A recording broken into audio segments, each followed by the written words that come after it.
Good evening. I'm calling to order the regular Fairfax Town Council meeting on Wednesday, December 7th. And Michelle, you do a roll call, please, and then we'll. Sure. Council Member Goddard. I am here. Council Member Kohler. Here. Council Member Eckerman. Here. Vice Mayor Cutrano. Present. And Mayor Hellman. I am here. Thank you. We will now do the Pledge of Allegiance.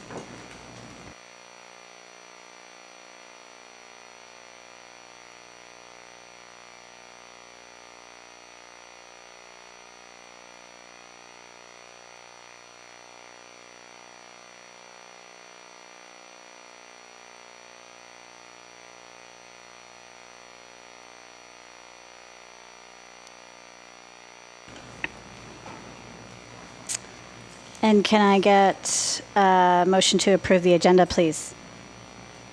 I'll move that. Second. Michelle, can I get a roll call vote, please? Council Member Goddard. Yes. Council Member Kohler. Yes. Council Member Eckerman. Yes. Vice Mayor Cutrano. Yes. And Mayor Hellman. Yes. Thank you. I will go ahead and read the land acknowledgement.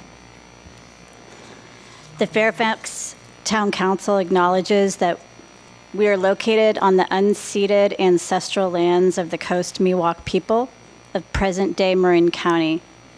We honor with gratitude the land itself and all of its ancestors, past, present, and emerging.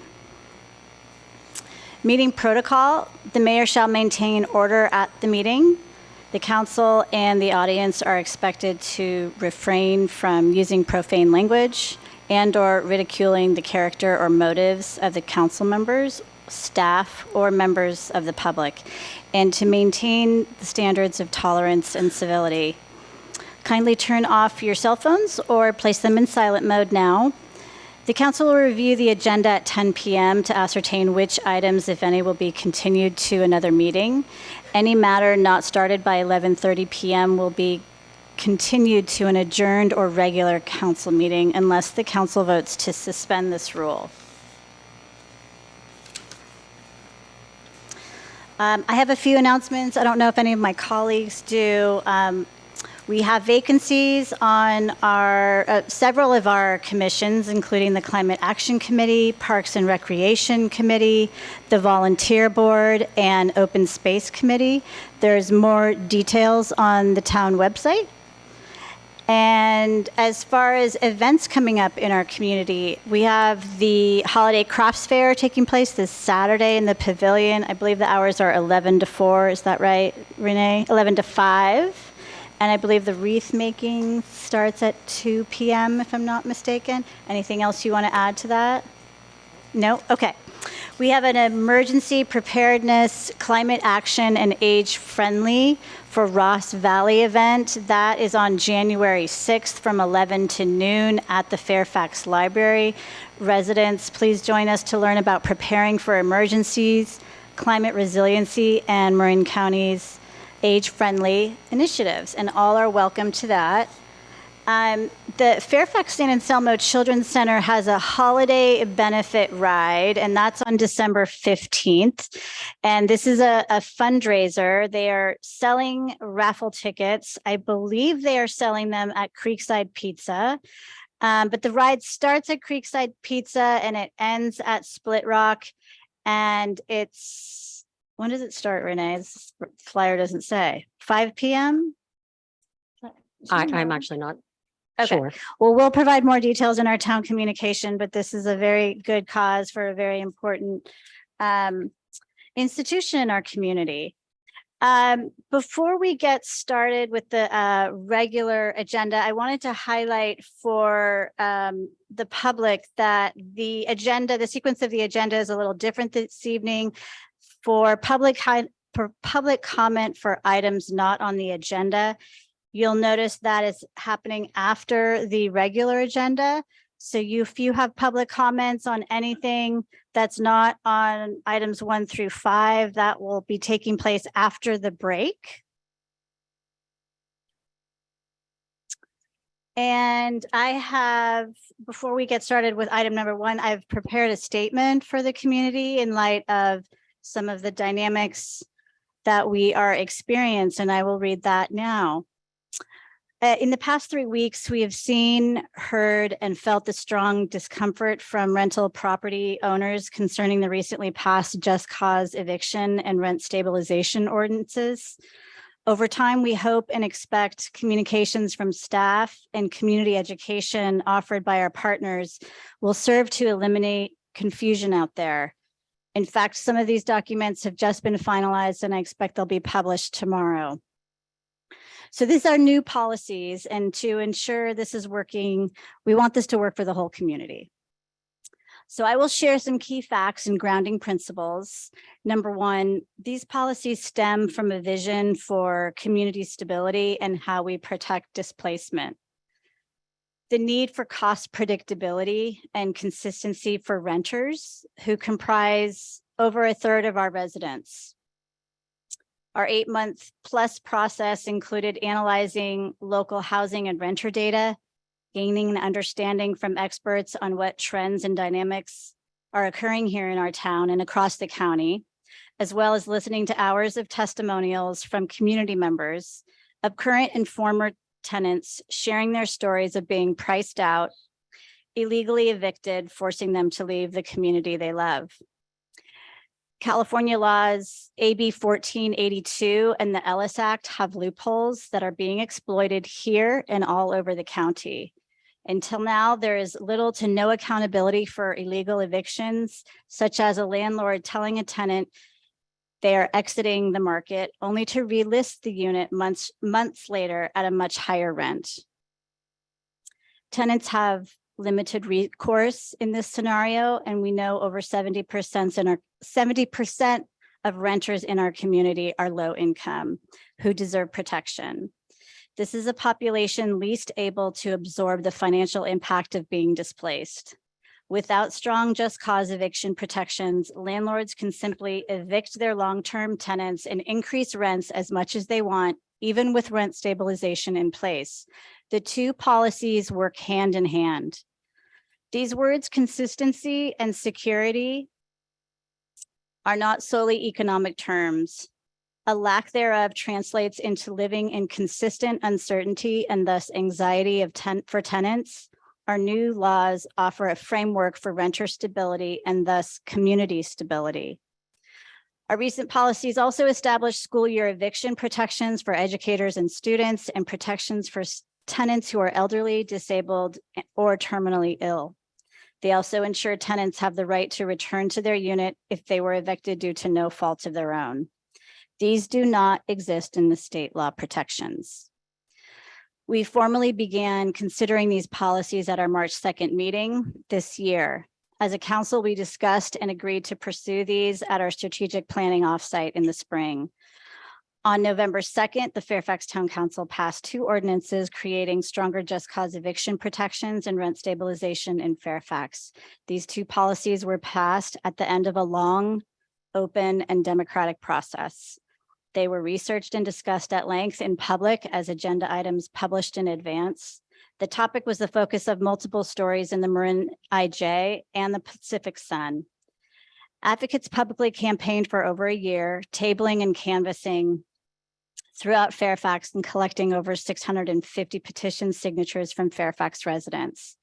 A coalition of several respected organizations across Marin have expressed support for these policies.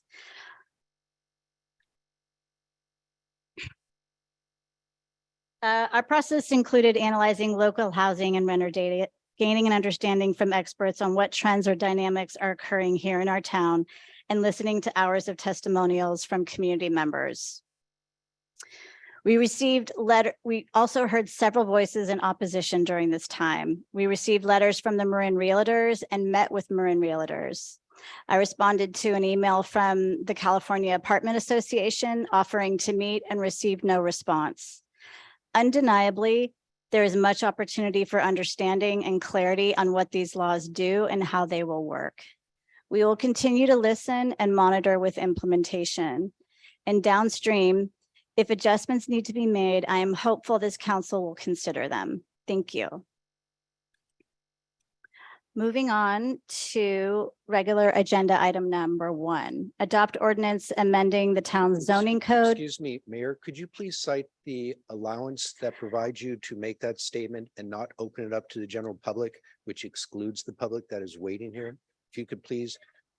Yeah, you need to provide what criteria that you legally have for standing that allows a challenge. Thank you. Oh, no, I'm sorry. I meant no disrespect with the laughter. Do you want to answer that question from a? Unfortunately, our town attorney is caught in traffic. That would be a legal question for her. Okay.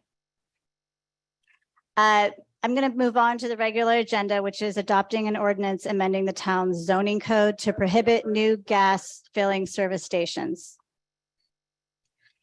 and prohibit expansion of fossil fuel infrastructure for existing gas filling stations. CEQA categorically exempt 15307, 15308, and 15061B3 and 15300.2. Madam Mayor, this is David Wolfering, the interim planning and building services director, and I'll be presenting the report on this evening. Thank you. Madam Mayor and council members, this ordinance came to you at your meeting of November 16th, where the ordinance was introduced. It's now back to you at this meeting for a second reading and formal adoption. This second reading with the adoption would go into, that is, the ordinance would go into effect 30 days after your action tonight, if you deem to approve second reading. This particular ordinance actually forwards many goals in the town's Climate Action Plan 2030, including a phase out of fossil fuel by upgrading and replacing carbon intensive fossil fuel based infrastructure in the transportation sector. The intent here really is to allow the 2 existing service stations in the community to continue to operate, but to prohibit future gasoline service stations to open in the community of Fairfax. Specifically, what does this ordinance do? This ordinance prohibits development of new gasoline service stations in all zoning districts. It establishes regulations for existing and currently proposed gas stations as non-conforming uses.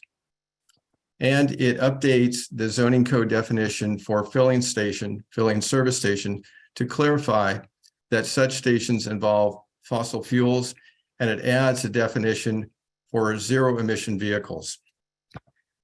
I'd like to point out at your previous meeting on November 16th, you did make a couple of modifications to the draft ordinance at that time. So for example, on page 1 of the ordinance, you provided further clarification of a whereas statement. And I'll read that for you.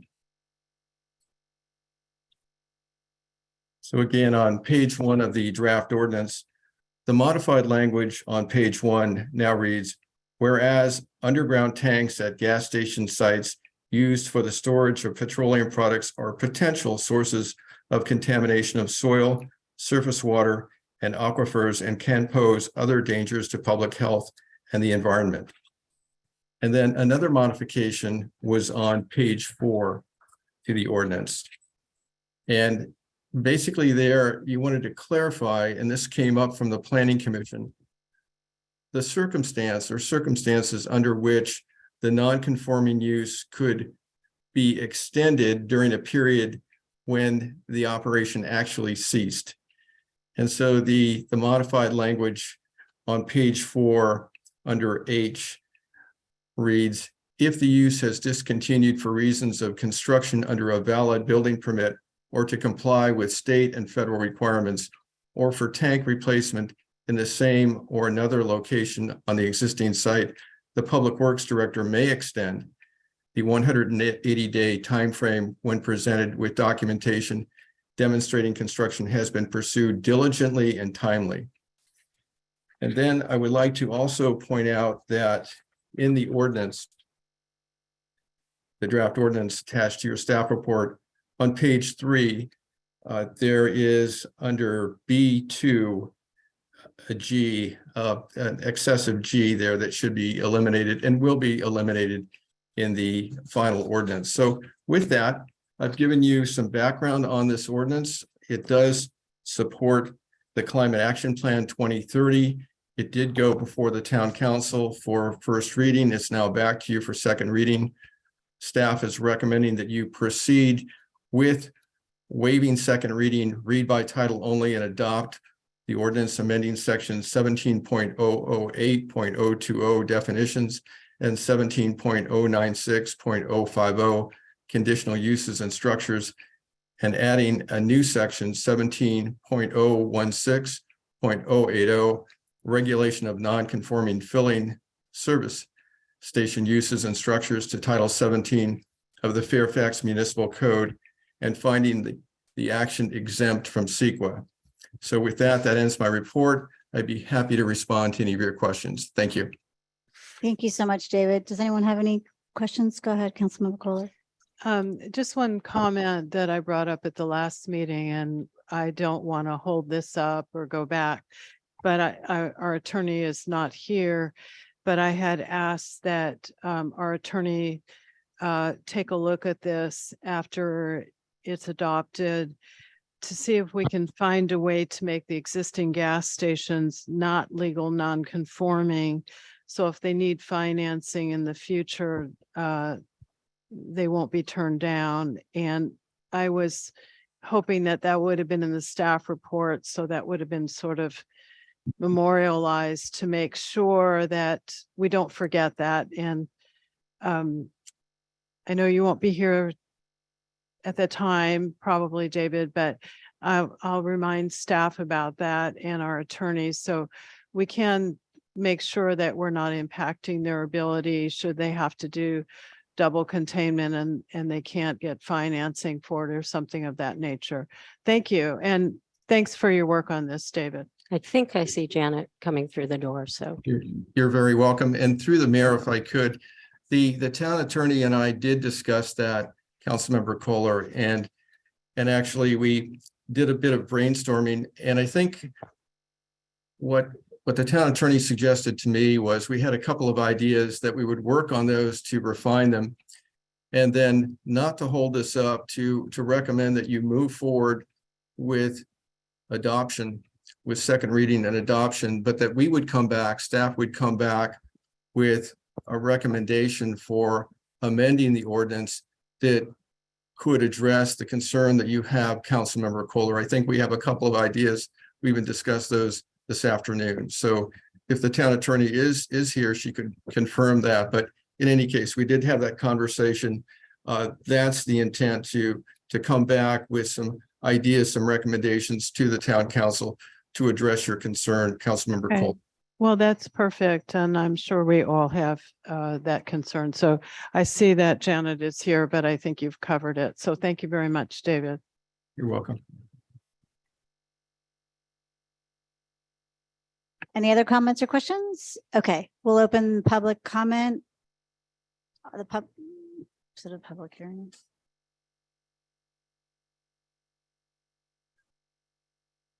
On agenda item number 1.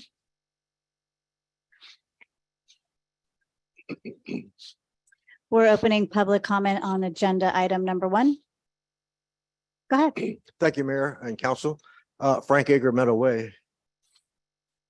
At one time, Fairfax had 10 gas stations. Fairfax was one of the main routes to West Marin, to the recreation areas. Today, we have 2 gas stations left. One is a Rhino. That's a mom pop gas station. She works the register. He fixes tires, changes batteries, other vehicle repairs.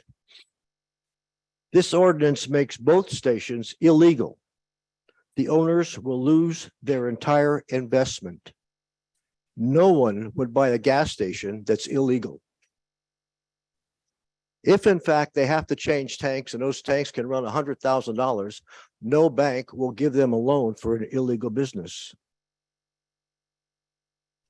Fairfax residents, when these two gas stations close, Fairfax residents will have to drive to San Anselmo or Santa Fe.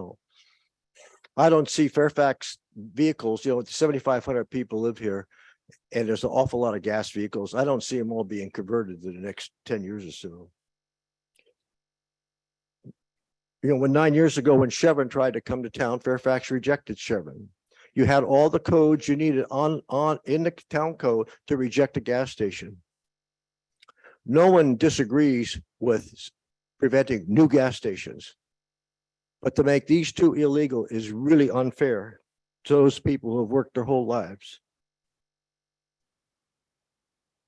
Typical of Fairfax, neither owner was notified of this item being on the agenda. I urge you to delay this adoption until you have time to work with the two owners of those gas stations. Thank you.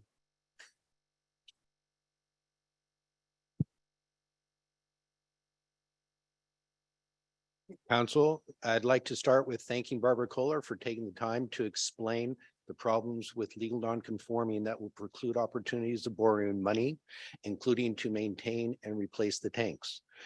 For David Wiltering, I listened to your explanation, which I again appreciate the extension, but if you could please consider instead of may to a shall, extend that opportunity with permits in place up to a year, and thereafter may extend should there be circumstances such as a tank not being delivered in time. I think anything short of that could be viewed as a taking. And Frank is absolutely correct. You are penalizing two people that have been good partners to this community and taking away their livelihood without the opportunity to speak, with no basis that you can put up for the public review of explain how this will affect Fairfax financially. So please consider that people that are being harmed from this and move forward with maybe no new construction. I support that of a new gas station, but not to cripple an asset of our community that will need to be here in the future as well. Thank you.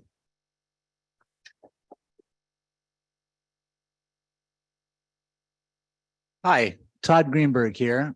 I also want to second what Barbara Kohler said. Thank you for saying that. In addition, I want to talk about the law of unintended consequences, which seems to spill over so often here in Fairfax because things don't seem to be thought through very well to many people. And Frank has brought up what will happen to these poor people who are providing service and keeping our town alive. But I want to talk about the rest of the town and all the town's merchants that are going to be harmed down the line by passing this now without thinking it through a little bit better. Because guess what? The people that I know that are in business that are merchants here get 70% of their income from out of town visitors. We are the last big smoke. Before you get to West Marin and when you come back, people naturally stop here for gas.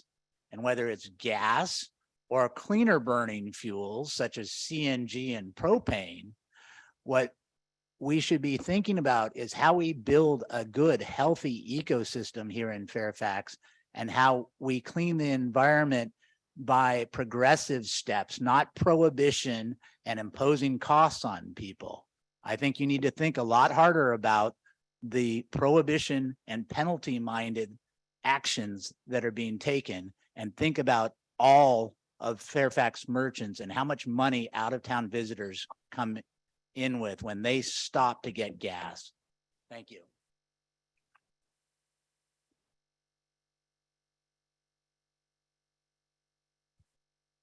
Good evening, Mayor, Council, and community members. I'm Jody Timms, Chair of the Fairfax Climate Action Committee, and I want to thank you for putting this on the agenda. And I also want to thank you, I hope, for supporting the passage of it tonight. Some of us have been waiting and wanting this to happen for 9 or 10 years since the Chevron station was potentially going to go into our town. I think the away station that we have there now is much better choice. So for me, this ordinance is an insurance policy against the expansion, exclusively against the expansion of fossil fuel infrastructure, which is the opposite direction that we want to be going in. So I just want to thank you very much for bringing this to the agenda, to the town, and I hope you support its passage. Thank you.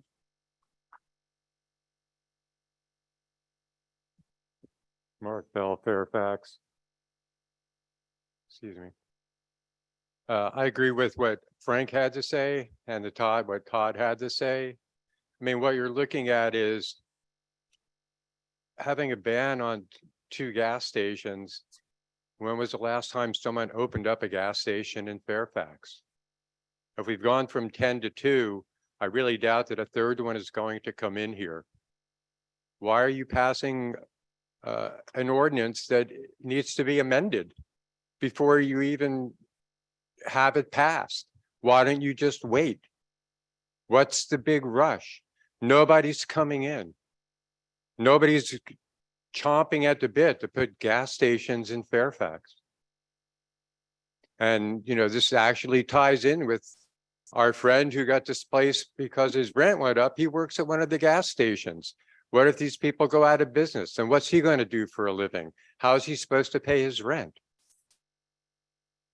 You know, why are you jumping on this like it's some issue that is going to cause like some incredible cosmic change in the carbon footprint, when we know that the continued electrification that you keep pushing forward has caused a 16% increase in coal burning for electricity in the past year.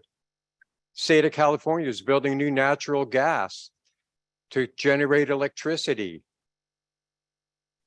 You know, it just doesn't make sense. It's like you're tunnel visioned and you have no idea what's going on with the rest of the world and how to incorporate that. I find it phenomenal.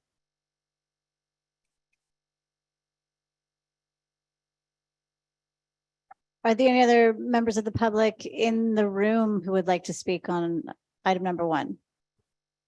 If you would like to speak and you're on the Zoom, now is the time to raise your hand, please. I see 3 raised hands on Zoom right now. And the first raised hand is Holly Beatty, followed by Claire Armitage. Holly, you're unmuted now. Can you hear me okay? Yes. So hi, this is Holly Beatty. I'd like to ask for 3 minutes. I represent myself and also Marin Freedom Rising. You know, I'd just like to say that I don't see how the removing gas stations from Fairfax has anything to do with the health of the planet or of people. Climate action cannot become more important than the protection and the welfare of people. This move is actually connected very directly and being pushed through at this time because there is a World Economic Forum plan connected to the United Nations Agenda 21 called the 15-minute city. The goal of the 15-minute city is to enable and encourage people to walk or cycle to their destinations. This sounds very nice. However, it's also about tracking people and limiting movement of people. Right now in England, in Oxford specifically, what's being rolled out is a 15-minute city that is placing electronic gates on key roads in and out of the city, confining residents to their own neighborhoods. The other side of not having gasoline is that you can limit the mobility of the people in their neighborhoods. People are not going to be able to leave without being tracked from their neighborhoods. They may not even be given permission to leave their neighborhood. This is about a surveillance state that is incrementally being pushed from all sides, whether it be rent control, that's really socialist housing, or whether it is the elimination of gas, which allows people to have freedom of movement, or it is the push to have people confined in their homes for health reasons called lockdown. This is about hurting people, not helping people. Thank you very much.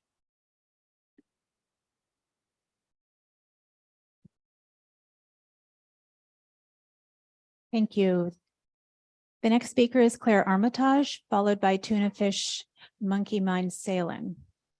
And Claire, you're unmuted now. Thank you. I just would like to also agree with both Frank and Todd.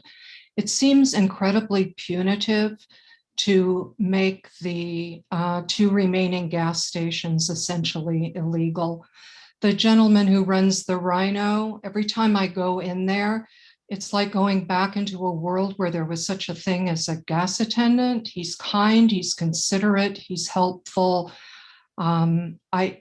I see this as kind of an alarming pattern where you pass ordinances and then you talk about amending them after they're passed. I would actually like to see my council get the ordinances correct the first time when they vote, and then not have to go back in and tinker so much. It just doesn't make much sense to me. And again, I just think that this is so punitive to the existing stations. It just seems inhumane to me. Thank you.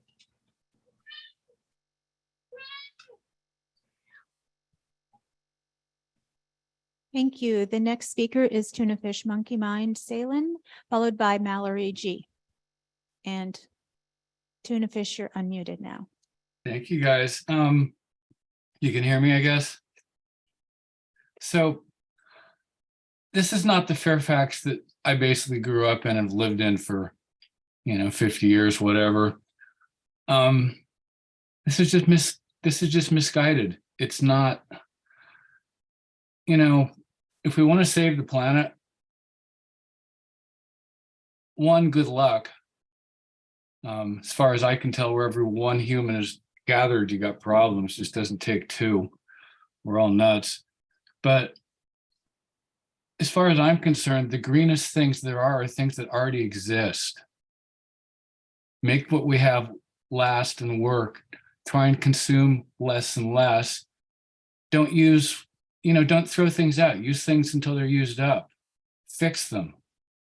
I try and drive as little as possible. Yes, I have a gas, truck, whatever. I ride my bike as much as possible.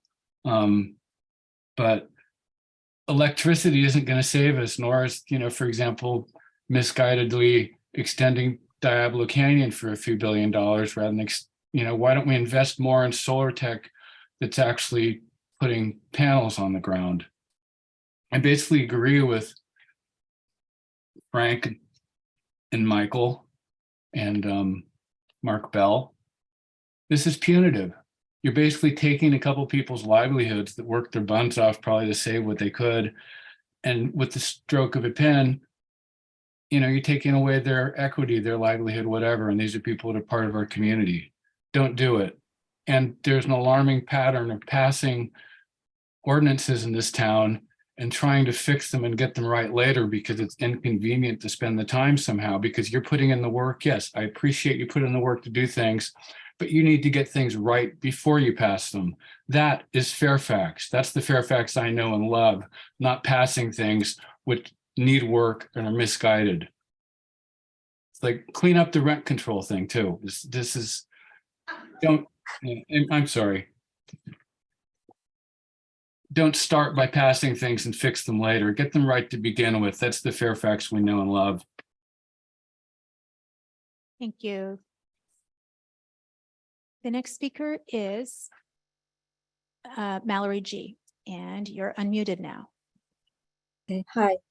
I just want to say I do agree with pretty much everybody who's spoken, Frank, especially Todd, Mark, Sierra. What I think you guys are doing is you're having a lack of compassion for the owners now who are, I get my gas there because I want to support them. And the same way that you're lacking compassion for our existing gas stations, for me, it's the same way that you're lacking compassion for the owners who are going to get screwed because of all these new laws. And I think the reason that you're doing this is you want to be considered woke and cool and you know, and keep Fairfax a place where in word, at least, you're saying, aren't we great? But the problem is, when you're not considering how the harm it's going to cause to other people who are already here, who are in Fairfax, and they're not greedy, and they're just trying to get by, seniors with, you know, who need the rentals to exist so they don't have to leave Fairfax. I think you're missing the boat here. And people need to have, you guys need to have compassion for the people who are just trying to exist here.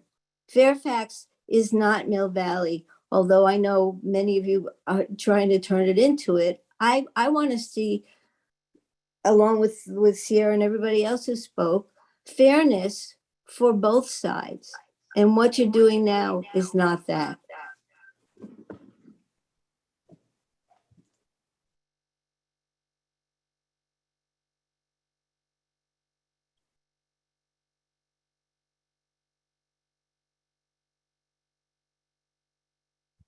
Thank you. I don't see any more raised hands if you want to close it.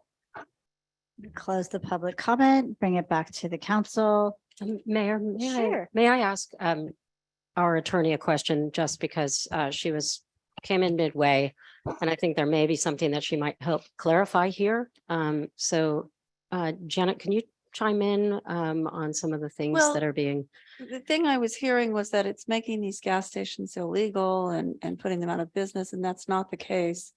It's, they still can operate. They're still permitted. They can sell their gas stations. They can have a new owner. It doesn't impact it any way like that. It's just that if it goes out of business, that they can't start up again. After a certain amount of time of inactivity, they can't start up again. And so it's not putting anybody out of business. It's not closing them down. It's not saying they can't sell it to somebody else. If they wanted to, they could. They just have to be operating. So I think that clarification is really necessary. Yeah, thank you very much. Madam Mayor, excuse me, Town Clerk here. We have had a request from the fire chief to keep the walkway on this side of the room clear, if people could move into the back area and just keep it safe for all of us. Thank you. Thank you. And thank you to the fire chief.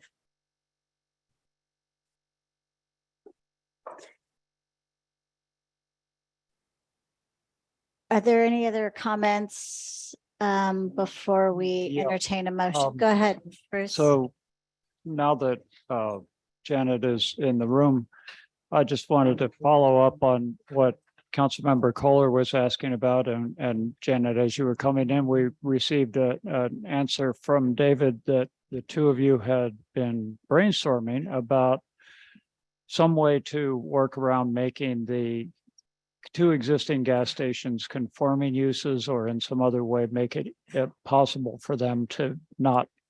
And I don't know what the actual damage they would suffer would be if they were non-conforming, since, as you say, that they can sell their business, they can keep working, they can also do maintenance on their station, and that's all in the ordinance. But is there anything else that you have to share?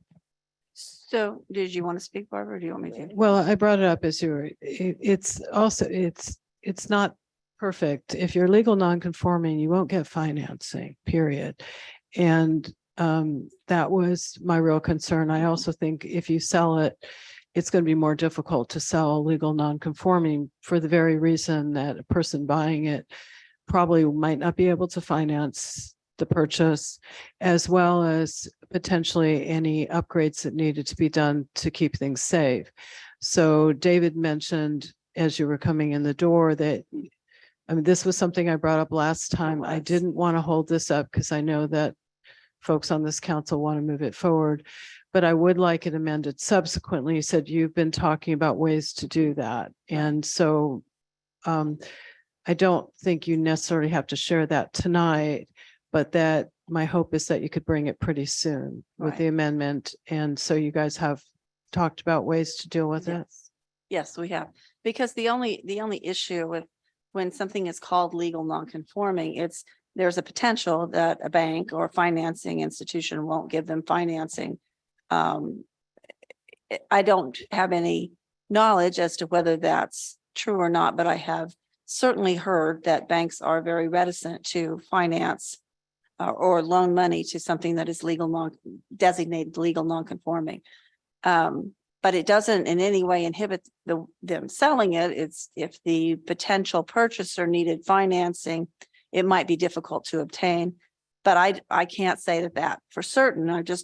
That is a commonly held belief about the term legal nonconforming, that financing and banks, they don't really want to lend. It's harder to get a loan. But we are looking at ways to potentially ameliorate that in some fashion. And so take care of that term legal nonconforming on these particular businesses. Okay, so you think it's possible that that would be able to be I ameliorated think in so. some I way? think so. And I understand that you can't share that now because. Well, it we might don't have it fully change fleshed out quite yet. Okay. And so, All but right. we will. All right, yeah.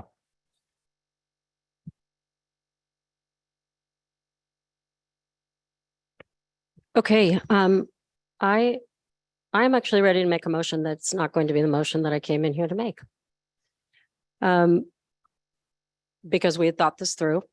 When I got on council, the first thing I did was learn about the Chevron situation. And that was the first thing I worked very hard on, and who I worked with were the Rhino folks. Because having that gas station come in would have destroyed their business. We worked very hard together. I am hearing what everyone is saying in here. I don't think we're going to have a gas station here in the next month. But I do think it's a strong possibility that they could come.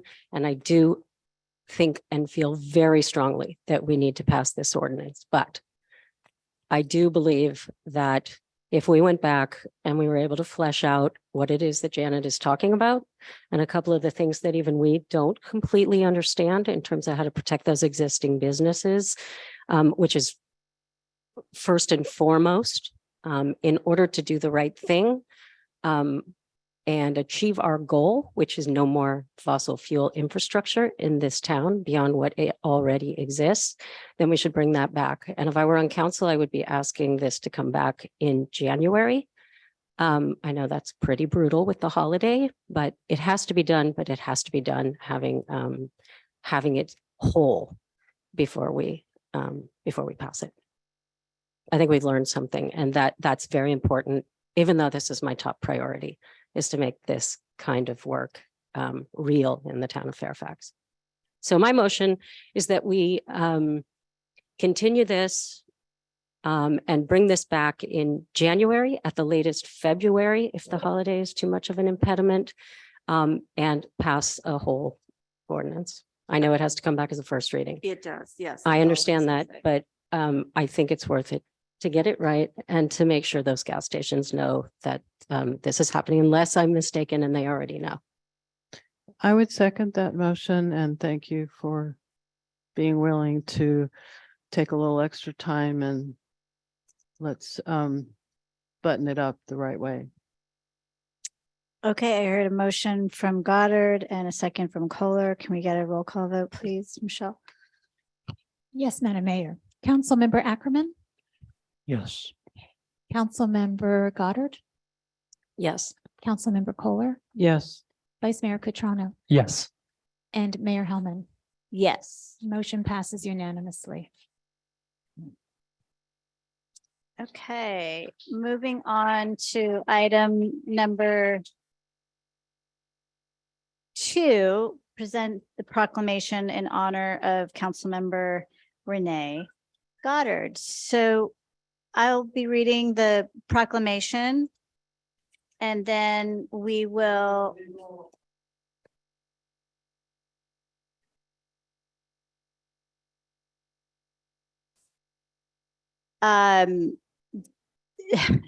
when before your arrival, I read a statement. I shared with you that I would be doing that this evening, and they are questioning, like, they want to know if that's allowable, if it's not agendized for a statement from the mayor.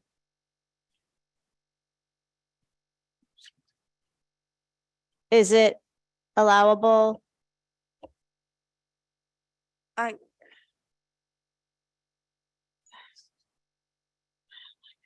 Since the mayor brought something up, and she may have even incorporated the word emergency, there is a discussion that she wanted to read to the public to try to ameliorate the process going on and to appease the different communities. In that reading that she made in her own open time, which was not agendized, I believe that that title would allow public input because it becomes an emergency item, an item that the council took interest in and was presented to the entire body. So if you'll please review that, thank you. No, it wouldn't be an emergency item. If people wish to comment on that, we should give them time at public open time. Should that not follow the comment from the mayor? Because I did ask if there was some sort of criteria. I used. am the counsel for the council. I answer their questions. Thank you. Mayor, if you could please forward that question. Okay, we're gonna move on to reading the proclamation. Town of Fairfax proclamation in honor of Renee Goddard, Fairfax Town Council member from 2013 to 2022. Whereas Renee Goddard has served as a council member for the town of Fairfax since April 2013 and as mayor in 2016 and 2020. And whereas Renee Goddard has been a resident of Fairfax for 28 years and has always been an active and involved citizen. And whereas Renee has been married many years to the love of her life, Losha, and raised their two wonderful children, Sasha and Ruby, in Fairfax, where both attended and graduated from local public schools. And whereas Renee has served with enthusiasm and heart, with a commitment to learning and listening to her community. And whereas Renee has come to every council meeting having thought out issues at hand to her fullest ability, and having spoken with many citizens in preparation, and has then spoken with courage, eloquence, passion, and clarity, with a plea to do the right thing. And whereas Renee has been passionate about cycling as her own transportation and in creation of infrastructure to support many others' ability to use bicycling as their healthy, fun, and community building way of being, and has been heard to lament that people are still using cars at all. And whereas in her relentless advocacy for getting people out of cars, Renee brought the annual Streets for People event to our town, closing the downtown portion of Bolinas Road for a day of celebrating in a street without cars. There was a valet bike parking, local merchants and restaurants conducting their business outside music and dancing and fun activities, a true community building event. Whereas Renee has worked to increase bicycle and pedestrian safety, beginning with the bike spine and continuing with the Ross Valley Safe Routes to School Task Force and her service on the JEPA, the otherwise known as Yellow School Bus Program. Whereas Renee has blended her advocacy skills with her singing talent on several occasions, including memorable performance at a sustainable Fairfax fundraiser at the Bike Museum, wearing a dress fashioned entirely of bicycle tires at a community Hanukkah celebration at the Parkade, and most recently at her final MCCMC meeting, she performed a song she wrote about public service as an elected.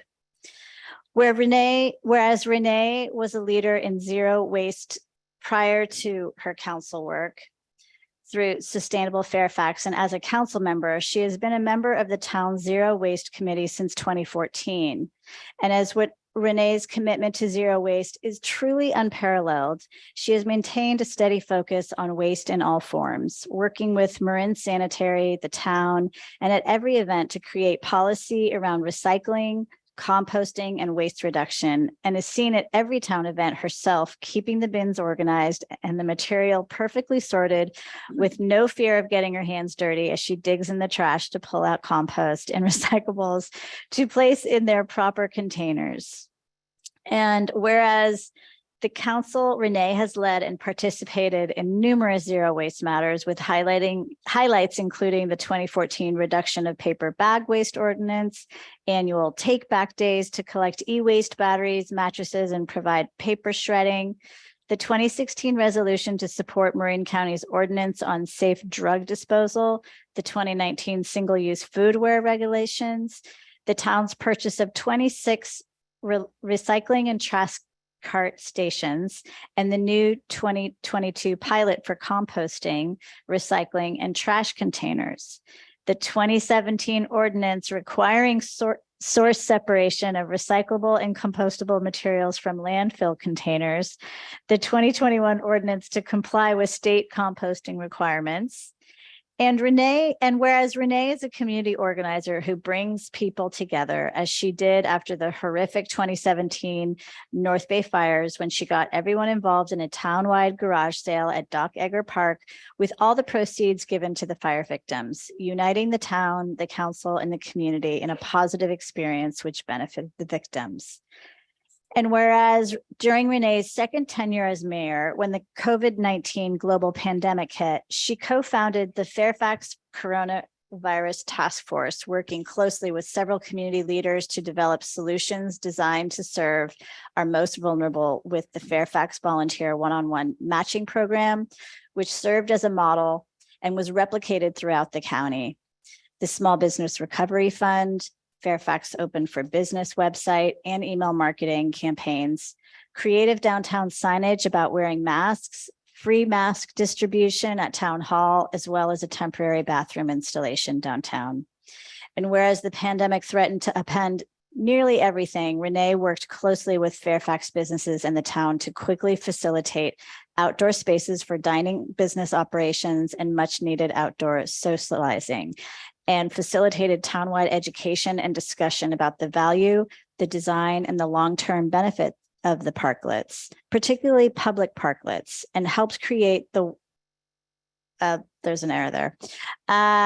Whereas Renee has ably served on a number of committees during her tenure on the council, affordable housing, as an ABAG delegate, the Fairfax Chamber of Commerce liaison, Ross Valley Fire Board, Paramedic Authority Board, School Board liaison, Yellow School Bus, JEPA, Safe Routes to School, and notably the MCCMC Homeless Committee, to name a few. And whereas after the murder of George Floyd, Renee took with great seriousness the national calls for listening to lived experiences of BIPOC in our community, facilitating a 3-hour listening session, valuing the younger activists of whom she said this was their moment. And whereas Renee demonstrated to her community diversity, her commitment to the community, diversity, equity, and inclusion in a multitude of ways, including engaging Marin Surge, which is showing up for racial justice, in developing elected official training for the county.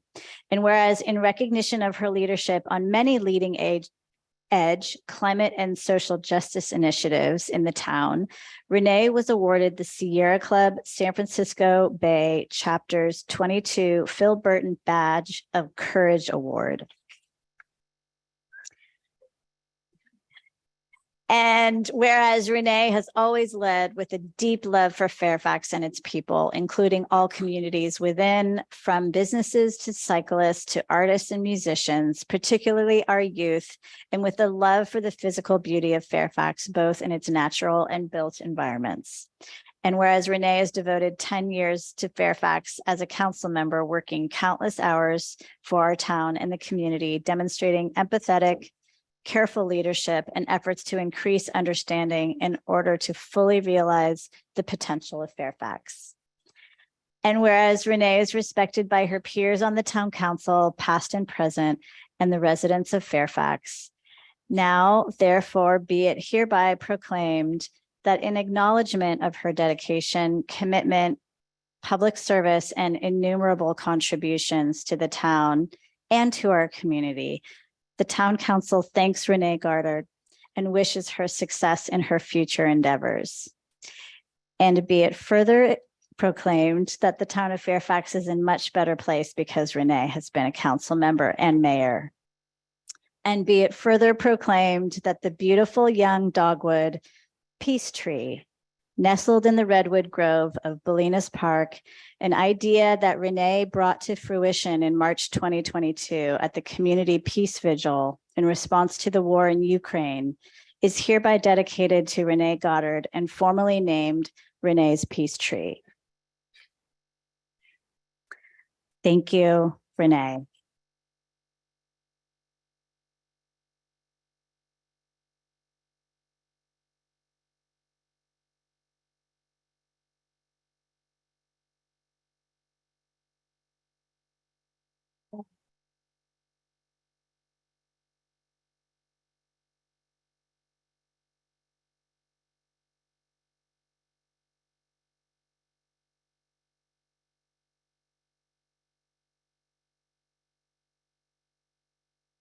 Okay, so we will open the public comment now on this item. And then we'll have opportunity for staff and finally the comments from Renee's colleagues on the council. Thank you. Go ahead and let's open the public comment. Please approach the podium. We also, I should mention, we also, did you want to do that? We also have a video, a gratitude video that was prepared by some loved ones, and we'll tee that up. Do you want to do that now or after public comment? Okay, that's fine. Yeah, you're already queued up. Go ahead. Renee, I just want to thank you for everything that you've done for this town.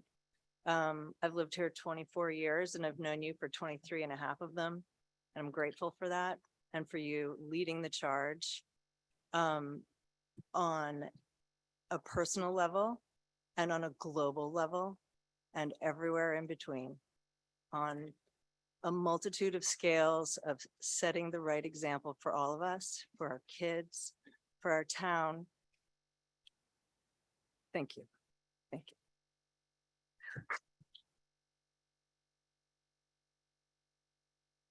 Council. Renee, specifically, I just want to say thank you very much. I've had many opportunities over the years of dealing with you. You've always been very approachable. You've always been very receptive to listening. You've always done such in a very professional as well as polite manner. And the way that you treat the community, which I think is also respectful and representative of how you treat me. I just want to say thank you. Sorry to see you go. And I think you're a true asset for the community.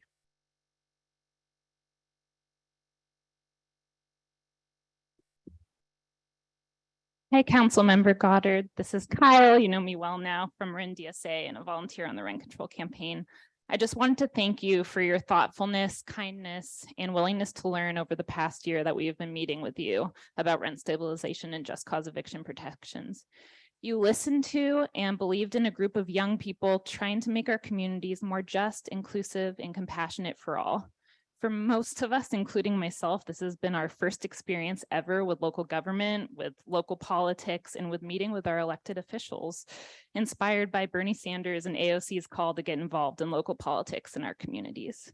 From when we first met with you in January, almost a year ago, up until now, it's been such an amazing experience to see how accessible you are to us in the public and how committed you are to Fairfax and its residents. Your commitment to what is right, not what is easy, is all too rare in politics at any level, and it is truly something to emulate. You will be greatly missed on the council, and I thank you for your service to the community, especially to its renters, working families, and children. Thank you.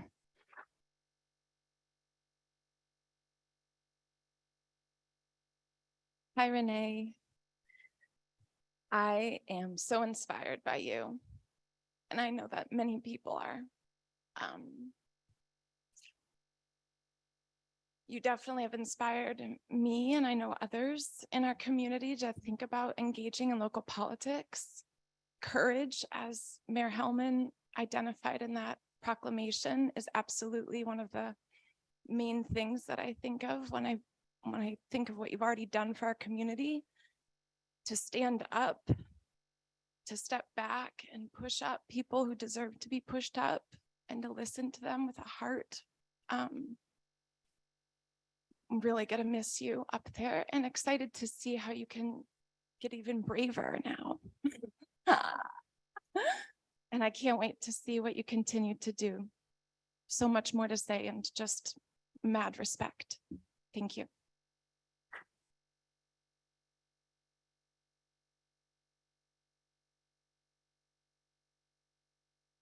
Renee, Katie Rice here, Marin County resident, friend of Renee's and Marin County supervisor. And I have in this bag a proclamation, which I wrote by hand over the weekend and submitted late to get into the Board of Supervisors meeting on Tuesday. It was adopted by our full board, recognizing you in your official capacity as a council person these last many years. I can say on behalf of our board, and I think on behalf of pretty much any council person, or frankly, any member of the community that has worked with you, that serving in local government is not for the faint of heart. And Renee certainly is not faint of heart. And we know that you are always probably the most well-prepared person in a meeting. You have led with your heart on your sleeve and been true to your convictions from day one. You have never hesitated to ask a question when you didn't, and we're not fearful of not knowing the answer. We're always ready to learn. And I think you've, and as has been said, you've inspired all of us. I look up to you. I have looked up to you from the day you sat on the council. And I admire you, and you inspire me and so many others. Thank you. Thank you for your service. We're going to miss you in local government, but we know you're going to be around, and you're going to do a lot more great things. And in this bag is a very heavy gift. And I think you know what it is.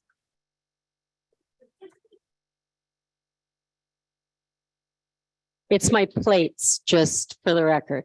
Good evening, Council. I'm Alexis Feynman, San Anselmo resident, speaking on behalf of myself. Renee, you're the best person I know, period. And I am just so grateful that you've chosen to share your light with the community in this way.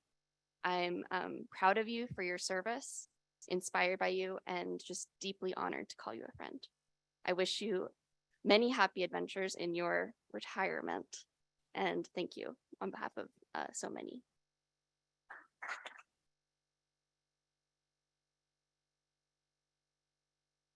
Hi, Renee.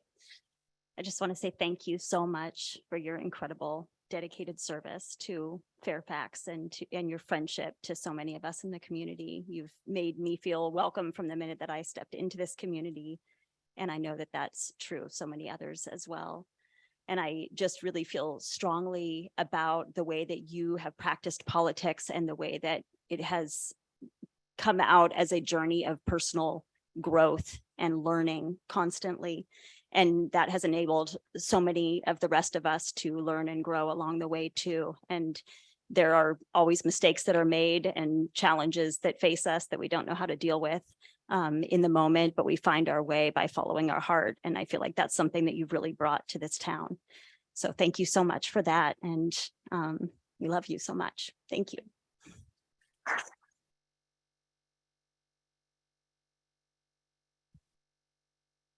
Hi, Renee. Wendy Callens, co-founder, Safe Routes to Schools, president, Sustainable Marin. And I first met you when you were a mere volunteer for Safe Routes to School. Yes, you're still with us. You're still with us. And part of Sustainable Fairfax. And I thought you were nuts when you decided to run for town council, but I'm so glad that you did. And your hard work and dedication and continuing to bring forward the issues that we both hold so dear, you know, in transportation and sustainability, have been phenomenal. And you've really, you know, used your position to further many important policies and suffered the slings and arrows in the process. And after some well-deserved rest, I'll be waiting to see what's next on your agenda. Thank you.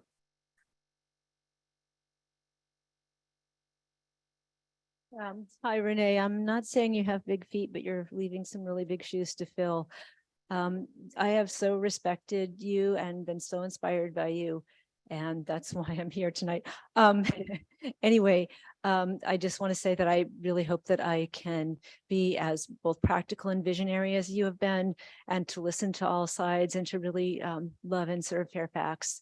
And I wanted to read a really quick poem because it just reminds me of your spirit. It's by Naomi Shihab Nye. It's called Shoulders.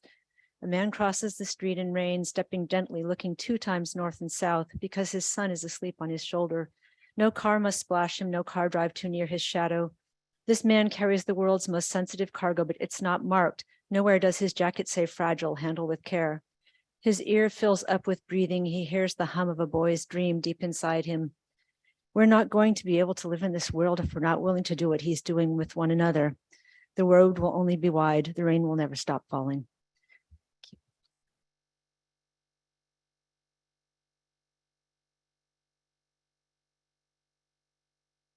Hi, Renee. I just wanted to come up here and also say thank you publicly for everything that you've done for me personally and for the entire town and way past the town. And I have just such a huge, deep respect for you.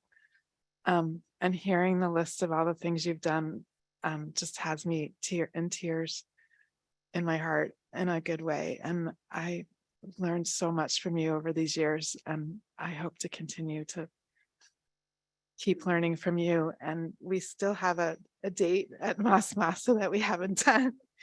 But I hope I get to see you more, and I really miss living in the same town as you and love you so much. Thank you. And just also just my first knowledge of the work that you did was, besides our mutual friend and kayaking that I know that is a big part of your life too, just the plastic bag ban and how that snowballed into so much more. And just thank you.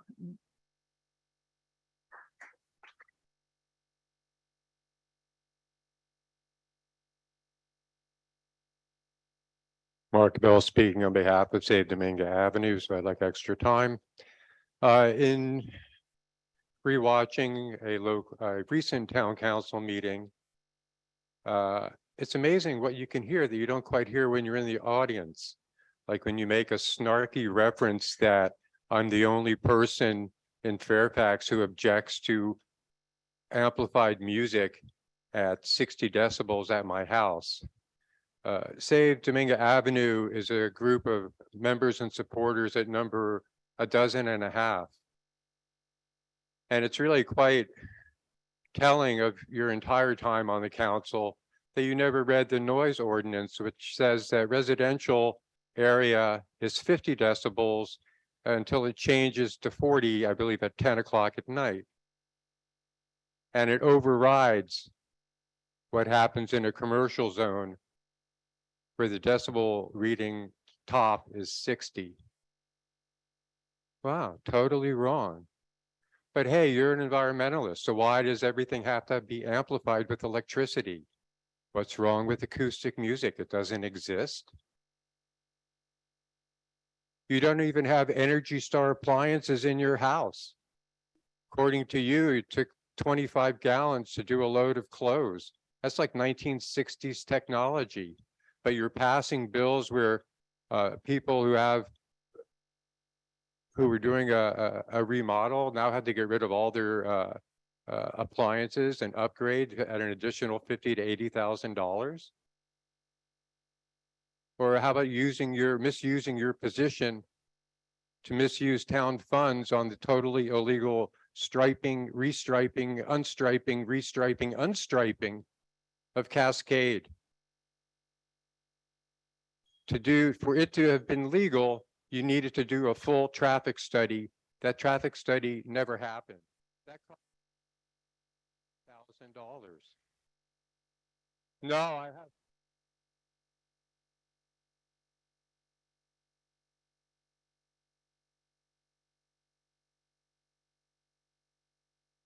Hundreds of thousands of dollars did you cost Fairfax citizens refusing to put that out to bid?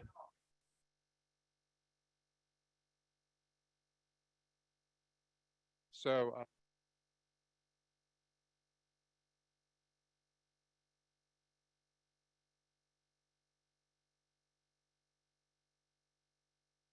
Okay, I'm sorry for that. Deborah, London, we know each other. I want to thank you so much for all the years that you have been available, for allowing me to stop you in the street and chat. You've always been open. You've always listened. I really want to thank you for being instrumental in saving many of the restaurants and dining establishments in Fairfax with the Parklet agenda. Thank you for that. It made all the difference. I am not sure how to comment whether or not I'll miss you up there, but I am looking forward to seeing you on the street, and I hope you won't be a stranger. Thank you. I consider you a friend.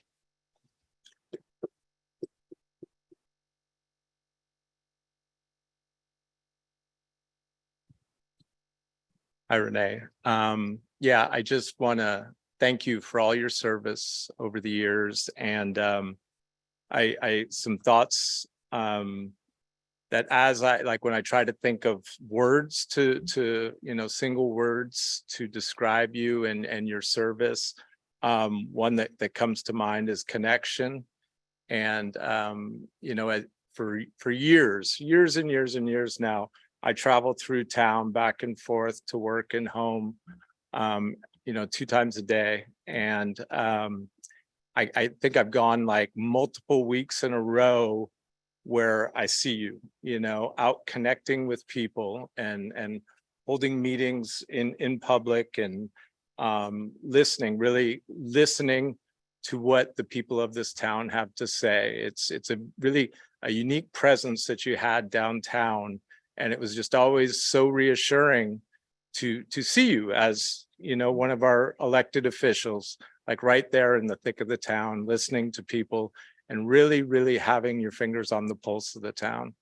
And I also want to acknowledge the year of 2020 and you being mayor that year and all the unprecedented events that took place that year, and your leadership through and taking the town through with some really uncharted waters and having difficult conversations and just an incredible show of leadership.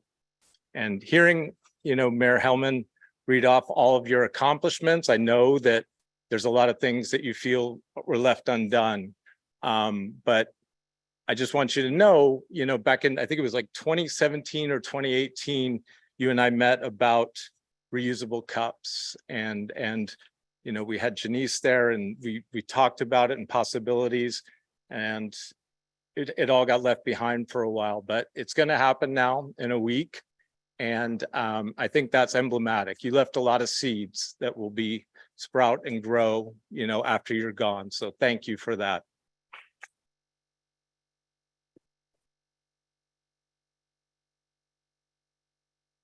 Hey, Renee. Just want to officially welcome you to the former council members Alumni Association. We can't wait to have you among us. And I think as so many of the other speakers have mentioned, I find it hard to believe that you will recede into oblivion. You will be with us all the time. I must say that I had the great privilege of serving with so many great council members, and you are a remarkable politician. There were 2 things that I was thinking about today while I was sitting here.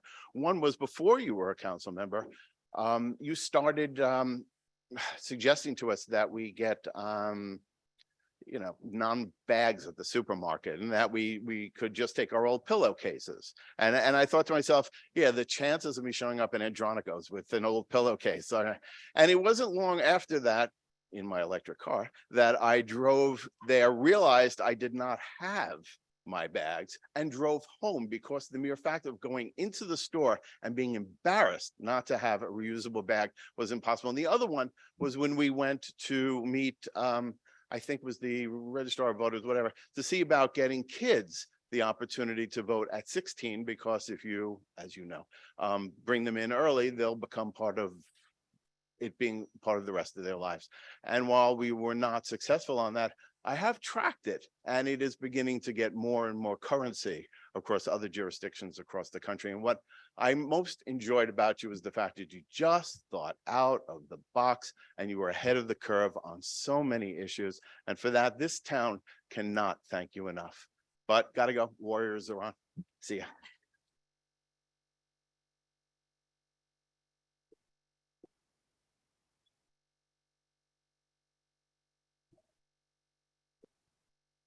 Good evening. My name is Holly Beatty, and I'm glad to have this moment to address you, Renee. First, I would like to say that I agree. You are a great politician, and your presence in the community as somebody who is approachable and charismatic cannot be questioned. And yet, just as earlier this evening, you said regarding the gas station matter, that it was really important to you to make sure it was passed. You also come with agendas. And I wonder where all of I'd those. like to remind you of our meeting protocol to stay civil and respectful. I'd like to remind you of that too. Thank you for my time.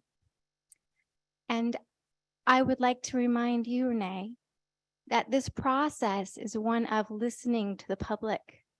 I don't remember ever being asked by anyone on this board, and especially yourself, what's really going on in the hearts and souls and the pocketbooks and the fears and the homes of the people of this town. So much of the policies that you have driven and championed, they come from somewhere. Maybe from the Democratic Party national agenda, maybe somewhat also from your heart where it aligns. I agree, bags and cups should be reused. I agree, and so much, but also what families haven't you listened to? Like the ones that can't afford their remodeling because they can't be perfect. Like the council would like them to be perfect with electric everything. And what about the small landlords who'd like to be able to keep their homes? What I'm saying is that being a great politician, it's not about just getting elected. It's also about being a peacemaker and listening to your community and letting those ideas rise from the community as a representative. I would have liked to see. Thank you.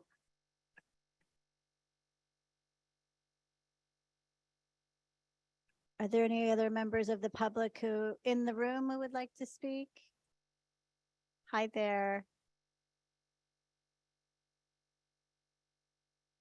Good evening. My name is Dan Mahoney. I'm the interim deputy chief for the Ross Valley Fire Department. And You're welcome. thank you. And as stated in the proclamation, Renee was also a board of the Ross Valley Fire Department Fire Board. She was a very positive and outgoing member, extremely engaged, and we appreciate all of your service. With that being said, we have a gift for you on behalf of the Ross Valley Fire Department that we would like to give you.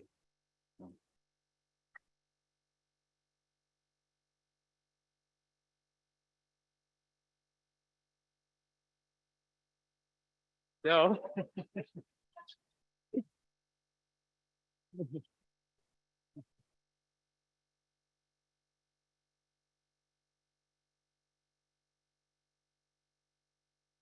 So what we did was we had a custom-made shield here with Renee's last name, and all of the Ross Valley Fire Department firefighters and fire prevention and fire chief signed the helmet.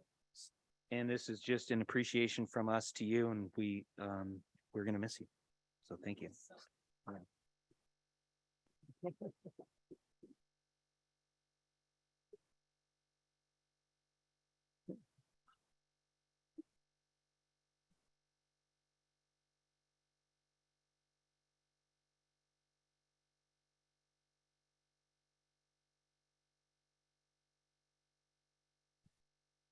Any other members of the public in the room wish to speak? Okay, if you are on the Zoom and you would like to offer a comment, please raise your hand now. Yes, I see raised hands. First speaker is Tuna Fish Monkey Mind Salin, followed by Deepa Varma. And Tuna Fish, you're unmuted now. I'm going to start with David Weinsoff. Driving home to get bags? Really? We all got to do better than that. Seriously, there's something kind of messed up there. Renee, well, heard from a lot of people here. Some, some more positive than others, and probably it's all true, if you know what I mean. We got to take the good and the bad, and it's all people's perspectives and feelings and viewpoints, and sometimes we get it righter than others, and sometimes we kind of mess up. You ain't perfect, but who is? And thank you for trying. As they say, no good deed goes unpunished, and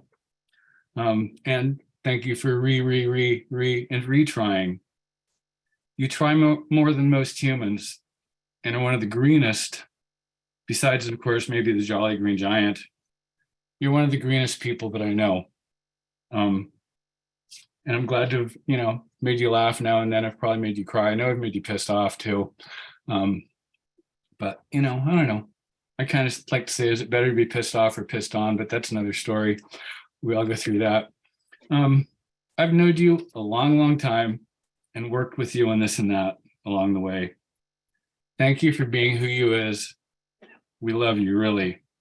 And 10 years on council, you must be nuts. And I'll leave you with, run!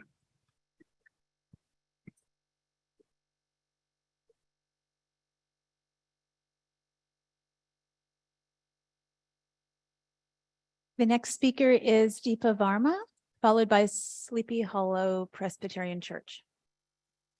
Thank you so much. Thank you so much for giving me the opportunity to speak. I work with tenants together after having served as an eviction defense lawyer and then as a tenant advocate for more than 10 years at this point. I'm actually based out of San Francisco, but I now support tenants who are organizing all over the state for better Pardon me, rights. are you speaking on the topic of Renee Goddard? No, on rent control. If that's not now, I can wait. It is not now. All right. No problem. So we have a couple of more regular agenda items. We are going to break for a few minutes, and then there'll be open time for public expression. But there are more comments on Zoom now, Madam. Yeah, Okay. I was just telling her. Okay. Yes. So if your hand is raised on Zoom, I'm calling on people right now for who want to talk about Renee, agenda item 2. All right. Sleepy Hollow Presbyterian Church, you are unmuted now. And you're followed by Chris P. I'm Beverly Brewster, the pastor at Sleepy Hollow Presbyterian Church. Can you hear me okay? Yes. Okay, so I'm also a neighbor of Renee's. I'm very sorry I can't be there tonight in person, Renee, but I have heard all these wonderful commendations of you. The mayor read such a beautiful list of your incredible achievements and accomplishments as a town council person. And I just want to say that you are a truly outstanding leader. And your 10 years of service to the town have been so inspirational to all of us who have benefited so much from your service, and to all of us who are trying to also be in leadership, because you have brought an amazing and very unusual combination of being a highly principled person who does not lose sight of anyone's humanity. You always lead with your compassion and with your listening. And yet you do have a very strong sense of what is right and what is best for the common good. And you do not operate out of any selfish agendas or ego or power, which is so unusual in today's politics, but instead from a clear commitment to the generations to come, who you have inspired so much, the young people, to not give up on politics, not give up on adults, but to actually believe that we can work together for a better world. So thank you for your legacy. Thank you for your contributions. Thank you for the inspiration that you have provided to all of us. Thank you, Renee. And I hope we'll have a time to celebrate you early in the new year.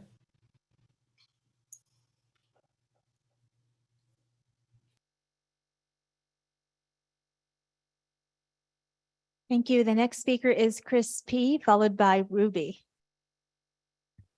Oh, sorry, I just have to. Okay.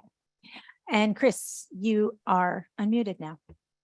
Thank you. Hi, Renee. This is Crispy from Marin DSA in Fairfax. I want to thank you for, giving me and young renters in the community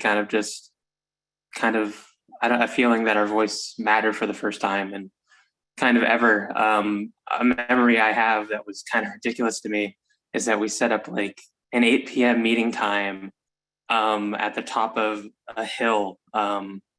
And just out of the darkness, you were riding your bike up to talk with us about like some of the issues that we've been having in the community.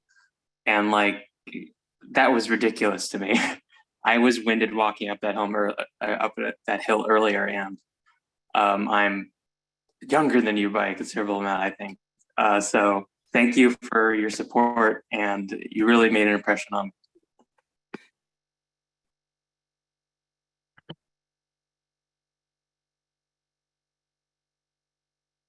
The next speaker is Ruby, and you might be representing a group.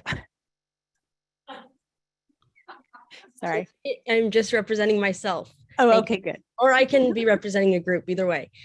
I wasn't planning on saying this part, but I feel like I have to. Mark Bell and Holly Beatty, if you're still in the room, all I have to say is that took real guts to get up there and say what you did after all the wonderful things everyone else is saying about Renee.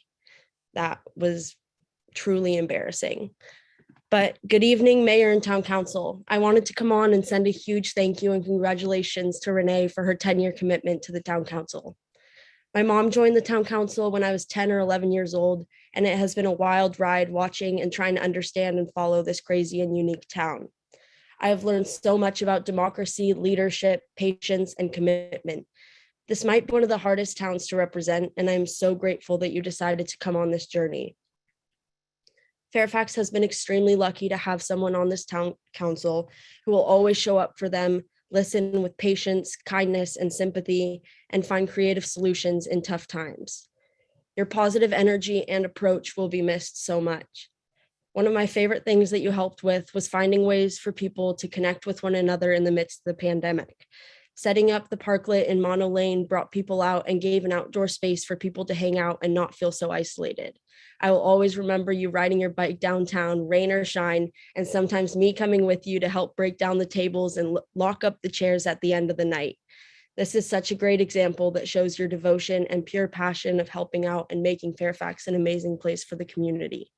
This wasn't the only time that you brought the community out and together. Streets for People events brought so much joy and connections for Fairfaxians and beyond. Playing and dancing in the street with no cars, music, local vendors, and so much more. It was such a special event that I and the community are so grateful you organized and made happen. Thank you for walking your talk and devoting so much time and energy. Papa, Sasha, and I are so proud of you, and we will support you 100% in the next adventure. Congratulations.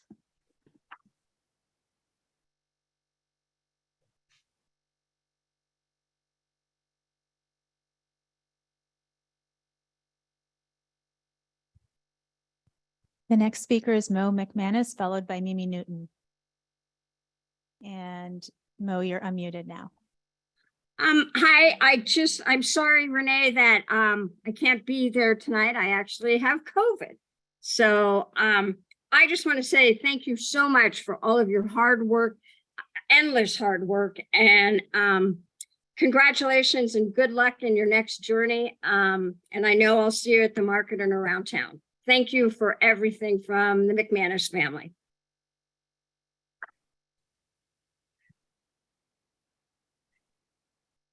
And the next speaker is Mimi Newton. And I think that might be the last speaker. Mimi, you're unmuted now.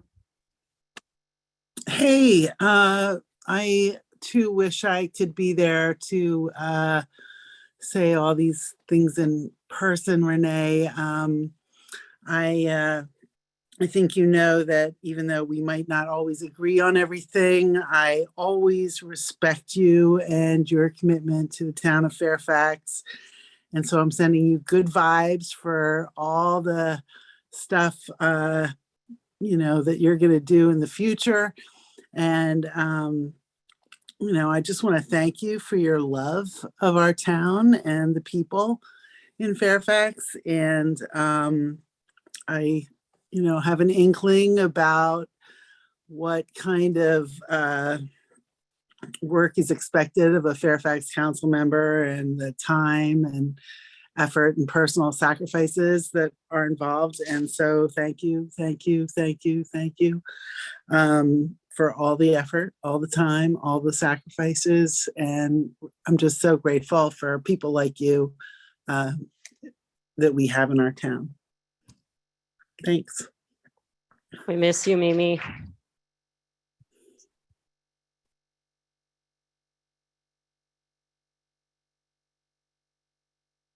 Are there no more hands raised? Well, Ruby's hand is raised. Okay. And, oh, I just saw Ann Manis too. And Ruby is gone now. Ann,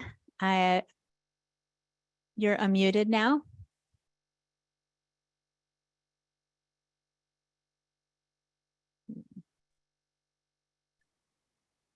You might have to unmute yourself.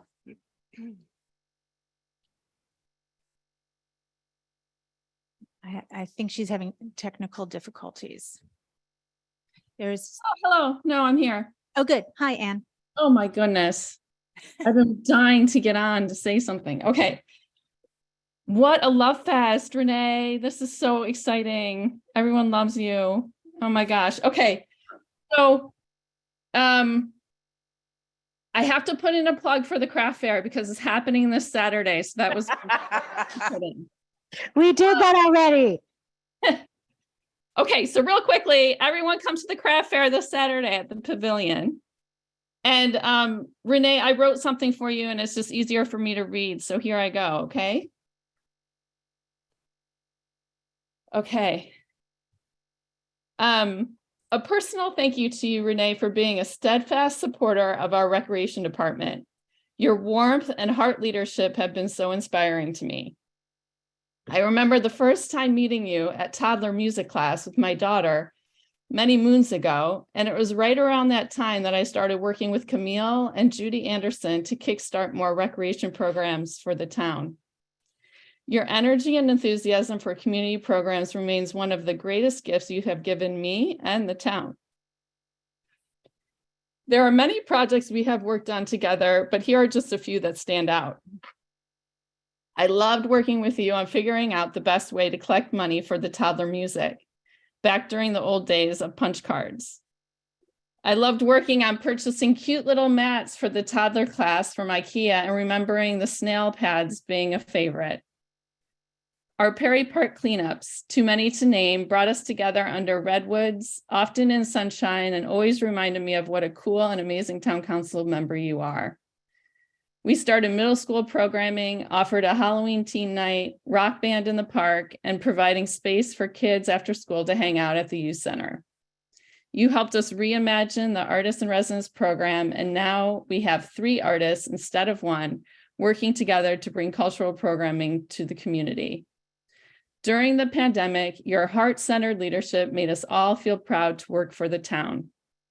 You met with us, you met with me over coffee, and I know you have met with many people over coffee to talk all things Fairfax and always kept a positive attitude. You showed up again and again to lend your hand at the craft fair and other events, always in a festive spirit and always with a trash picker in your hand.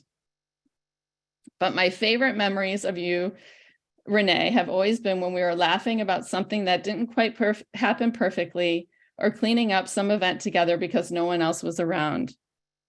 Fairfax has been so lucky, so lucky to have your leadership. I feel incredibly grateful for you and wishing you the best on your next phase ahead. Thank you so much. We love you.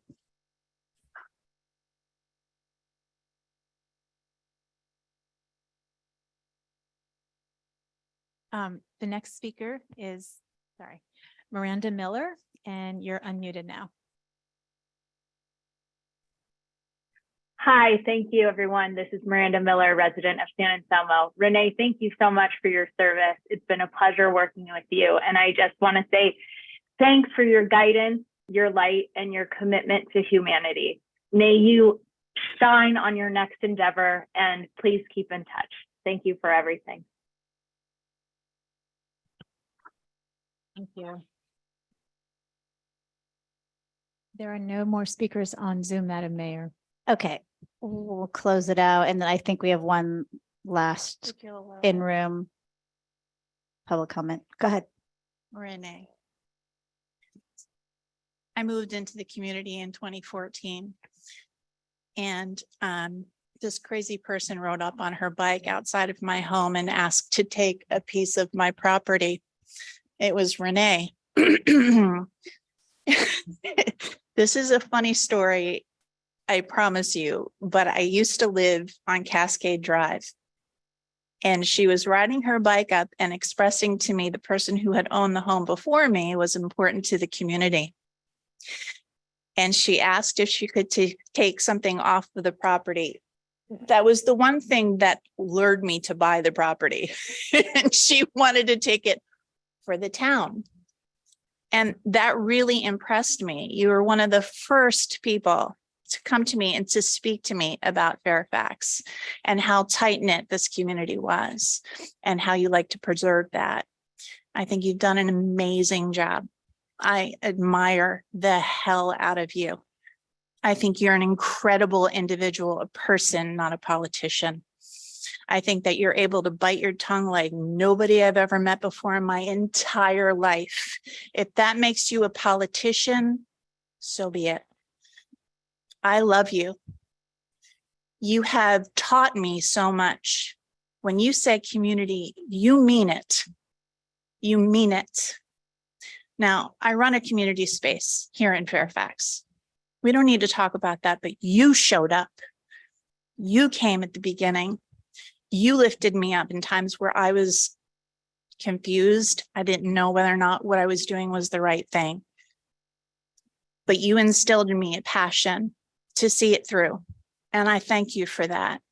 And I think everybody else here will agree, regardless of whether they agree with your politics or not, you're an amazing human being. And we're all so lucky to have you in our lives. Please don't go anywhere.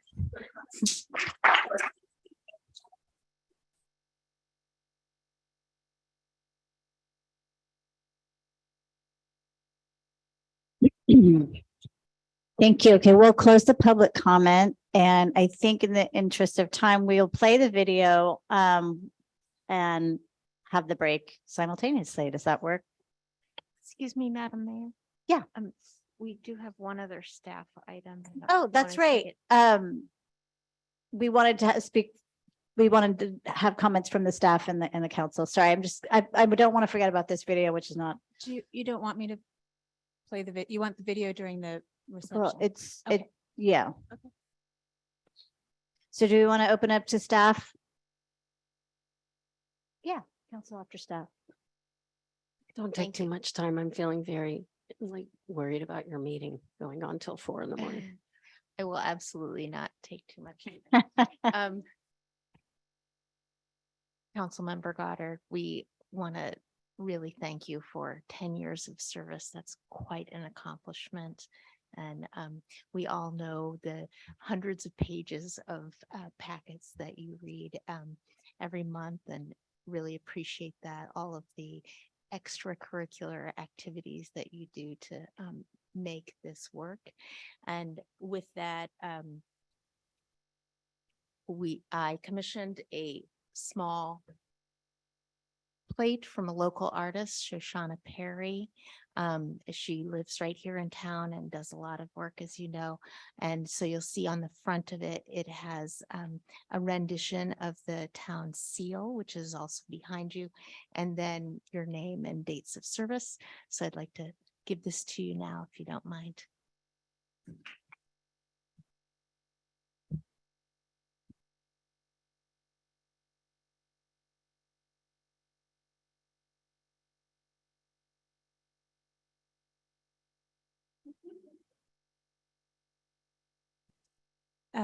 Councilmember Goddard, I'll just be really quick because I didn't prepare anything. I forgot, being busy with some other preparations for this meeting. But I'll take you out for a beer this weekend and tell you all about it. But thank you. It's been wonderful working with you. You got on the council about 2 months after I started as town clerk. So we've pretty much been new together and old together. And so it's been fun. Thanks.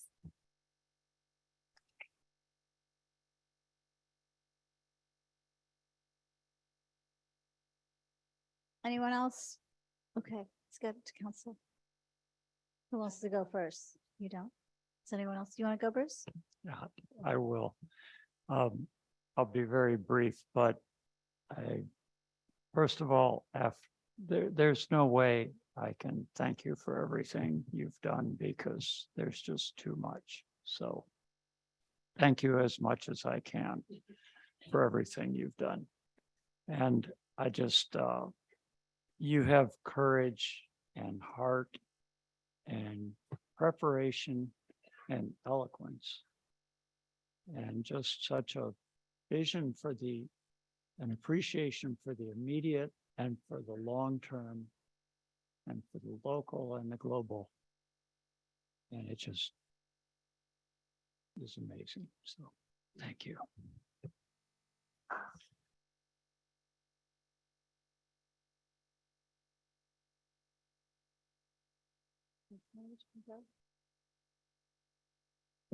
Sure.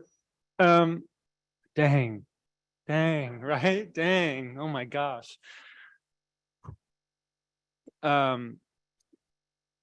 I've just been thinking a lot about today, about this today and about today, but I remember the first time I actually came into contact with you was actually on this stage. We used to do these interviews and it would be like right here. And I remember an interview for the Open Space Committee.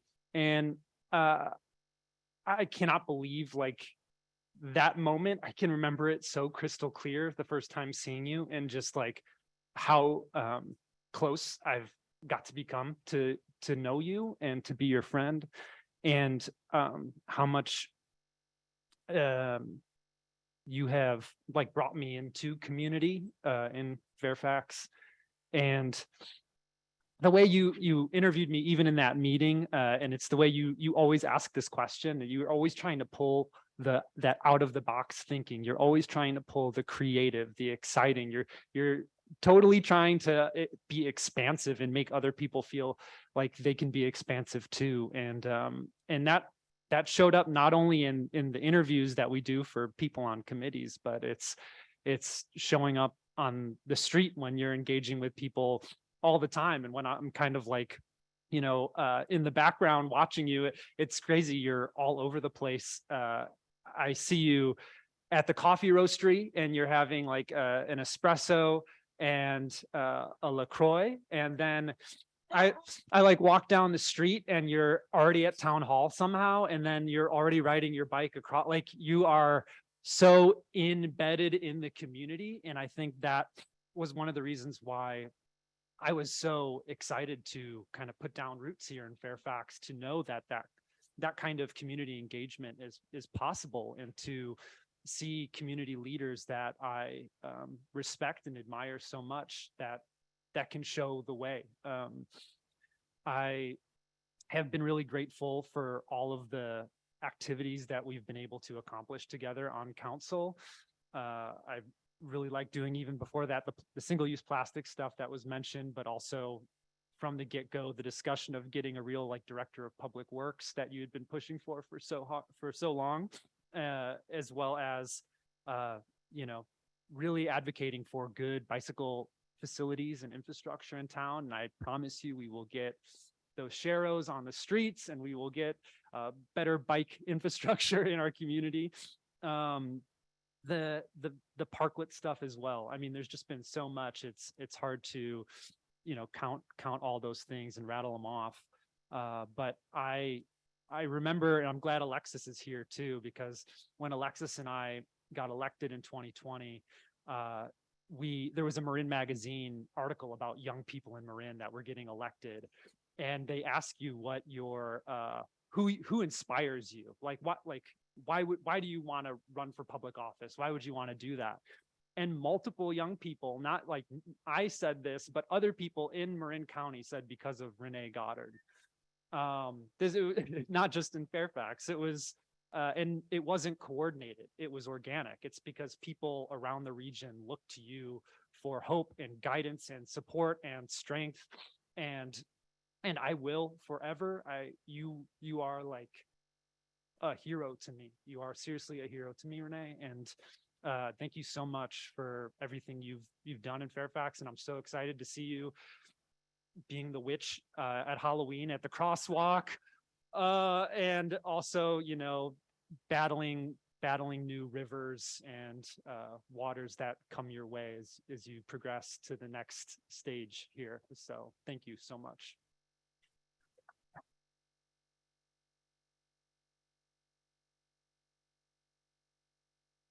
Well, I'm definitely going to cry since Chance was crying. So we've spent 10 years together, except Renee was 1 month sooner than me, which she'll never let me forget. And I want to say that, Renee, you're kind and caring and compassionate, and you care about this town and this community. You love the town, and we all do things our own way, and we do the best we can.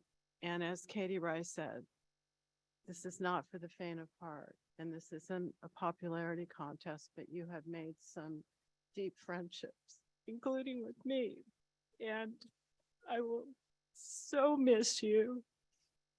Here's a gift from me that you can open later, and it's something that sort of we share together.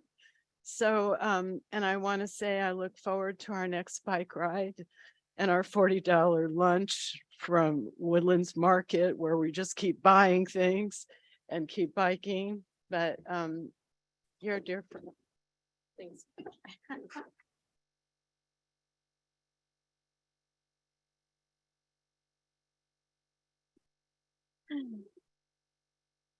I'll keep it short, but Renee, the first time that I think it was the first time I formally met you was when we were both running in 2019 and at the Marin IJ editorial board interview, and you were 10 minutes late because you rode your bike.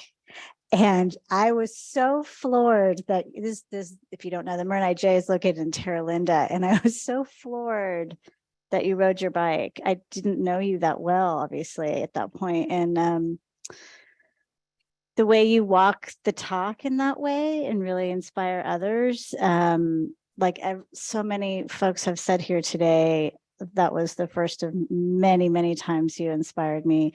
I feel like you are community, and you've shown me dimensions of this community that have really filled my heart. The Hanukkah event last year or the year before was one of the most beautiful moments I've had in Fairfax, when you were singing to the community. I just loved it so much. And I think it's part of the video that we're going to see later. But as a newcomer on the council, you have been a wonderful mentor, and some of the work that era of COVID, which was so nonstop, and we were side by side every day at your house or my house, or just like asking Garrett for, it was just was so intense, and we were getting to know each other and partnering at the same time, and it was some of the most meaningful work of my life. And I thank you for your partnership and for teaching me. And I'm just so grateful for you and what you've done and what you've shown me. And I'm going to miss you a lot. Thank you.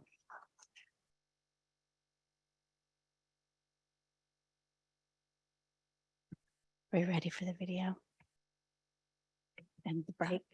Or how do you want to do it? Actually, we have a couple of more agenda items before the Oh, break. I thought we were Can I- gonna. Can I say a few words? Yeah. Yes.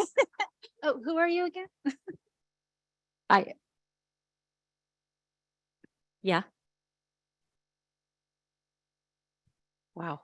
Well, I'm completely and totally touched, honored, overwhelmed beyond belief. And I just thank you all so much for all that you have shared and for sharing this space with me and teaching me so much, challenging me to my core.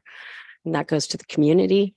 I can't tell you what a privilege and an honor it is to be that challenged and to really take it to heart. It's the hardest thing I've ever done.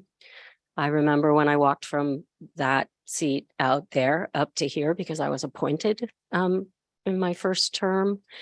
And I explained to people that what it feels like to walk from there to here, which I always say is something that each and every one of you could do, should you choose to do, which is what is so blessed about being a member of a small community. We are volunteers.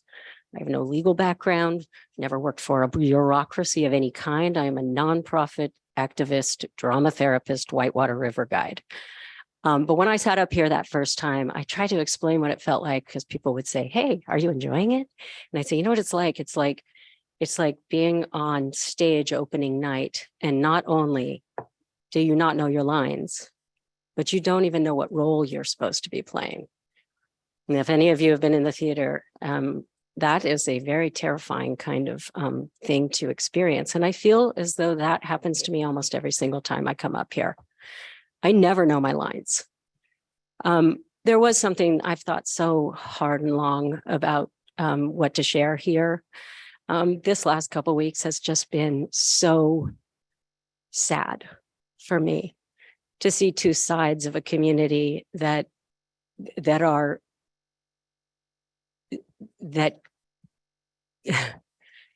can't come together, where common language doesn't exist. It's not on the table when it could. And so I wanted to talk about something. I'm not sure it's really appropriate right now, but my background is in whitewater rafting. And I've been all over the world and in some of the scariest kinds of situations you could be in remote areas of Indonesia and Papua New Guinea, and places where every single step, every single word, every single stroke of the oar matters. And I have been feeling that in each and every email that I have read from many, many people, from each conversation I've had with members of the DSA and to the folks who have brought us their stories. And making policy decisions is like rafting a class 5 river, and finesse and great focus and listening and time and knowing how to catch eddies, which are the places where you pause in the river, where you actually catch that eddy. It's hard to catch them, are where people learn to breathe again. It's where people take a break. It's where people correct. It's where we figure out if everyone still has their paddle. If people have lost their paddles, then the boat is imbalanced. If you don't find a way to stay in the eddy long enough to regroup, then you shoot off downstream completely out of control. And I've been in that boat many times. So I just want to read my final statement here, and that is I'll, my neighbor is sitting in the front row here, Nick. And so my long story, I'm going to now kind of conclude with this, and that is that before beginning our conversation about rent stabilization and just cause, with one of my neighbors who I respect very much, he shared one thing with me, which I will remember. Quote, "The silver lining is that I will always stay informed and involved with what's happening in this town." And as David Weinsoff, who also was here, who I haven't seen for years, he says that when he would encourage members of the public to stay informed and get involved, he would always say democracy is not a spectator sport. And I always remembered that. And I just wanted to share my hope for Fairfax. And that is that all the rocks ahead, which there will be, just as rocks are in the river, my hope is that they will be navigated with grace, and that eddies will be seen as places to pause, briefly, breathe, make sure that no one has lost their paddle, and that all of us will turn to our neighbor, our teacher, our tenant, our landlord, our elected officials, our town staff, our police department, that make sure that each other's life jackets are truly tightened. They can be comfortable, but that they are truly tightened, and that we're all prepared to enter the current. There are class 5 challenges in our near future, really near future. And just as we, when I started rafting, were very passionate and believed that people could all get along, because if we were all in the same boat and we all paddled together and we were synchronous, that we could fix the world. And just as we were idealistic and passionate back in the 80s, the world in our town would be very well served to remember that we all need to paddle together if we're going to survive and if we're going to thrive. So I have great hope for this town. I have incredible gratitude for your allowing me to serve for this long. For staff, I could name I could go on and on and on and on, but thank you so much. And I will miss you guys a lot. So thank you very much.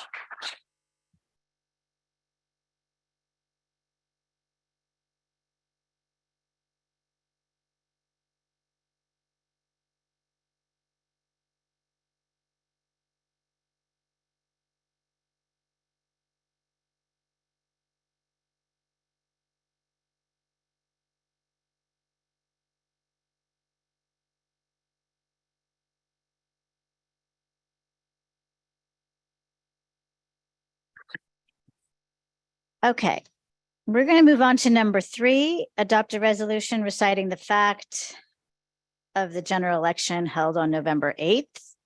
And there's a short report from our clerk, Michelle.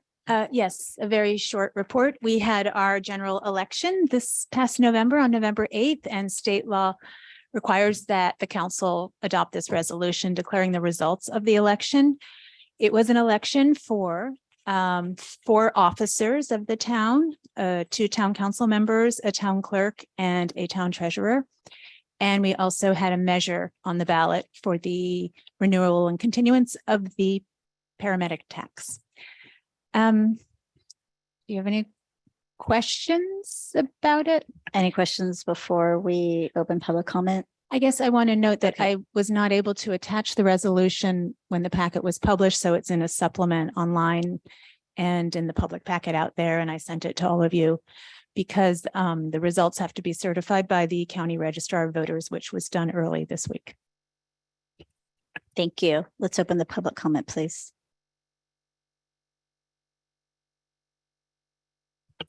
Anyone on Zoom, if you want to make a public comment, now is the time to raise your hand. I see no public comments on Zoom. Okay, we'll close the public comment. I'd like to entertain a motion. I'll make the motion to adopt the resolution that was in the supplement that's online. I'll second that. Can I do an all in favor on a resolution? I can't. No. Okay. Can we get a roll call vote, please? Yes, Councilmember Goddard, Yes. Councilmember Kohler, Yes. Councilmember Ackerman, Yes. Vice Mayor Catrano, Yes. and Mayor Hellman. Yes. Ayes all. Motion passes. And I forgot an important note is that when that Councilmember Goddard's term ends upon the certification of the election results, which just happened. So you're free. Freedom.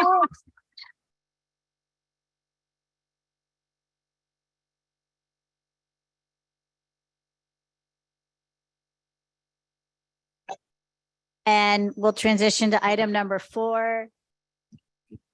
You don't have to leave. Administer. But you will in a minute. Administer oath of office to newly elected public officers. Again, our clerk will be presenting. Brief staff report, it's the same thing. that Okay. The state law requires that officers be sworn in before they begin their terms, and the new terms are about to begin for the, I should have said that the top vote getters for the 2 town council seats were Mayor Hellman and Lisa Blash, who is here. And if we all come, all the newly, and I was reelected, thank you, to be the town clerk. And we have town treasurer, here she comes, Janet Garvin coming. So if we also, I'll come up there too, and I have this other mic.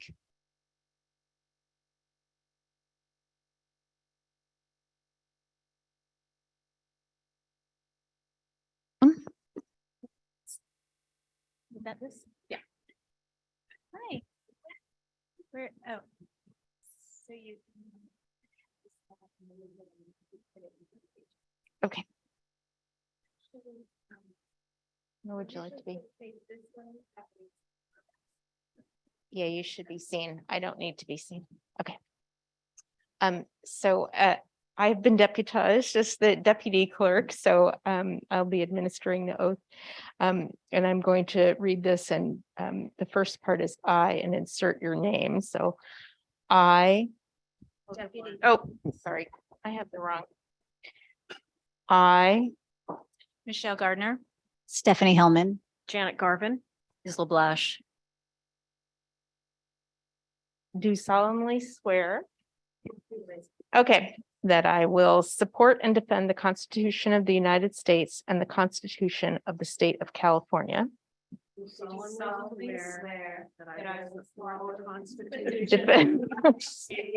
and the Constitution of the State of California Against all enemies, foreign and domestic. against all enemies, foreign and domestic, That I will bear true faith and allegiance. that I will bear true faith and allegiance To the Constitution of the United States and the Constitution of the State of California. to the Constitution of the United States and the Constitution of the State of California. That I take this obligation freely. That I take this obligation freely Without mental reservation or purpose of evasion. without mental reservation or purpose of evasion. And that I will well and faithfully discharge the duties. And that I will well and faithfully discharge the duties Upon which I am about to enter. upon which I am about to enter. Thank you very much. Welcome, thank you.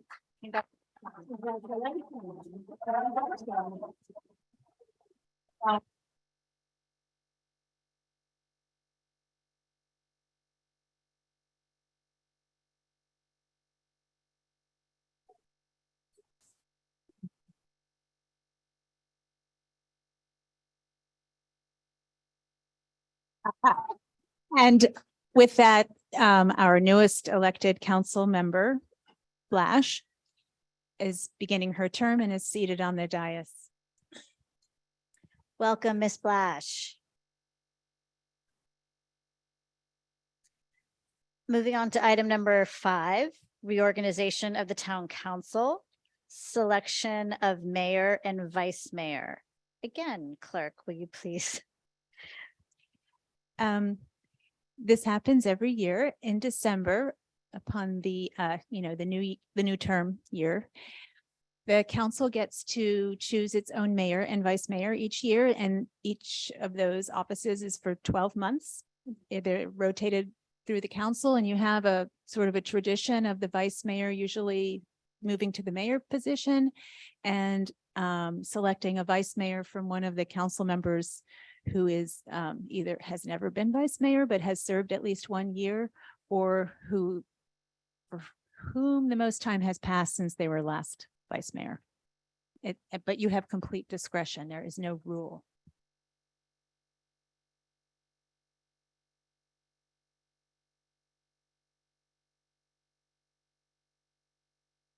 Yes, please, go ahead.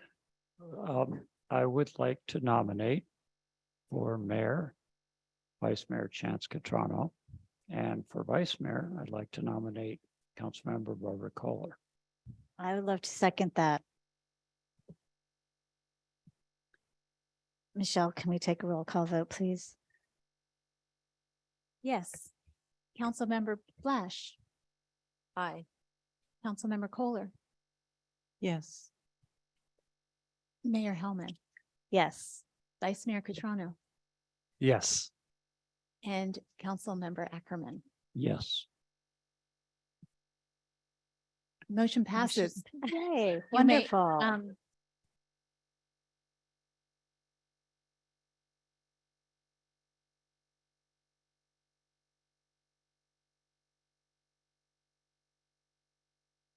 We should take public comment on the reorganization. Yeah. Any members of the public in the room like to offer public comment on item number 5?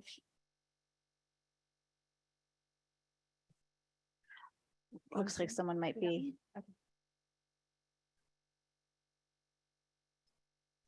Welcome. Oh, is that okay, Michelle? Sorry. Welcome, Councilmember Blash. So lovely to see you up there. Congratulations, Mayor Catrano. We can't wait to see what's ahead. That's all.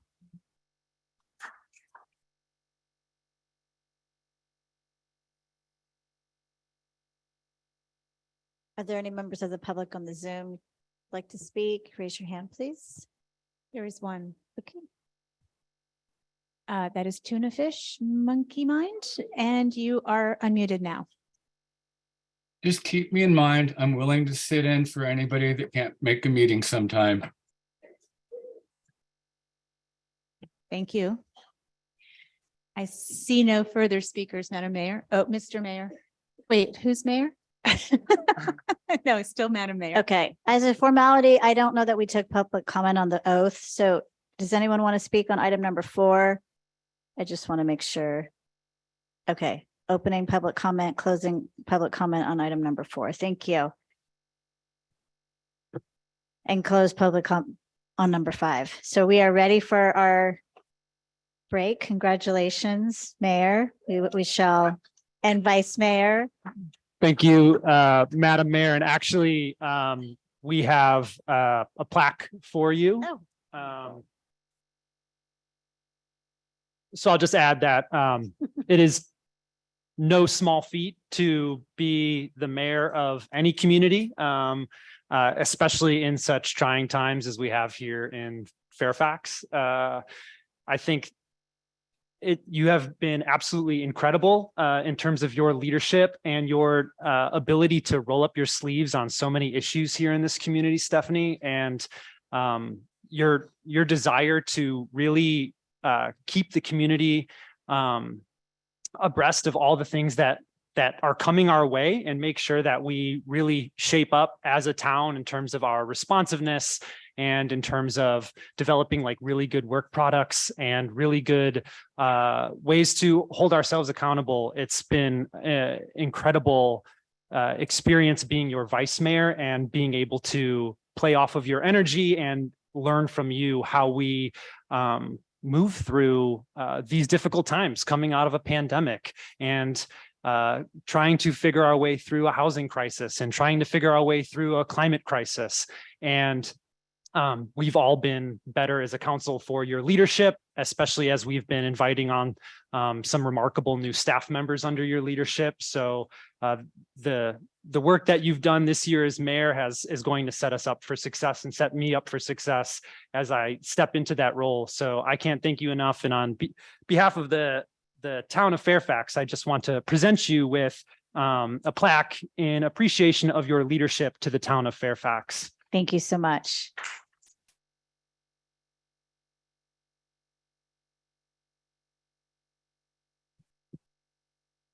It's been an honor and a privilege, and I'm really delighted to see you shine as mayor. Thank you for those kind words. And with that, we are going to watch the video now and take a break. Yes. And please, there are some treats on the table. Please help yourself.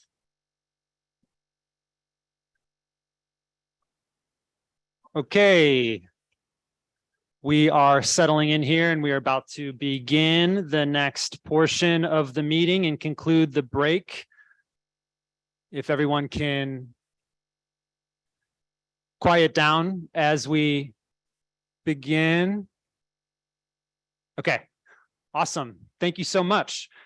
Okay, we are moving on to the next portion of our agenda, open time for public expression. This is a time to address the council on matters not on the agenda. Individuals are limited to 2 minutes, subject to the mayor's discretion. Council is not permitted to take action, and state law strictly limits the right of council to discuss any unagendized item. If there are still raised hands after 30 minutes, open time will be continued to the end of the agenda. And we'll take care of the other business and then circle back around. So with that said, we have a nice line forming and we will begin open time for public expression. Thank you. I'll be speaking on behalf of 65 people. I can probably still do this under 3. First comment is, those are wonderful apricots with chocolate. Whoever made those, good job. Thank you. When I think of rent control, I think of where it is tried and true, where it sets an example for all other communities to follow by their success. I think of examples like Detroit, Oakland, and San Francisco, all places Fairfax does not want to be. Rent control has its place, but not your version you presented to Fairfax. It is your over-the-top just cause that will destroy our community. Why do you think the Democratic Socialists of America approached Fairfax? Not because of your acumen. They approached you because they knew they could easily persuade you. I applaud your convictions, but the ordinances as written illuminates a document that looks like Frankenstein with discombobulated parts that are so subjective that even the scant public outreach was at a loss for words when what if examples were presented. These ordinances serve only to bully people with legal fees. That is why only one side has treble damages. The first question we all need to address is, why would we invite opinions from people who do not live in your community and exclude the opinions from your sworn to represent constituents? Why did you not solicit the opinions of the landlords that pay tax, now without representation? The list is readily available from the assessor.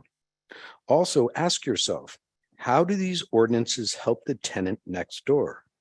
If a tenant can sublet, who can sublet, who can sublet? Do you want to live next door to a flop house filled with people with a revolving door? Do you want to live next door to increase density? Cited Health Code 1940 allows up to 10 people in a 700 square foot unit. How can you manage each sublet's new landlord designation? Do the new sublet landlords pay the legal fees? Stakeholders will be excluded. So with your language, the first tenant or the prior sublet is the new landlord. These ordinances are not CEQA exempt. The additional density and strain on public resources must be quantified and the basis subject to public review. So instead of hoodwinking your own community, take this community outpouring and make something better that actually protects our most vulnerable. As written, this is nothing more than a new financial grab to support the attorneys that violate our constitutional protections, such as the right to exclude. Thank you. Thank you. And since we have so many people here tonight, I also want to just note, if there are similar comments, I think everybody wants to get home at a reasonable hour. So if you can just say like, I agree with some of these similar sentiments, and then add your additional sentiments that might be different, it might help us get through public comment in a quick but substantive way. So I just wanted to lay that out there for everybody. But thank you. Next public comment, please. Great, thank you very much, Mayor, Vice Mayor, Town Council. The recent rent control ordinances, like former council member Renee Gard mentioned, has become a very divisive issue. But one amazing thing that these ordinances have done is unify the homeowners, the mom and pop landlords, the housing providers, and the renters, all in opposition to these ordinances. The residents have come together to exercise their citizen democracy and voice their concerns about how these onerous measures will affect them, will injure them personally and financially. I want to recognize and thank the residents and the volunteers like Philip, Deb, Kelly, Claire, Kay, Liz, and Stacy, and so many others who have given up their time with their families and businesses to inform the community about this overreach, to speak to their neighbors, to hold signs on the corner and gather signatures to try to delay these terrible ordinances and bring them to a vote of the people.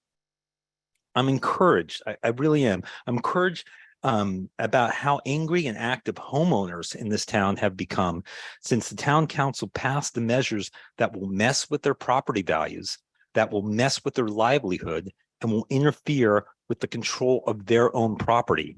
You know, all at the urging of outside groups like the Democratic Socialists of America, who are here in force tonight.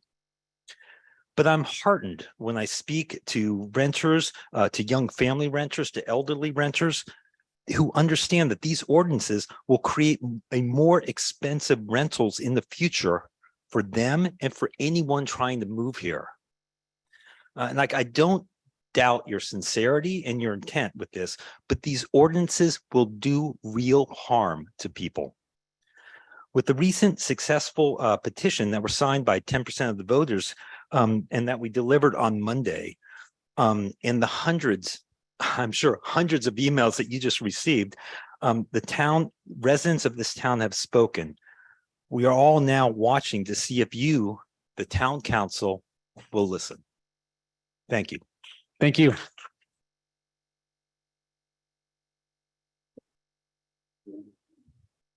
Okay, next speaker, please. Hello, my name is Lola Pettit, and I've been living up there on Chester Avenue since 1983.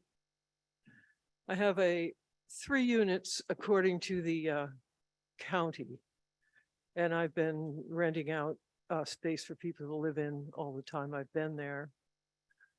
So, I'm kind of old school.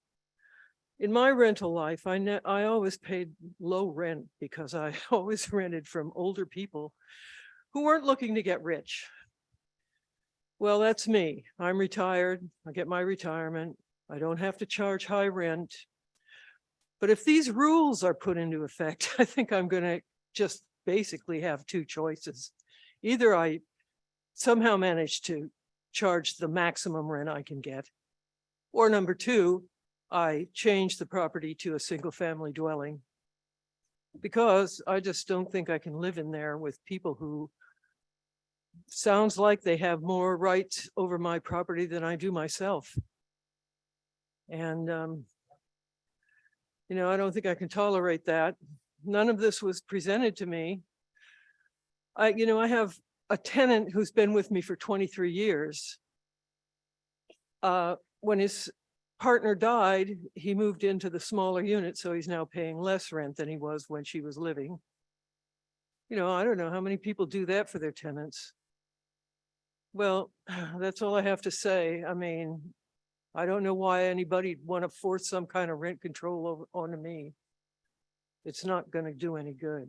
It's just going to either drive me out of it or make me protect myself by driving up my rents. Thank you. Thank you very much, Ms. Petty. I'm speaking for Rescue Fairfax Housing. 3 minutes. 3 minutes? You said it's a Rescue Fairfax Housing? Yeah, 30, I had 30 people in my group. Okay, Okay, great. thanks. Hi, everyone. I'm a native to Marin. I'm a town council virgin. I was a service worker for 25 years in this community. I'm a registered nurse. I worked for San Quentin. I worked to COVID for service workers, and I was a renter for 30 years. I'd like to applaud addressing the desperate need for affordable housing. And although your heart was in the right place, you interfered with democracy and rushed us through without the due diligence it deserved. In the attempt to get these ordinances adopted quickly, mistakes happened. Barbara, you're the voice of reason. Thank you. Bruce, during the final vote, it is so obvious you were conflicted, even stating, I think we haven't done a good enough job at getting the whole community involved in this conversation. While voicing your concerns, our mayor interjected, stating legal aid provides free legal counsel for landlords. This is incorrect, and it's only for the tenants. I ask you, Bruce, given the information you have now, would you vote for this ordinance? Chance, you and I, we share the same ideals.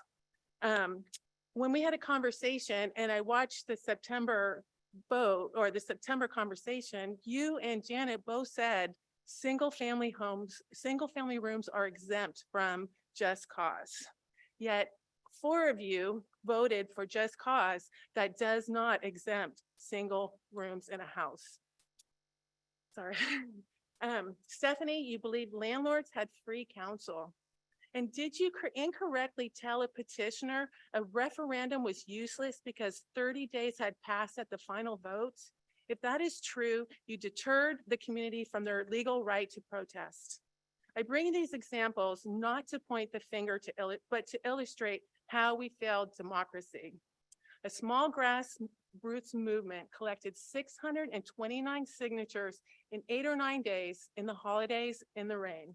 You have torn this town in two, and due to the unintended consequences, have pit people against those who they share the same ideals and values. We are a small town and the fundamental base of democracy. A good elected official will look at their mistakes and fix them. I ask you to stop this ordinance now, listen to your people, create something that is fair to both renters, landlords, and homeowners alike. It's the only way forward. Thank you. Wait 1 second.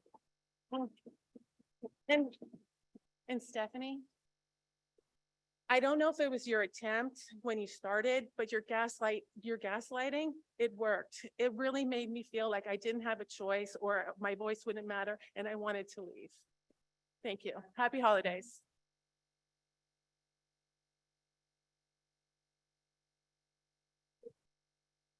Thank you.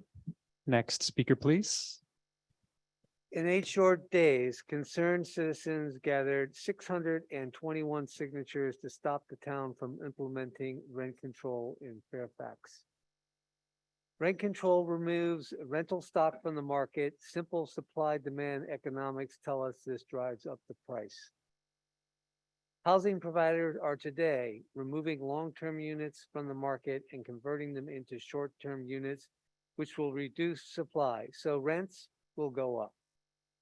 By the way, there are more than 30 people that have made this decision. Also, housing providers will reset rents to market rates when their units are vacated. This further drives up the price. The big losers are renters. More broadly, the town loses income diversity. And do we really want either of those two outcomes?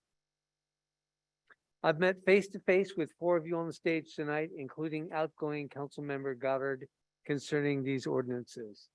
The process you all took was poorly constructed, suffered from terrible outreach, and lacked critical voices. Something this momentous, something that affects all citizens, should have been brought before the voters for a vote, not decided by 5 council members. Housing providers may refuse to register their units and pay the fees you plan to levy against them. Are you really ready to take these folks to court for non-compliance? How much is the City of Berkeley Rent Board going to be paid to adjudicate disputes here in Fairfax? These are just 2 of many unanswered questions. I have a radical idea for you. You indefinitely postpone implementation, The ordinances need to be 100% discarded and a new process begun. The town needs a fresh start. The town needs a fresh start, and you guys cannot provide that. Thank you. Thank you, sir.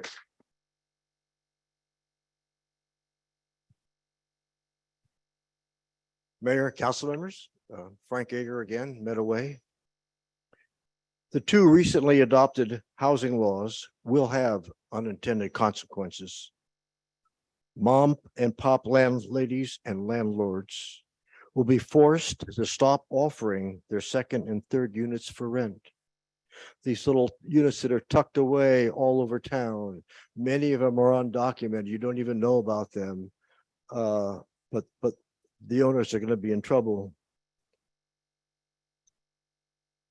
In 2021, nearly 1 in 7 homes purchased in the largest metropolitan areas of California were purchased by investors and investor groups. That's happening all over California.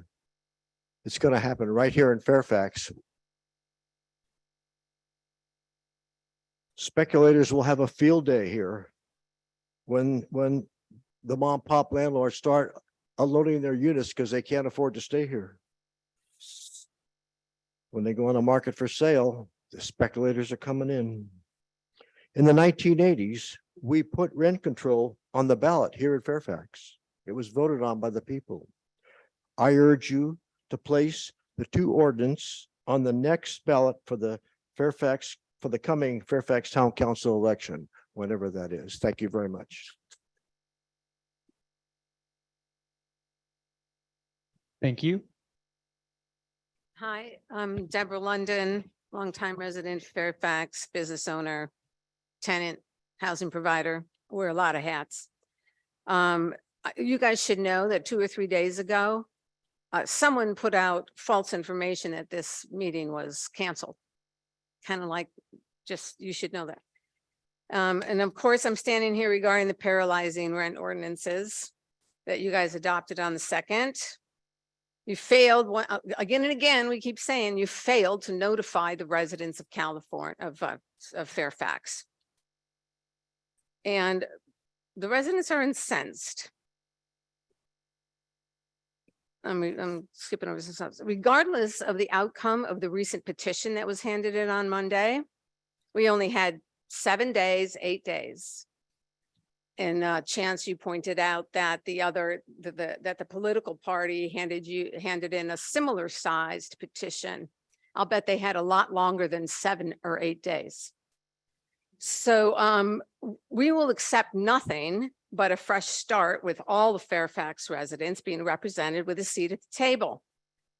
The problem with your process is that you spoke to a very narrow group of people who lobbied you. And you know, honestly, I think you were sold a bill of goods. Those present at the table need to especially be housing providers and landlords, most who are small mom and pops, including my husband and I, who have worked ceaselessly to be able to, in some cases, squeak into ownership. They're doing nothing more than trying to survive to pay their property taxes, mortgages, insurance, repairs and maintenance. You know the drill all the way down the line. This group of Fairfax residents are trying to survive. There's no equity. Equity only happens if you sell. So, you know, these ordinances will have a devastating effects, not only on the community of Fairfax, but especially on housing providers. So I want to, in closing, as you know, we created this petition in 7 days. Imagine what we can do with more than that amount of time. We are not going away until this is completely scrapped and a new ordinance is created that represents all factions equally. We're not going to nibble away at the edges of these ordinances. Not going to do that. We need a restart. They must be put on a ballot and voted on by the people, not 5 members of the town council. Not only should they be voted on by the people of Fairfax, but probably by the voters of Marin County. Thank you.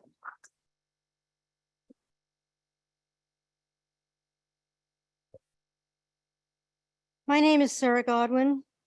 My husband bought our house 46 years ago. We are the bedrock of Fairfax. I am deeply dismayed by the new rent control just cause eviction ordinance. It will not accomplish its stated goals of providing more affordable housing and protecting tenants in Fairfax. Indeed, it will exacerbate both problems. It makes renting risky for housing providers, so much so that many of my neighbors have said they cannot afford the immense financial risk inherent in renting a room, an ADU, a JDU, an in-law, or a backyard cottage. The lawyer who spoke at the first informational meeting a week or so ago said that the just cause eviction portion is, quote, a minefield for landlords with triple damages, $10,000 costs, having to pay the costs of the tenant's attorney. It's an impossible financial burden. Several people near where I live have already made great sacrifices to live in Fairfax. They are renting out their home's living space to tenants while living themselves in the garage, the basement, or under a carport. The ordinance is a direct financial blow to our elderly who count on the rent from their property for retirement income. I am told that 80% of Fairfax's low to moderate income housing stock is from these units. The fact is that the ordinance's stated goals are an attempt to solve a problem we don't have. It violates every homeowner's legal rights to their own property. I ask you to see your way clear to not certify this ordinance. It must be suspended from taking effect until it has been thoroughly reconsidered. At the very least, it must be open to public discussion. All homeowners must be notified. Its costs to the town of Fairfax must be publicly noticed. Its likelihood of unintended consequences and collateral damage made clear, and it must then go to the vote of the people. This ordinance is not in the best interest of tenants, landlords, homeowners, or residents of Fairfax. It makes the housing dilemma worse, not better. You are honor bound to honestly represent the will of the residents of the town of Fairfax. Please do so. Thank you very much. Next speaker, please. Hi there. My name is Noemi Lecouture. I get very nervous in public, but this is really important to me. I worked really, really hard to finally own my home, and I moved to Fairfax exactly a year ago. The only reason I was able to purchase my home is because it's a duplex, and it helps me pay the rent. With the two new ordinance, I will not be able to keep my home.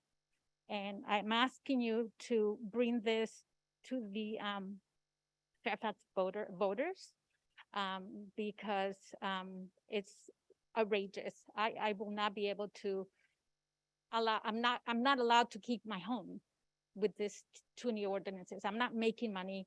I'm just trying to survive and have a home. Thank you. Thank you very much. Next speaker.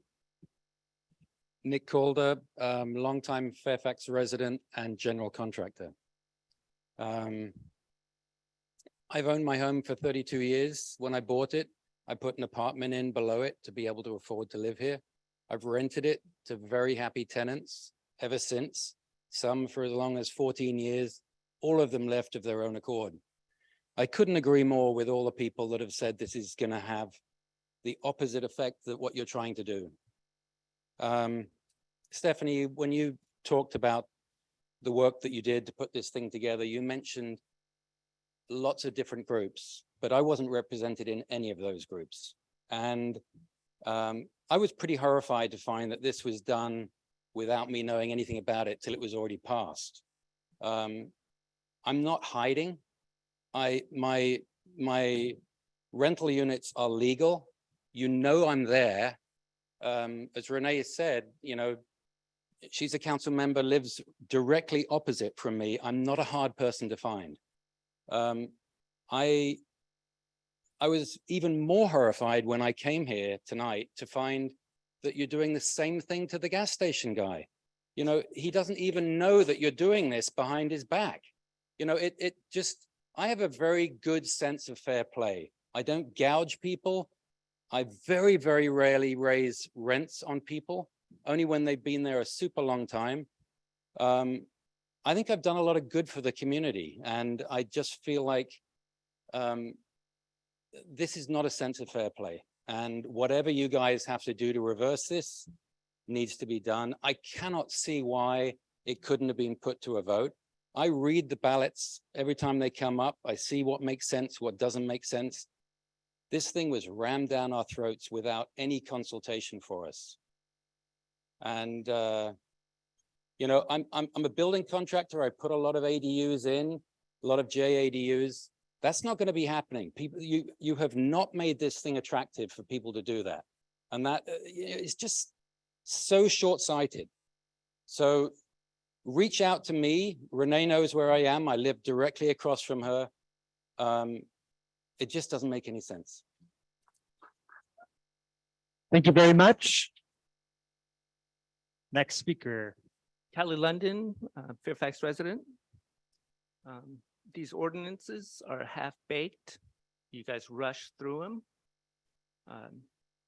The town of Fairfax is torn apart, the very fabric of, and that blood is on your hands. We should have worked together for this. That didn't happen. And you haven't represented Fairfax. I know many people, they're taking their rentals off the market, and what you guys are trying to achieve isn't happening. It's not going to happen this way. This needs to get thrown out in the garbage, and the people of Fairfax need to vote on it. Thank you. Thank you very much. Next speaker, please. Hi, I'm Liz Froneberger. I'm a resident in Fairfax. I think I can keep this under 2 minutes. I'm an emergency department and EMS RN, soon to be retired after serving in Marin for 32 years. My late husband, Henry Froneberger, and I raised our sons in Fairfax, and I still live in the home where they were raised. My husband died of a rare aggressive prostate cancer caused by his exposure to Agent Orange while in combat in Vietnam. His diagnosis was a complete shock. It had spread silently and wasn't discovered until it was in almost every organ except his brain. He died within 3 weeks after being told his fight was useless.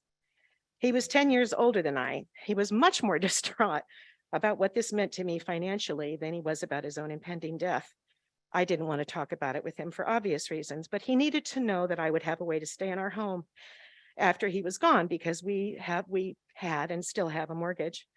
I was to save money and eventually build some sort of little apartment to rent out. If the time came and I needed help, I could have a caregiver live downstairs and I could live out my days at home as he had. In June of 2020, I finally started. COVID was in full bloom and that affected everything, including the cost of construction. I spent every single cent of my savings. For a variety of reasons, I've only had intermittent opportunities to rent it out to traveling nurses. That seemed a good way for me to get my feet wet on how to be a good landlord and help me get used to the idea of having someone living within the 4 walls of my home. 5 years have passed since Henry's death. My plan for my post-retirement was to help my youngest son, a general contractor, and my daughter-in-law, a night shift pediatric ICU nurse. They have a 10-month-old, and as you know, childcare for infants is incredibly expensive. I was going to help them save money by watching my granddaughter. Now, with this truly insane just cause eviction ordinance, I can't take the risk to rent out that ADU. My concerns were written to each of you multiple times, and the only one who bothered to answer me was Barbara Kohler. Thank you very much. I will have to find a part-time job, which is fine, to help, but it's going to be for paying my mortgage instead of being able to help my family. And it is the 4 out of 5 of you who created this mess for my family, and I lay the blame squarely at your feet. Start over. Get all the stakeholders together this time and start again. I support some parts of what you were doing, but this was outrageous. Thank you.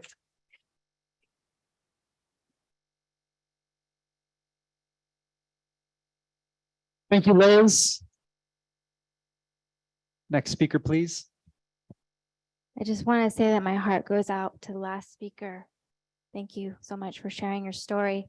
I'd like 3 minutes. I represent myself and over 100 people in Marin with Marin Freedom Rising. Marin Freedom Rising is about sovereignty, and it's about the US Constitution.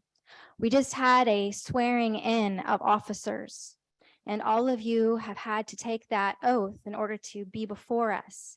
So when you are before us, we expect and we trust that you are going to be upholding the United States Constitution and the Constitution of the state of California. This rent control actually interferes with a very specific constitutional right, which is the right to privacy. You may not understand this, I think your lawyer does, that the right to privacy is also the right to private contract. Private contract can happen between people who agree to the same terms. Now, in the rental market, commercial or residential, the law can provide guidelines, but they can't dictate what the contract is, and they can't interfere between private people making a private contract. It's actually unconstitutional. And I believe that if you don't start over, you're going to be finding that out because you're going to have a lot of lawsuits on your hands, or a collective lawsuit against you from several people coming together. That is what's going to be taking place if you don't take a different action now. I'd also like to say, as Renee said, it's important for a community to be able to be in the same position to row the boat together.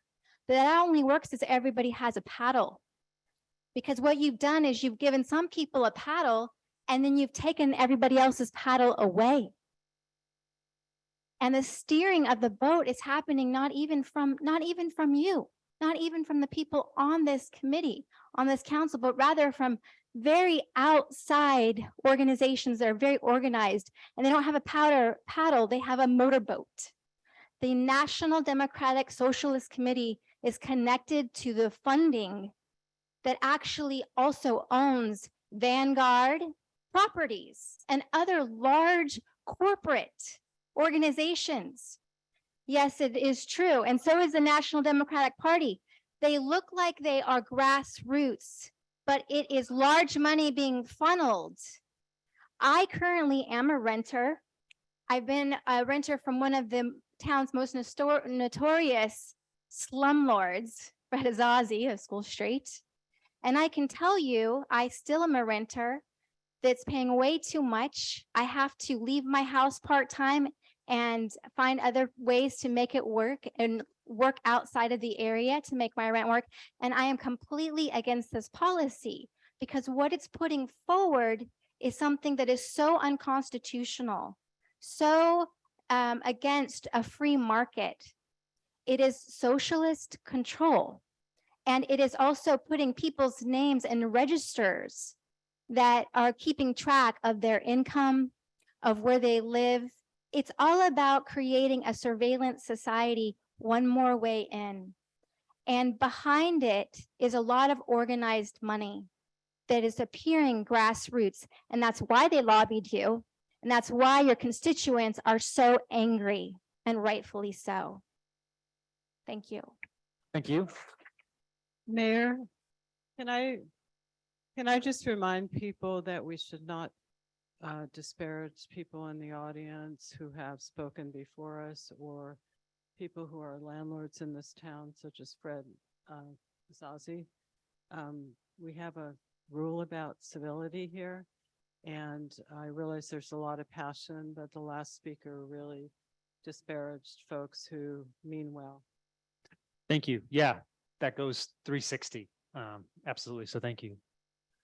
Next speaker. Hi, my name is Andrew. Thank you so much. I am a middle school science teacher.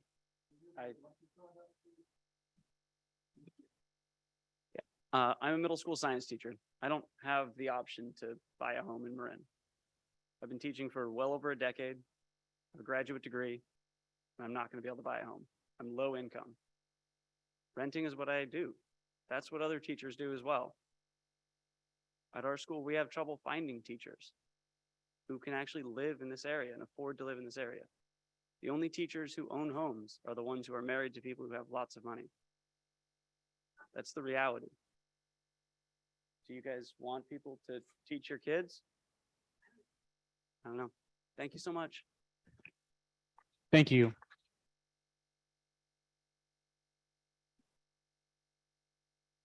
Good evening, council. Yeah, my name's Joe McGarry. I'm a longtime renter here in Fairfax and current renter, and I think this is my 9th public comment on the topic of rent control over the course of, I believe, 9 months. You know, I think it was the item's been agendized 8 times. I've been here and I've followed this. I've been invested in it because I'm a renter and I want housing stability for me and my family.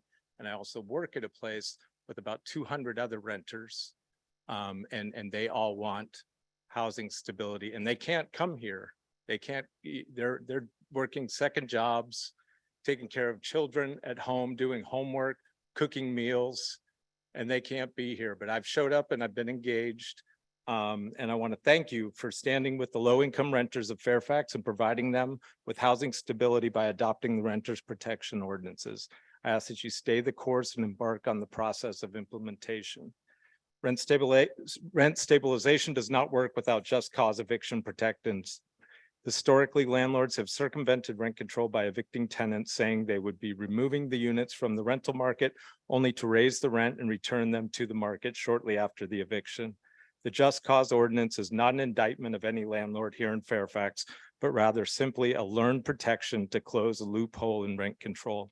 On the topic of evictions, I think it's important to note that 70% of renters in Fairfax find themselves classified as low income. It is also important to note that an extremely high number of the members of the global majority in Fairfax are renters. In this country, Black and Latinx renters in general and women in particular are disproportionately threatened with eviction and are twice as likely to be evicted as a white man. There is no group in more need of eviction protections in a town that is 90% white than low-income members of the global majority. I ask that you stay the course and implement the renters protections that you passed on November 2nd, was it? Thank you. Thank you, Mr. McGarry. Next speaker. Hello, council, staff, and fellow citizens. I'm Naomi. I'm a Fairfax renter for 16 years. Thank you all for being here tonight. It's really good to see such a strong turnout of folks with interest in participating in this important conversation about rent stabilization and just cause eviction. Just as it's been wonderful to see strong turnout at every single previous town council meeting where this was previously discussed, of which there have been many. The process that has been undertaken to get to this point has been long, and many diverse voices have been heard along the way. Our council listened closely to their constituents. They read through the ordinances carefully, discussed and asked questions about the finer points in multiple meetings, asked staff to make adjustments, and voted their conscience. The process was taken very seriously. It is understandable that people have questions and concerns about how all of this will work. It is a change for the town that will affect many of us. For some, it may feel like an additional layer of bureaucracy that is frustrating or onerous. For some, it may create fear or concern about the unknown or of what future income could potentially be lost. All of these questions can be answered if we're patient and listen. But make no mistake, this is a human rights issue. For others of us, the ordinances offer a life-saving sense of relief that we will not be ejected from our home at any time for no reason whatsoever. A sense of relief that our rent will not be raised unexpectedly at an exorbitant rate when we are already, in many cases, paying over half our income in rent. We all know that there is a housing crisis and that rents are exceedingly high in the Bay Area. We know that Marin has the worst record in the state in terms of racial equity in housing. We know that many of the people who work in this town cannot afford to live here. This is one good step among many that we can and should take to make our town and county more equitable and livable for our fellow citizens. I thank the council for their strong action in support of the most vulnerable members of our community, and I ask my fellow citizens for patience as we all learn more about how the ordinances will work for our town. Thank you. Thank you. Next speaker. Good evening. I may be the only citizen here not speaking about rent control, but nevertheless, it's an important issue that I want to address. My name is Kendra Scott. I live on 10 Spruce Road. As many of you may know, on the October meeting, 12 of my neighbors and I came here with the public nuisance complaints of our neighbors, our local Fairfax Lumber Ace Hardware. The dust, noise, and visible blight nuisance date back to the early 2000s. Our agenda item was heard, and it resulted in you all voting to move this to a subcommittee. In October, we met with the council members Cutrano and Ackerman to walk them up our street so they could see firsthand the dust and visual blight. We continue to post our public YouTube onto our public YouTube page to document the dust being generated and the very early morning deliveries that sadly continue. We had hoped to have met as a full subcommittee by now in the spirit of neighborly collaboration and opening up the lines of communication, but for one reason or another, the folks at Fairfax Lumber Ace Hardware have been difficult to pin down. We believe that they have been reached, and the next step would be that the council members, now Mayor Cutrano and Ackerman, will meet with both sides individually. We are grateful that this process will begin soon. We want to share an update so you know where this process is currently at. We also wanted to thank council members Cutrano and Ackerman for their diligence on this matter. And lastly, we wanted to thank council member Goddard for the recommendation of the subcommittee and to wish her luck in her future endeavors.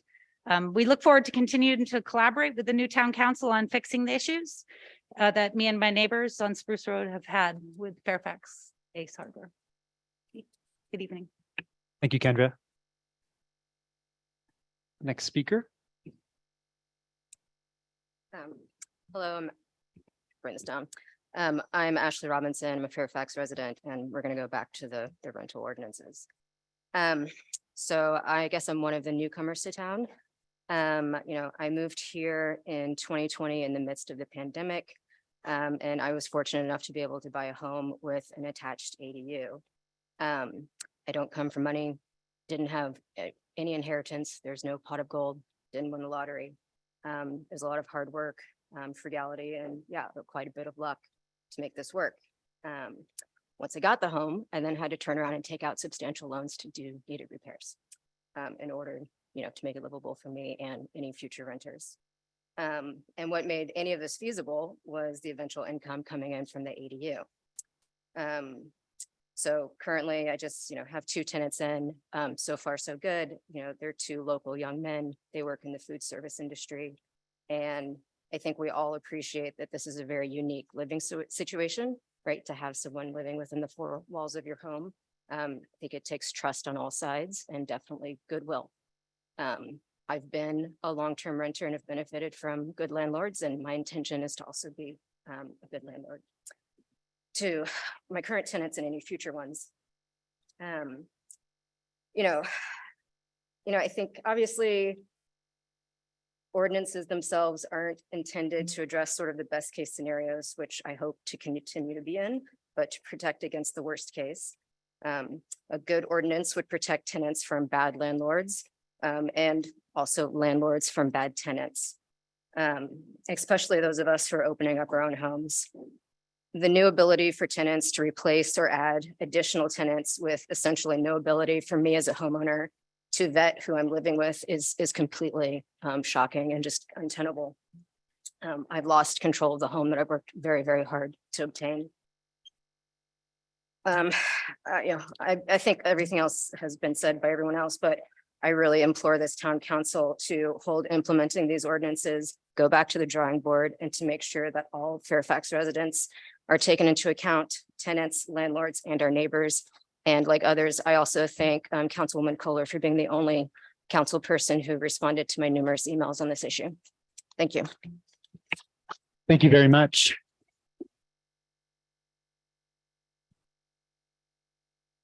Next Hi. speaker. Todd Greenberg here. I live in Fairfax, and I've been yielded time by Rose Tabor, and I've been asked to also read a letter from Taliha Durheim, who wrote to the whole town council, and I'd like a little bit of time for myself too. So I'd like to ask you for 5 or 6 minutes, because I've got an elderly person that wants to have her views heard, and I've got other people that want to have their views heard. Understandable, sir. And I think those folks have made their views heard via email. I think it would be totally appropriate for you to read the letter that you have before you and then add some of your comments after that. But please try to do it within 3 minutes. This letter is from Talia and she's written the whole town council. And I think We've it's received important the that letter. people hear it.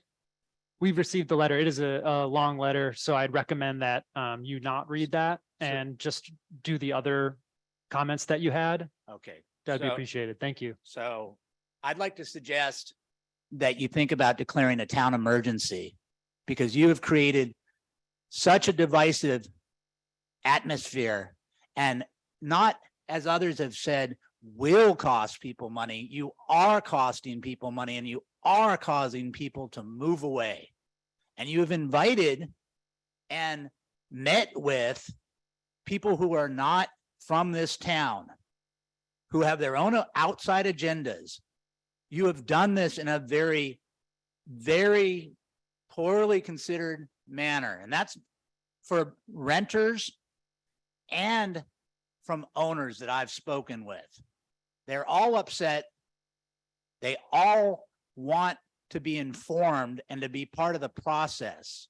So that being said, I want to draw your attention to a California code and have you consult with your attorneys to find out whether or not you're committing some form of financial elder abuse for all the people who've worked all their lives to own a place and have been providing reasonable housing for people that you are now causing to dip into their meager savings and put in jeopardy and just putting the whole town in chaos. I'm going to read this code.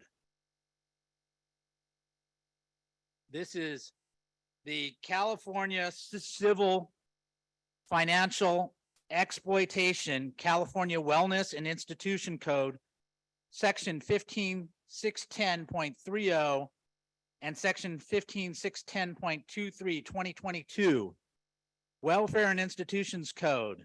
And I'm going to skip part of this. You can go back and reference it, but it says pardon me, it went small. Financial abuse of an elder or dependent adult occurs when a person or entity does any of the following.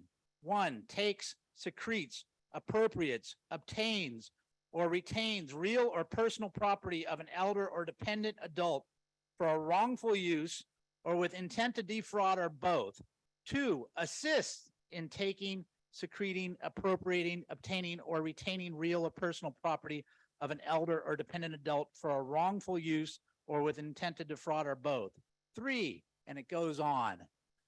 But you are not being fair to the elderly population here that's worked all of their life. And I understand you want to do the right thing, but you're not doing it in the right way.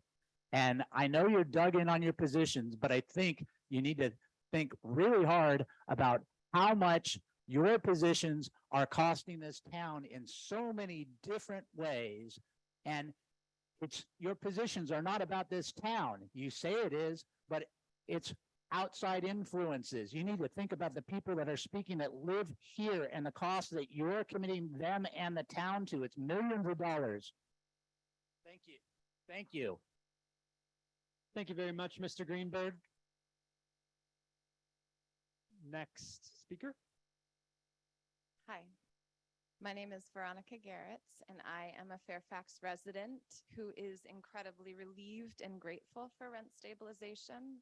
As a low-income single mother who is rent burdened, it's been a delight to look at my son in the eyes and let him know that we don't have to worry about moving out of this town and that we can continue to thrive here.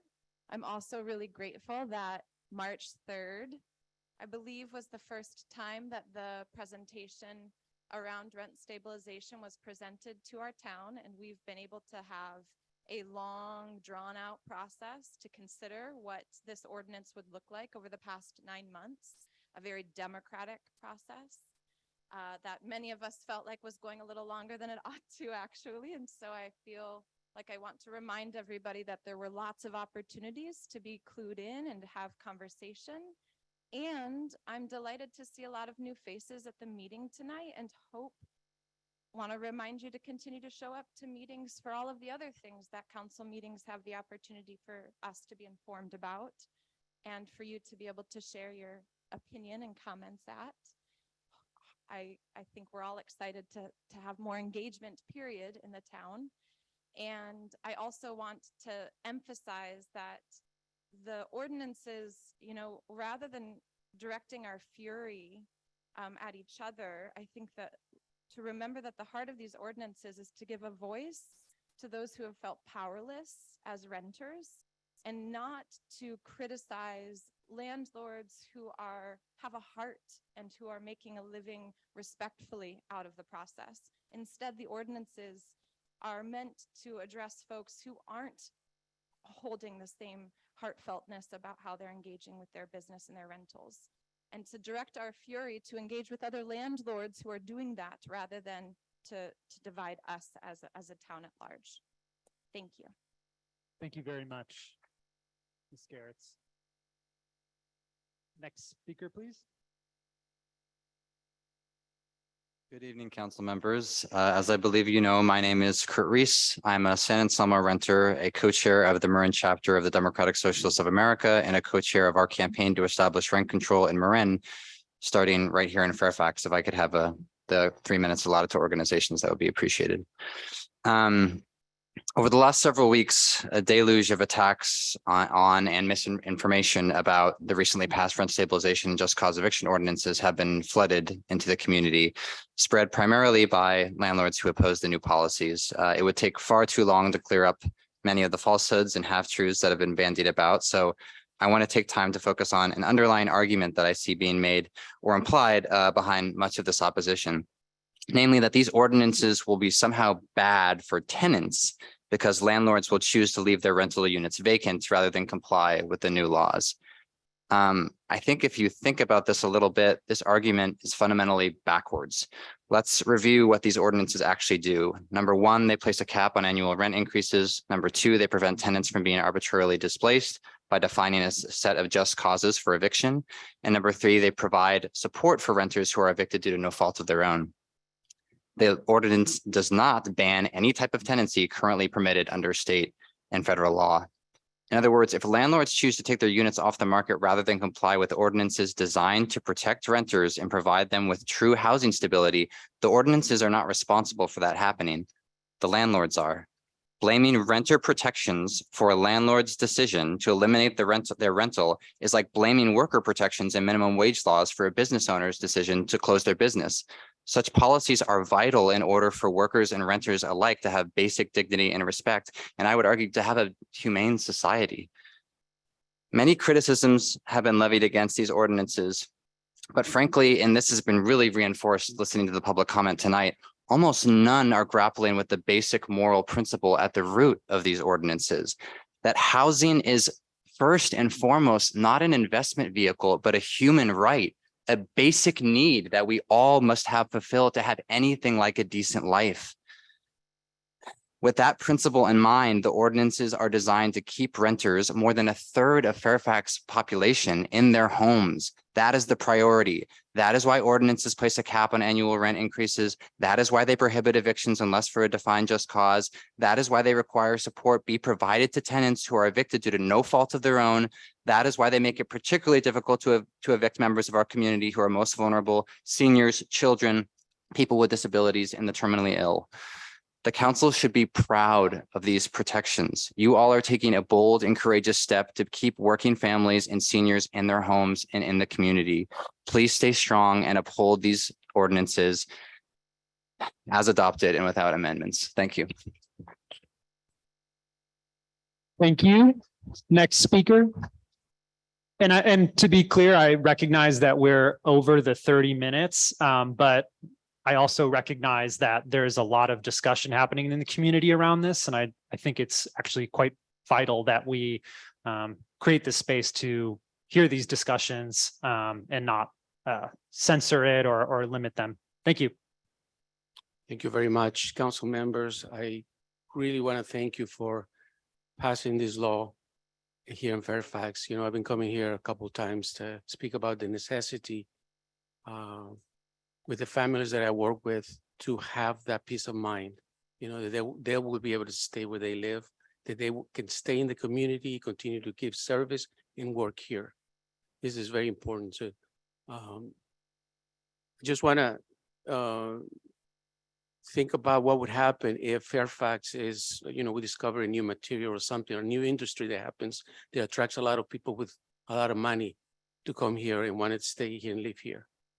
How many landlords would take advantage of that to and you know, throw away many families from their homes so they can charge more for the people that want to move here? That happened in many neighborhoods before. We know that. I'm sure the landlords that have spoken here are well-intentioned, and I heard what they have to say. I'm sure they are intentional, unintended consequences, but we have to start from what is right. We have to pass this law. We have to enforce this law so we can protect families, to keep their homes, continue to live in this town, to build community, stay here and care for one another. That's the primary thing. And then we can go from there. If there are problems, unintended consequences that will occur, which I'm sure they will, then we go from there. But this is the right thing to do. It's a human right. It's a human necessity. I'm a psychologist. I work, contract with 5 agencies, nonprofits. I could choose to make more money, you know, if I wanted to work with the wealthy, but I choose to work with families in need. And I am in their homes. I talk to them. They talk to me and they tell me what they're worrying about. You know, they worry about having to work 2 or 3 jobs to be able to pay for the expenses and not attend their children, which they end up in the social services. This is the right move. I thank you very much for doing that. Let's keep it up. Thank you, sir. Next speaker. I have to calm down here. I'm a little shaken up. My name is Laura. I've been here before. I want to thank you for being here. And I want to thank you for taking the courageous act to pass this. I'm not an outsider. I'm not a part of any social group or anything. I live here. I raise my children here. I'm a grandmother here, and I've been a caregiver, caring for people's loved ones in this community for 35 years, up until their deaths and in their frailty. I'm an elder. I need to be taken care of, and elders like me who work here, and people like my daughter who's paying 50% of her income on rent to take care of my grandchildren. I matter. These people matter. These essential workers matter. Other people matter. We need a home. They need a home where they can stay and care for their children. It's like, I feel like sitting in this room tonight, I was considered a nobody. Like I came from some outside place into this room, and they were all, everyone else was just, they knew and they were important. Well, that has to stop. We all have to matter. And I really am thankful for you and the courageous stand you have taken with this. It's humane. It gives people dignity, and I really appreciate all of you. All of you. Stand fast with this. Don't back down from this, please. Thank you for being here. Thank you. Next speaker. Hi, council members. My name is Kyle. I'm a renter. I'm not an outsider. I grew up here. I attended White Hill and I attended Archie Williams. I'm also a child life specialist working with children with life-limiting and terminal diagnoses throughout Marin. I want to speak to this Save Fairfax flyer that's being handed out around town and used to collect petition signatures against the ordinances. The lies and discrimination on this flyer against protected groups is terrifying, and many of the things listed violate the Fair Housing Act, which is a federal law that was first passed in the 1960s. I am a little concerned that some landlords in town do not know the laws already in place to protect tenants at the federal and state level. For example, the flyer asks, if a landlord signs a lease with one person in a studio apartment, can a wife and a child move in without landlord approval? Perhaps they can, but not because of these new ordinances. It is illegal under the Fair Housing Act, federal, to discriminate against families with children, and illegal in California to discriminate based on marital status. It is also frankly outrageous and shameful that these resources are promoting discrimination against the hardworking parents in this community and our beloved children who make this community joyful. In addition, this flyer tries to intimidate elder renters by implying seniors and other groups won't be rented to by landlords now. This is age discrimination, and it is also illegal under the Federal Fair Housing Act. Seniors and people over 40 are a protected class under the Fair Housing Act, and it's illegal to discriminate against renting to them. Again, it is deeply shameful that some people in the community would try to intimidate our elders and make them fear for their housing, along with other protected classes such as families with children and people with disabilities. The flyer also says if a landlord has adequate parking for 2 but not 4 tenants under the new ordinances, this fact would be ignored if additional family members or a domestic partner wanted to move in. In response to that, in numbers 2 and 3 on the flyer, overly restrictive occupancy laws are also illegal under the Federal Fair Housing Act and California state laws. California's Department of Fair Employment and Housing uses a formula-based occupancy restriction, the 2+1 formula, which permits 2 people to occupy each bedroom with 1 additional person in the living space. This has nothing to do with the Fairfax ordinances. And in fact, the Fairfax ordinances allow landlords to raise the rent if more tenants move into a unit. All these concerns about occupancy limits should be taken up with the state of California and the federal government, not the town of Fairfax. The misinformation being spread is deeply irresponsible. It is renter intimidation, and in some cases is promoting illegal actions against tenants. All of this underscores exactly why we need local rent control and just cause eviction protections, as it is clear that some landlords knowingly or unknowingly are already breaking state and federal housing laws in ways that are deeply harmful. Thank you. Thank you very much. Next speaker.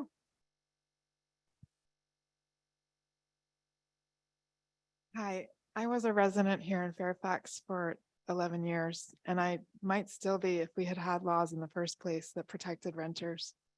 And I just want to congratulate you on finally addressing the concerns around housing issues. We've had a housing crisis for a very long time, and everybody knows that. And what I'm seeing now is a lot of bullying and a lot of misrepresentation and a lot of lies being spread around this town. And it's heartbreaking, and it's also very enlightening to watch the truth come out. I'm watching right here tonight, the inequities are in our face between landlords and renters. And I'm sad about that, but the truth is that's what's been going on forever. And I find it fascinating to listen to the landlords who spoke previously and then they disappeared. I didn't hear a single one of those landlords who spoke. I didn't hear a single one of them address actual concerns about renters themselves. And I wish that that wasn't the case, but that's what we're dealing with is landlords and renters are like this. And I wish that wasn't true. And I wish that people would actually listen to each other and speak to each other and care about each other. The truth is that these laws, if you are a good landlord, would not hurt you in any way by paying it, by actually following the new laws that were just passed. Thank you. Thank you very much.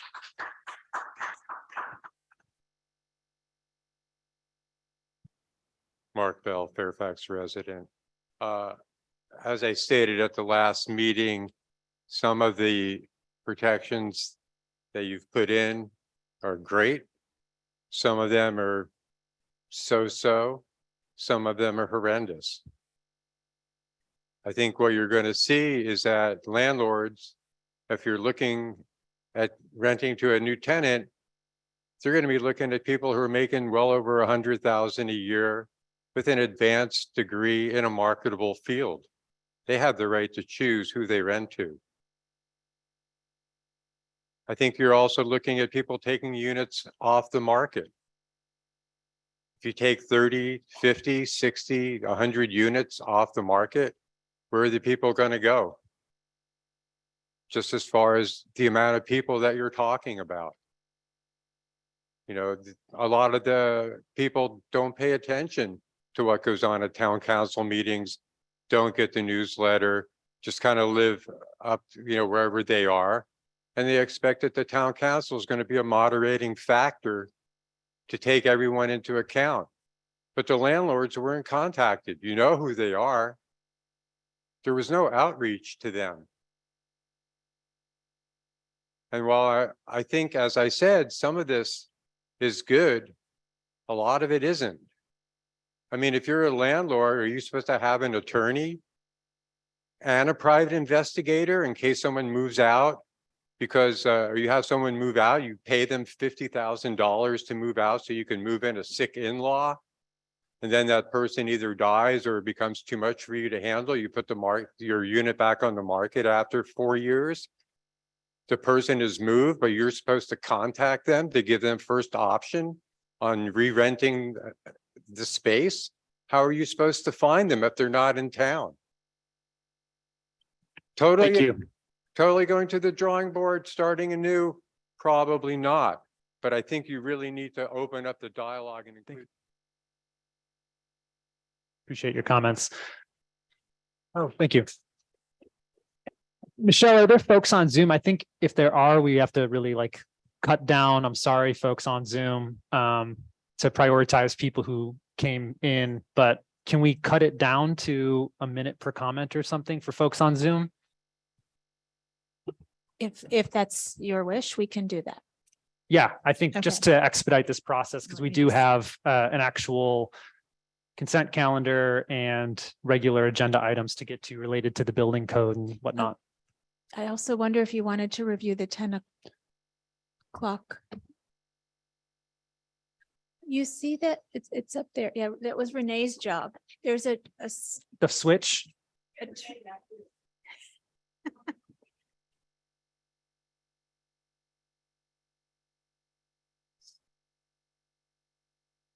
If you want to speak for the remainder of the public time, open time, this is the time to raise your hand on Zoom. You'll each have 1 minute. Please be brief and help us get through this as quickly as possible. Thank you so much.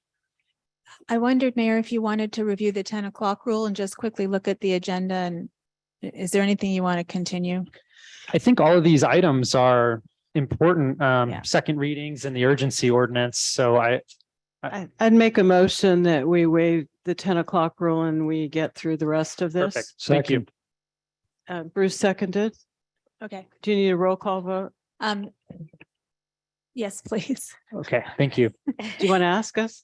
Okay. Councilmember Blash, Yes. Councilmember Kohler, Yes. Councilmember Ackerman. Yes. Councilmember Hellman, Yes. and Mayor Cutrano. Yes.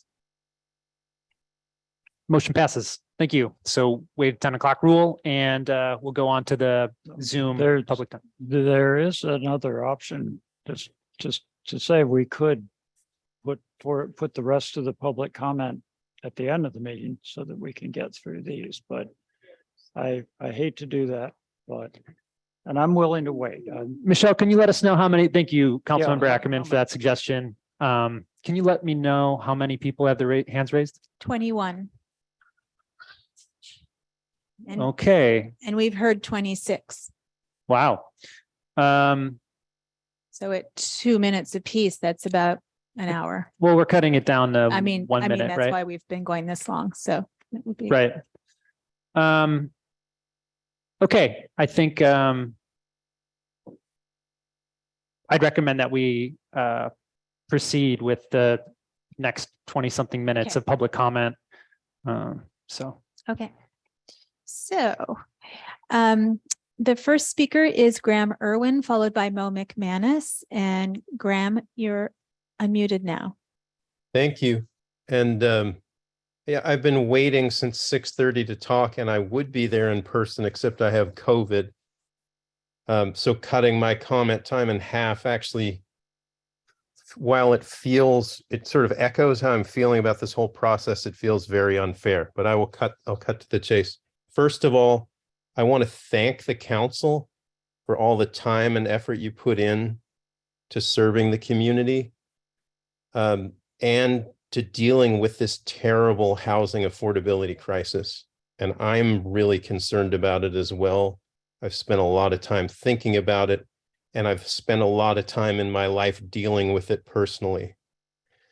I first came to Fairfax in 2003, bought a dump of a house, and that was when I first learned, when I really knew what the American dream was. And I spent about 2 years rebuilding that, mostly by myself. Couldn't afford it. I had roommates to share expenses.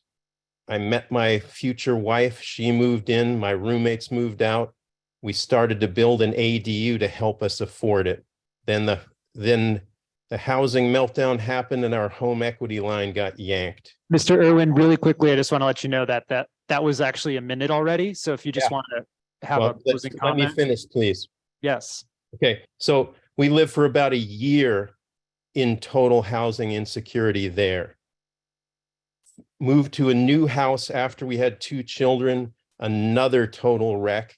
I've spent tens of thousands of hours, hundreds of thousands of dollars. I don't come from money. This is all debt. And I do not feel represented by what's happened. I feel completely marginalized and completely disregarded, and my well-being, my children's future, and their well-being is put in jeopardy by this. Why do I know that? Because I'm looking at the risks I need to take. I have an apartment I cannot possibly afford to rent under these circumstances. I'm going to conclude. I've heard people talk about checking their privilege. There is no one in a position of having to rent a property to live in this town that could have possibly thought that this legislation was a good idea. So please check your privilege. I mean this sincerely, and put yourself in the position that you are putting me and many others in. Thank you. Thank you.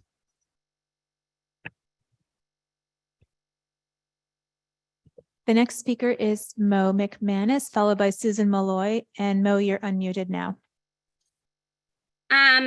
Thank you, Town Council. Obviously, you know, I'm Maureen McManus. I'm here speaking on behalf of the California Alliance for Retired Americans, UFCW Local 5, North Bay Labor Council, and the DSA. I'm going to skip part of what I've written. I'm down here. Your yes vote will now allow protections for Fairfax renters. Don't let working families, seniors, and young people get pushed out of Fairfax. I know there is a serious pressure coming from realtors, landlords, residents. I believe the latest pressures, the next door, the opinions, the signature gathering for petitions has been carefully orchestrated so that labor would have a difficult time mobilizing. The opposition is characterizing, this is just one thing, that as a failed Berkeley policy. Little mention on that. Berkeley has maintained and built up rent stabilization infrastructure for more than 40 years with a vibrant economy that still accommodates working people living close to work. Not only is there no repeal movement in Berkeley, they have a rental economy that suits the needs of thousands of students. We have all been working on this ordinance for 8+ months now. Meetings, agendas were posted, news stories published, support tables at Good Earth for over a year. Supporters of these ordinance did not hide in the shadows. The council voted on these policies unanimously on October 11th. Thank you, Ms. McManus. That's a minute. Okay, Fairfax, I you. just want to thank you, and please hold firm on both ordinance. Thank you for your time. Thank you. The next speaker is Susan Malloy, followed by Tuna Fish. Susan, you're unmuted. Oh, no, that was the wrong one. Sorry. Susan, you're unmuted now. Okay, thank you. But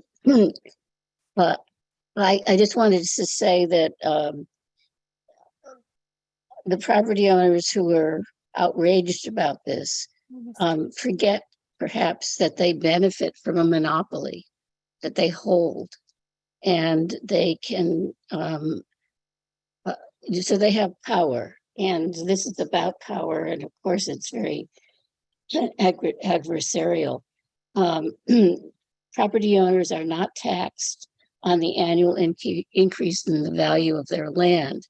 They can increase rents without producing new value. Our wealth as a nation is becoming detached from productive capacity. So much of the lending and investment and whatever goes into real estate. And so it, again, it's a monopoly. And so, and also people say that they've saved, they've worked all their life, et cetera, et cetera. Well, when you sell your property, you're going to have huge Thank you, Ms. capital Malloy. gain. So, That's a minute. Thank you so much. okay, sure. Bye-bye. The next speaker is Tuna Fish, followed by Chris P. Tuna Fish, you're unmuted. Chance, I've been here since like 6:37 and I need more time. I have a disorganization of voices inside my head and multiple personalities. The sooner you comment, I know. Sierra, the sooner it'll go. So Can we like restart it?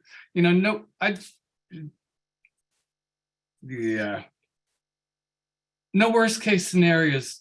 They may not happen to everyone, but they will happen. What then? This ordinance is not balanced. It is unfairly biased, and we need to do better. Honestly, I don't appreciate the worst case fearing put out by all sides. We could and should do better. I pretty much agree with most of the folks who have spoken. Renters, teachers, everyone on all sides in our community. It is heartbreaking. Life is an unknown, full of inequities, full of uncertainties. Most of the people I grew up with here are gone. It's always been a really expensive place to be. Fairfax is probably already the least expensive place to rent or be in Central Marin, period, already. Why does Fairfax have to bear the brunt of everything? And there are a lot of retirees. I'm close to being retired myself. that was a minute, Sierra. Yeah, Thank you very much. This ordinance isn't balanced. You need to do better. I'd suggest throwing it out and starting over and doing something that works for all sides. I mean, life is heartbreaking and we need to do better. I support something, but not this.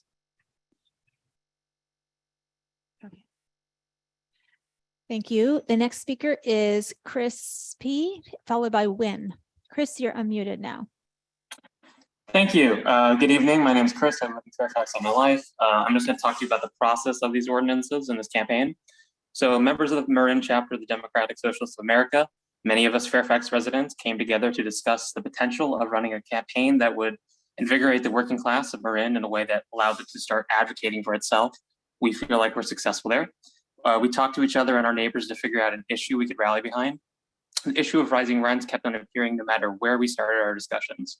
We had research on ways to address this, and rent control and just cause eviction protection stood out as an immediate solution to the housing crisis for renters, of which most members of Marin DSA are. We talked to experts and activists from other communities to find out how to offer renters the strongest protections California state law could allow.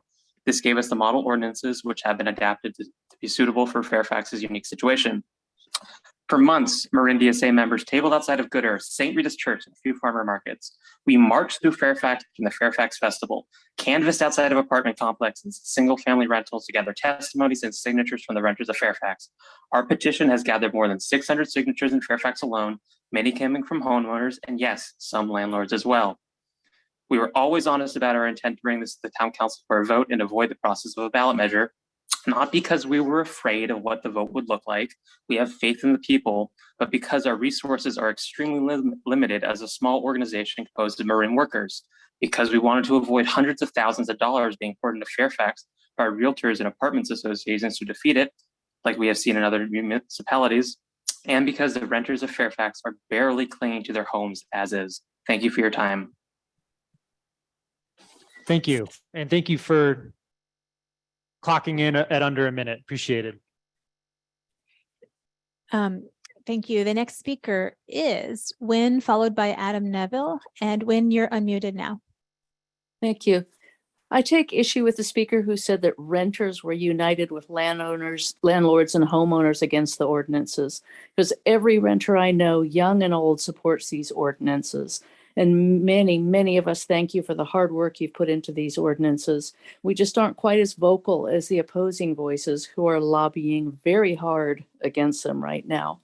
I noticed that almost all the landlords who spoke tonight have had a home here for decades. It must be so nice because they were so inexpensive back then. I wish they really understood what renters have to pay right now. As a teacher, I've never been able to own a home here. I'm in my 60s now and I'm retired. I just can't understand how these ordinances will plunge landlords into poverty as they're saying it will. I just don't get it. And I think it's really sad that they didn't stick around to listen to what a lot of these renters have said tonight. That's all I have to say. Thank you so much for all you've done.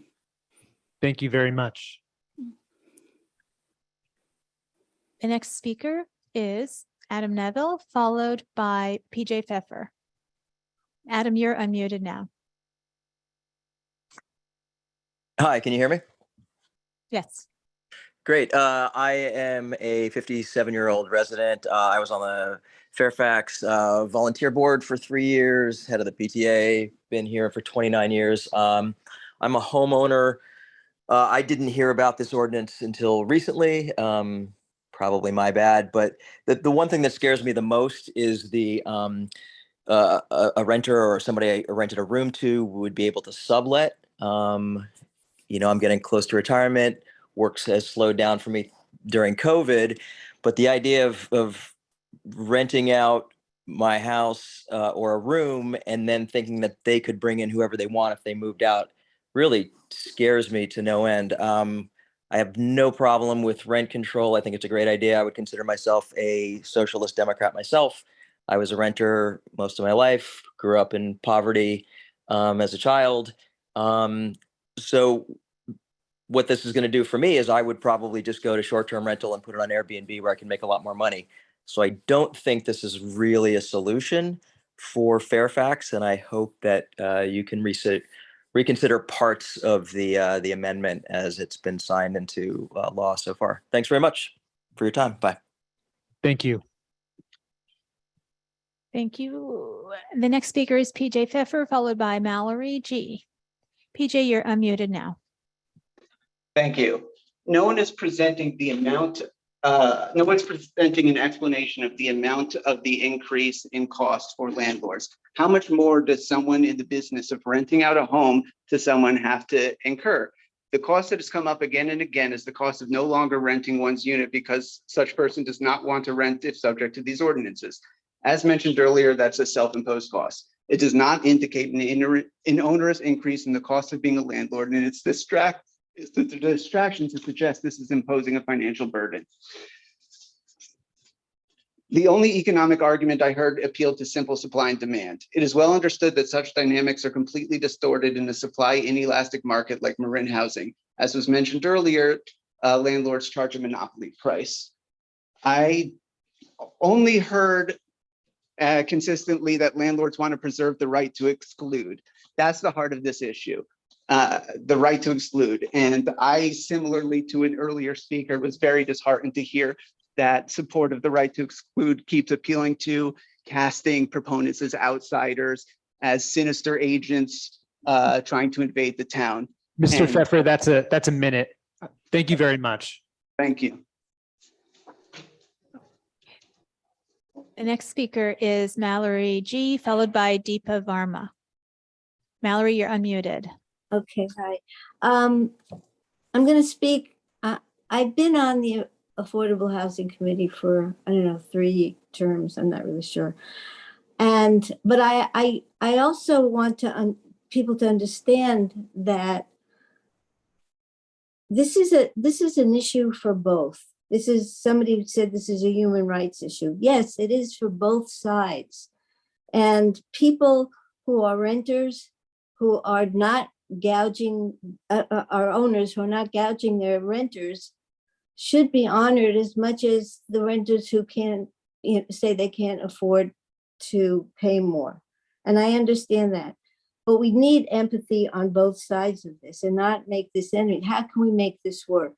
Can we make a survey of the renters and find out how much they're charging or how long they've been doing this, and for the owners, as well as the survey for the renters, and see if that works? But I would not vote on this now. I would have more dialogue and see how we can make this work for both sides. Not all of the rules I think Thank you. are gonna serve everybody. So what can we Thank you, get rid of? Mallory. That's a minute. I know. I Thank was you. talking, okay. The next speaker is Deepa Varma, followed by Joseph Hewlings. And Deepa, you're unmuted now. Thank you so much. Yeah, I'm here from Tenants Together, a statewide tenants organization and I was asked to be here by some tenants in Fairfax. And it's really clear to me from my blunder earlier today that I'm getting to hear so many community members talking about each other that Fairfax is a really special community. And I just want to share that what I've seen from rent control struggles around the state is that rent control is really about protecting and stabilizing community and helping protect what's special about communities and making sure that all different kinds of people get to stay in a community and not just homeowners. Homeowners get to have fixed rate mortgages. They get to have some stability and predictability in their lives. And rent control is about just making sure that tenants have that stability too. And as things get more expensive in the Bay and as more and more people are really struggling to make ends meet, it's more and more important that this growing number of people who are renters can be sure they can keep their job, that their kids can stay in school, and that they can continue to know their neighbors. Thank you, And Deepa. That's your minute. Thank you so much. The next speaker is Joseph Hewlings, followed by Jessica Green. Joseph, you're unmuted now. Thank you. Joseph Hewlings, Tamalpais Road, Fairfax. I'm a homeowner and a landlord, and I felt compelled to speak in support of these initiatives. My wife and I were privileged enough to buy our home 5 years ago, and at that point we could only afford to do so because it had an ADU which we rent out. However, 5 years on, due to all sorts of factors, including untaxed rising property values, Prop 13 and historically low interest rates, our wealth has grown with next to no effort on our part. Renters don't get those benefits. No, not all landlords are wealthy, but we enjoy inherent advantages that renters do not. This deck is stacked against renters. These ordinances are not a persecution of landlords, and they won't ruin us. My wife is a high school teacher, and several of her students have recently been displaced from Fairfax during the school year due to weak rights for tenants. These are visionary, progressive ordinances, and I urge you to pass them. Thank you. Thank you.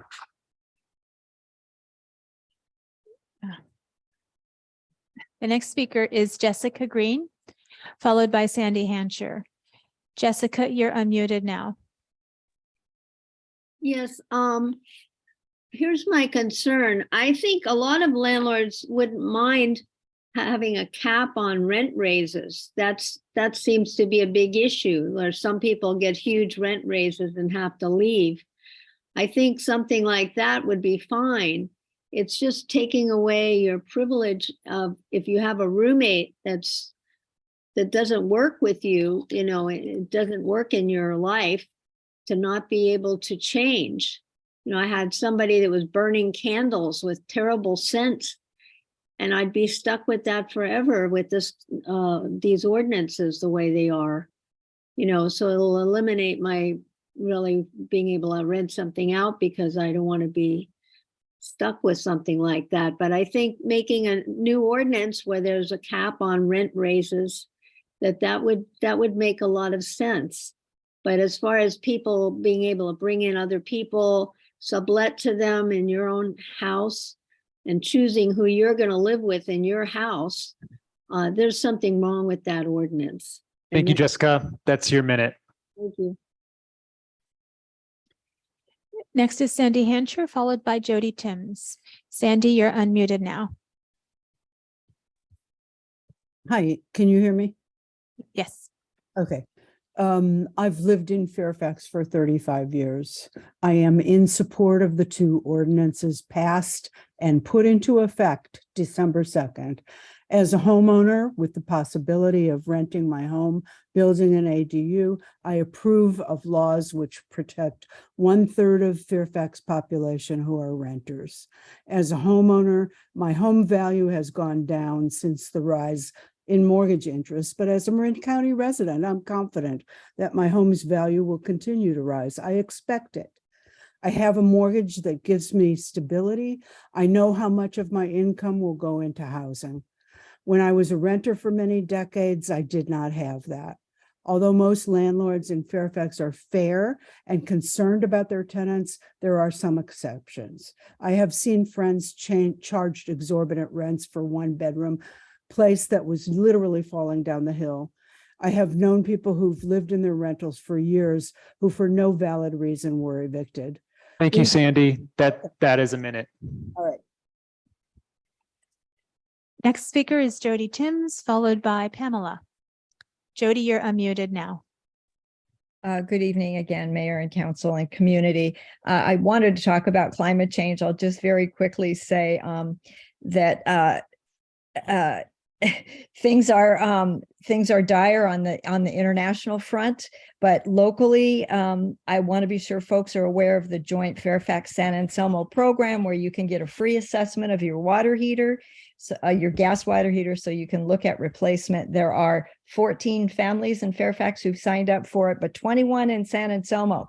So there are lots of rebates and money available currently and coming up to $14,000 for low-income homeowners. So we need to address climate change. I also, as a community member, just want to quickly say, I only live in this town because I was in a rent-controlled apartment in San Francisco for 15 years and was able to save a down payment to move here.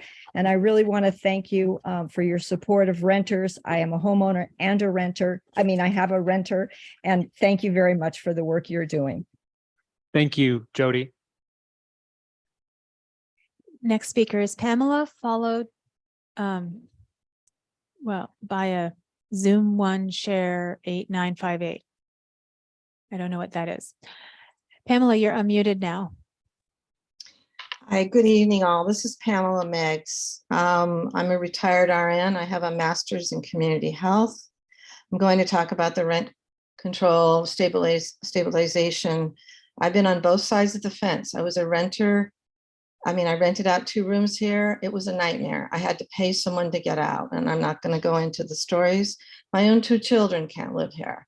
So I applaud the opening the gate to let this come forth, but how it was done, it was just not supportive of the community. I wanted to talk about the stress of the community as a nurse. 80% of disease is from stress.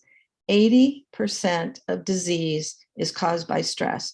I have been here since the 80s. I have never seen the stress in a community in this community, Fairfax, as it has been.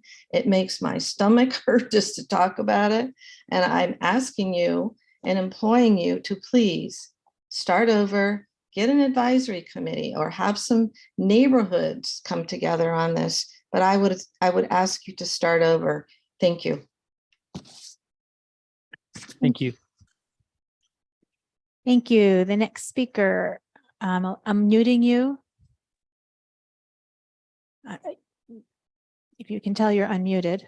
Zoom one share 8958.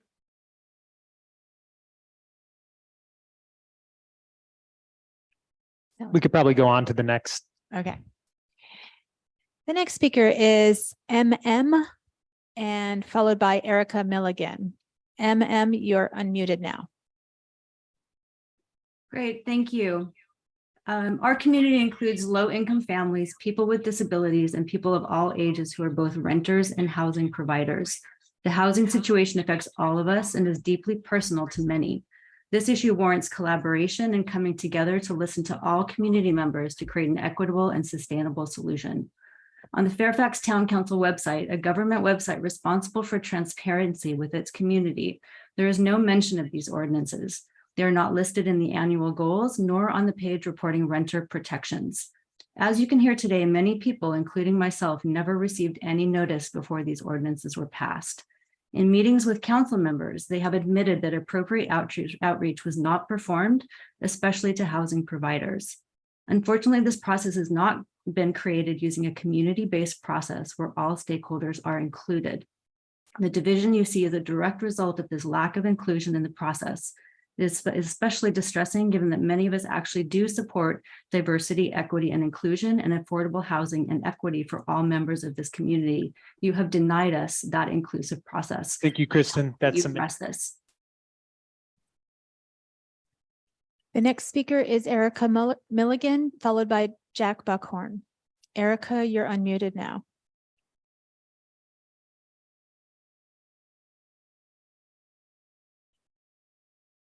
You have to unmute yourself there.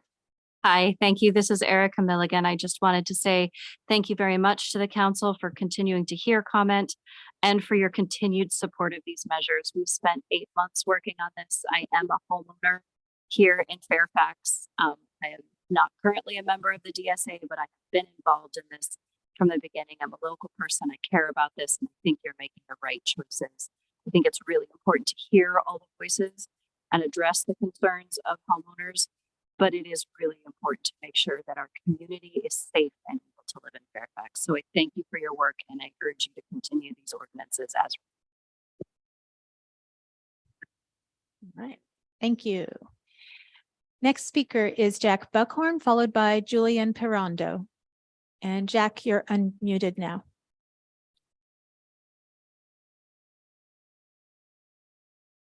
You might have to unmute yourself. There you go.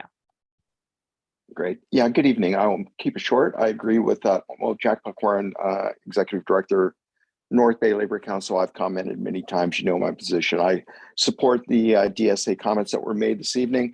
And to date, this evening, the only comment from the landlords I've heard that speaks directly to the ordinances is the subletting.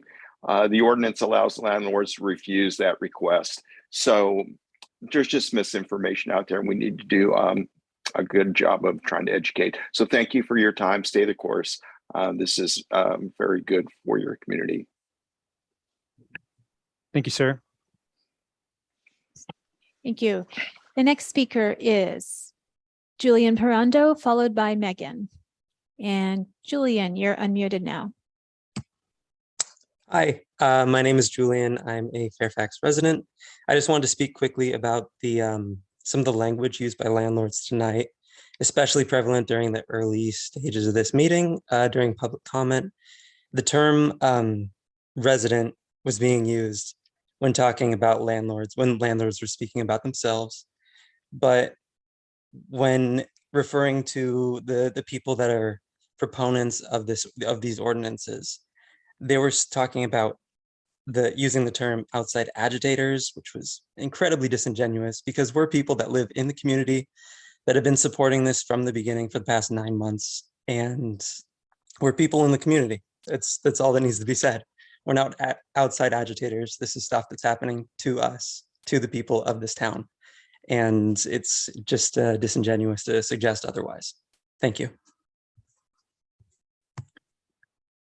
Thank you. The next speaker is Megan, followed by Lynette Shaw. Megan, you're unmuted now.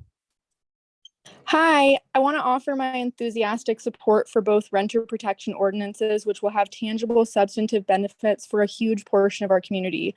I cannot adequately express how proud I am of this council for their leadership in passing them. These ordinances demonstrate that here in Fairfax, we ensure the marginalized in our community are protected, thus ensuring the diversity that makes our town great continues.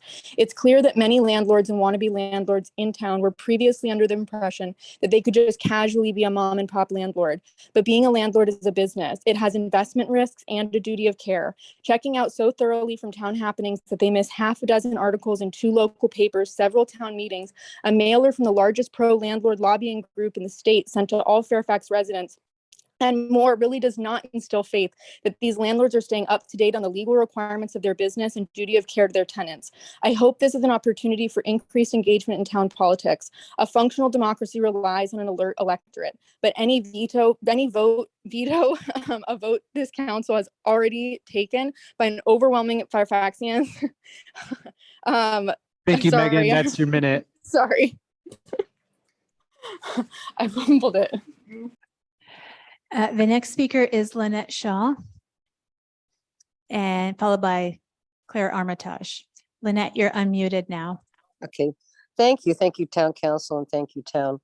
To me, it's astonishing that that you are looking to Berkeley, which is a huge megapolis with thousands and thousands of people and thousands of renters, to model after something when we have a town of less than 10,000 people here. Obviously, this is not working out. As a landlord, I feel I cannot rent out my 2 rooms that I wanted to rent out now that I'm divorced.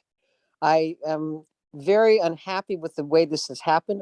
I don't go to Good Earth very often, so I don't know. It's not impressive to me that they were out there a lot. I'm not a person that goes there, but I am a landowner, and I feel that I've been neglected and not informed totally.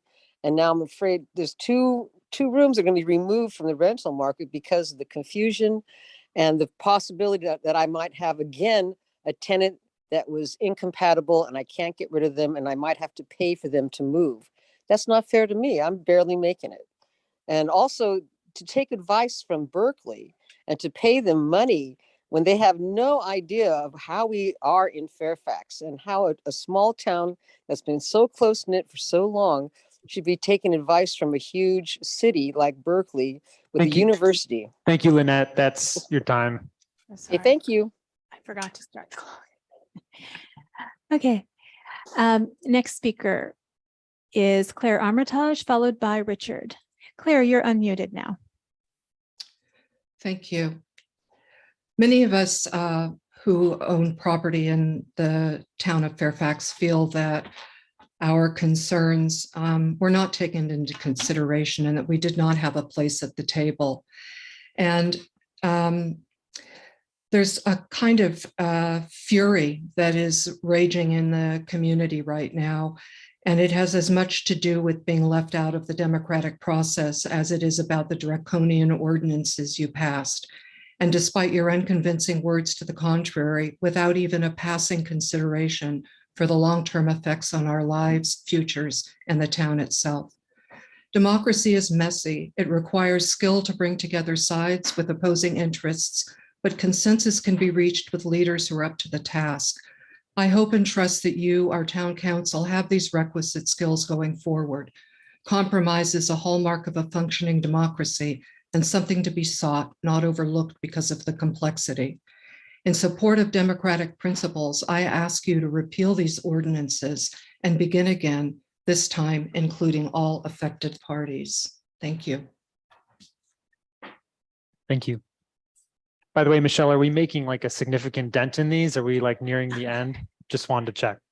We have 2 more raised hands. Okay, Yes. excellent. Sorry, I'm getting a lot. No, thank you so busy much with all for different the buttons. masterclass of coordinating it. Okay.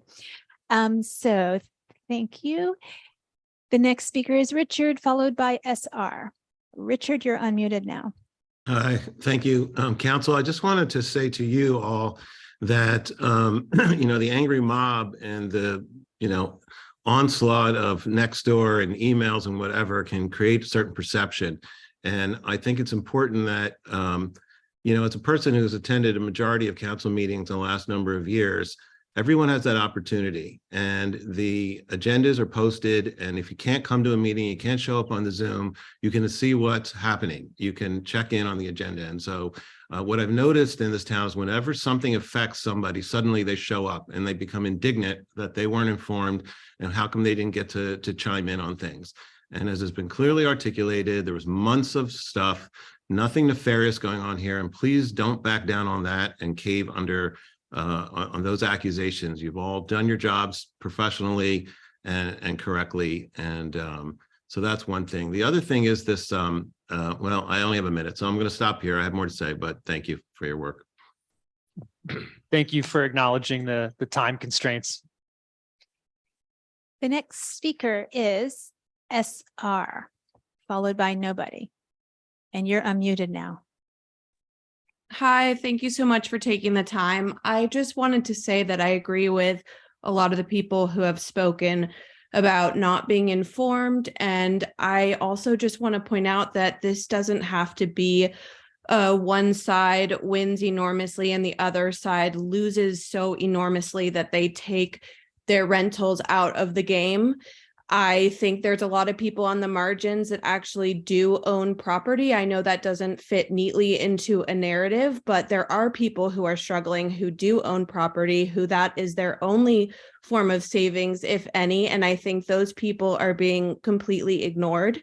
I really think we could be collaborative in this process, and we have a duty to each other to try to go that direction instead of just trying to buy into really black and white thinking. That's how I would call it. And I hope that we can go that direction, because that's the Fairfax that I love. That's the Fairfax that I want to be a part of. And I don't want to open the way for like corporate landlords to come in and swoop up property because people are selling, because they can't rent out their space anymore, and develop into new properties which will be built after 1995 and will be exempt from these ordinances. So please protect the smaller property providers in this community. Thank you. Thank you. I see no more raised hands. Okay, no more raised hands. We're going to close the open time. Oh my gosh. For public expression, but thank you all so much for everyone who has lent your voice during public open time. Now we're going to move on to the town manager's report from Town Manager Abrams. Thank you. I'll try to be brief. I know it's much later than we had hoped. I did want to give you an update on rent stabilization. Could you speak a little closer to the mic? Maybe take the mask off because you're always hard to hear. Already done. Yay. Okay. Apologies for that. I did want to give you an update on, as you know, rent stabilization and just cause eviction are not yet implemented. Those are dependent, implementation is dependent on having the staff and contractors available to do that work. We have an agreement out with Legal Aid of Marin that we believe we've completed. You can't hear me? You need to talk right into the mic and don't look down. We can't hear you. That'll really mess up my notes. Well, you can hold them up. Here we go. Let me try one more and time. talk closer. It sounds good now. It sounds good. Thank you. So as you know, rent stabilization and just cause eviction implementation is based on having the contractors and staff available to do that. We have now finished negotiation with Legal Aid of Marin. So execution of that contract should occur soon. And then we have put out a draft to the City of Berkeley Rent Board for hearing officer and related services. And that is still in process. And then we have reached out to a number of planning contract staff who may be able to help us with implementation as well. And that's a good segue into, we still have an open recruitment for planning director.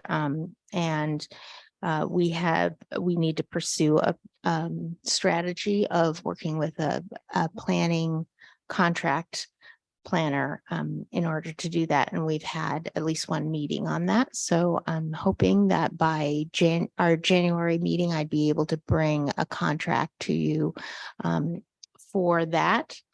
That's something we're working on.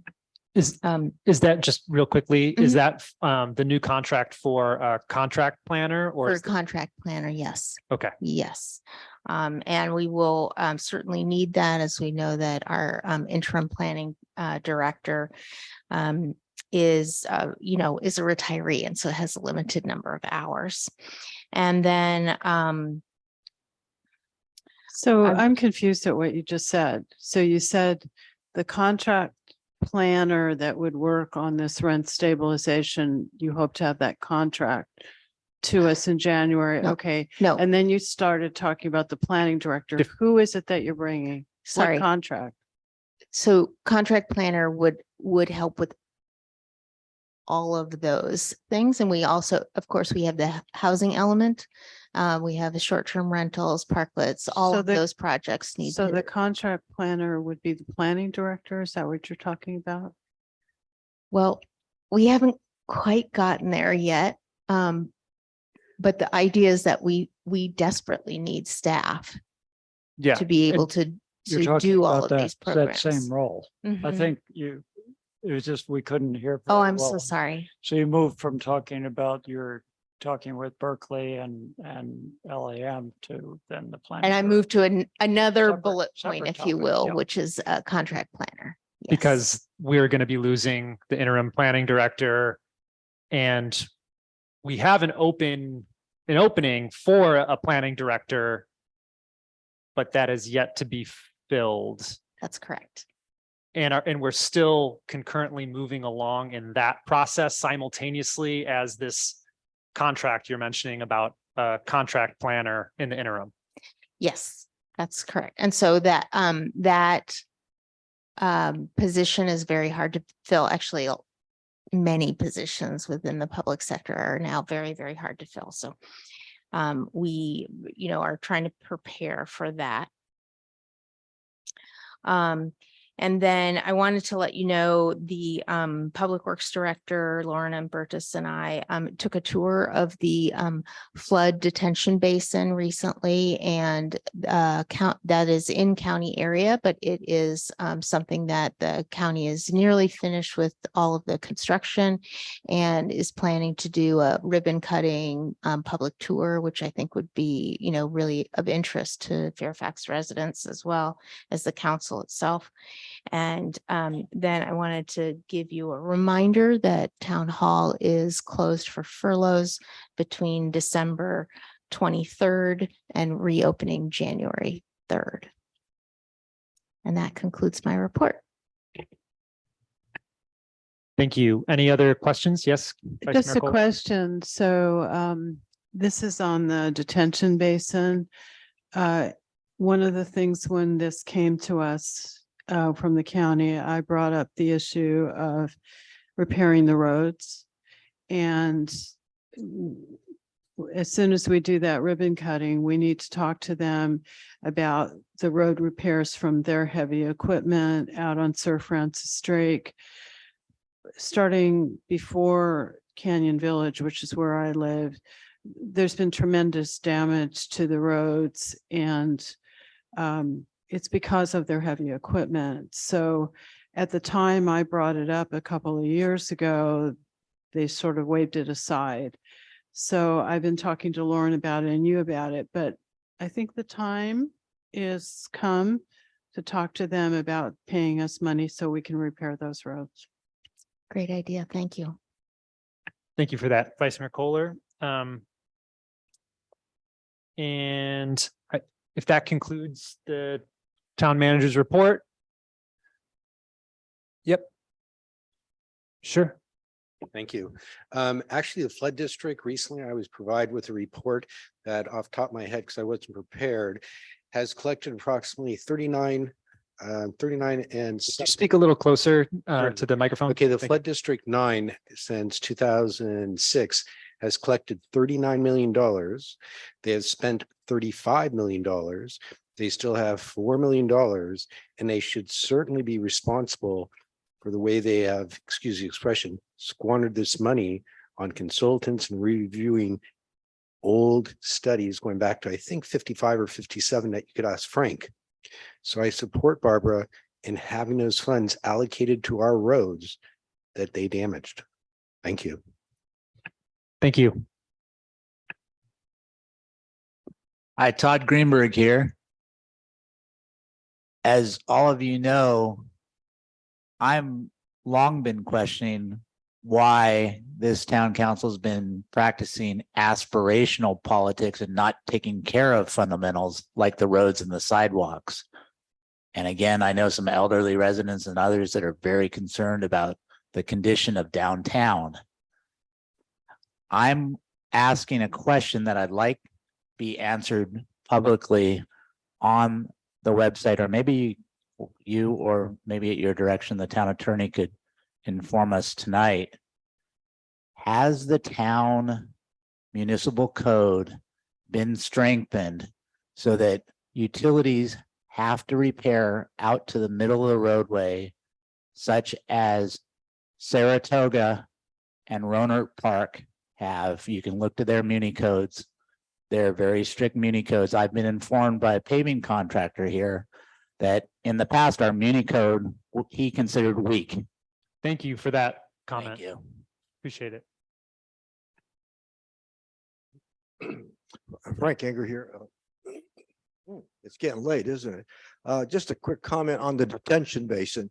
The county is touting it as something that's going to save downtown Fairfax. It's going to reduce floodwaters of downtown Fairfax 4 inches. So instead of 18 inches flowing through our businesses with the next major flood, there'll only be 14 inches of water flowing through our businesses. That's all I wanted to say. Thank you. Thank you for that, Mr. Egger.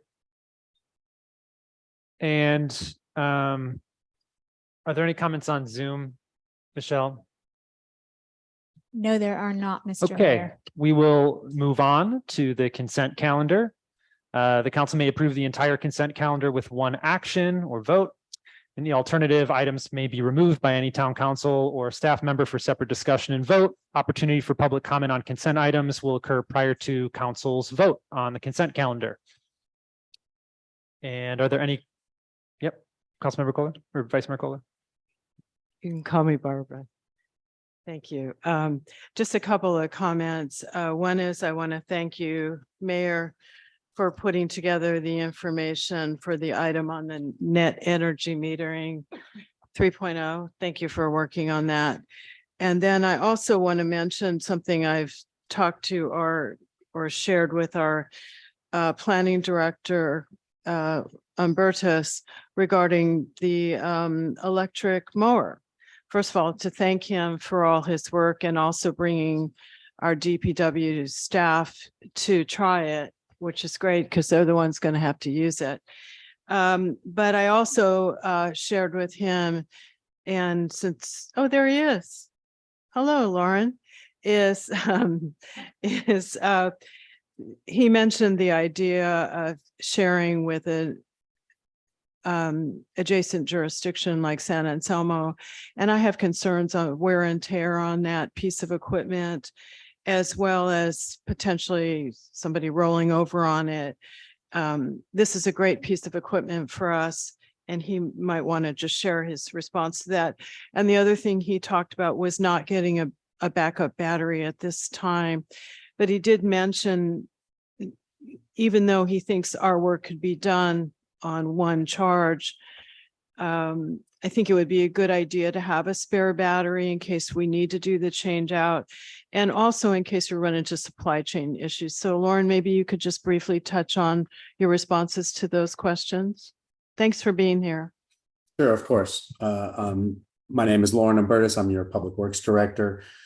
So currently the way that the ordinance reads is that we are going to be solely purchasing this unit for our own use.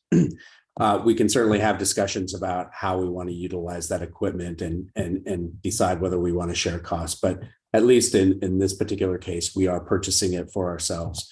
If we choose not to share it, that's fine. We'll still own the piece of equipment. With regard to the battery, that's certainly a good suggestion to get a spare. The unit has basically 4 almost like marine style batteries located in it, and it can run on 3 of those batteries, not on all 4.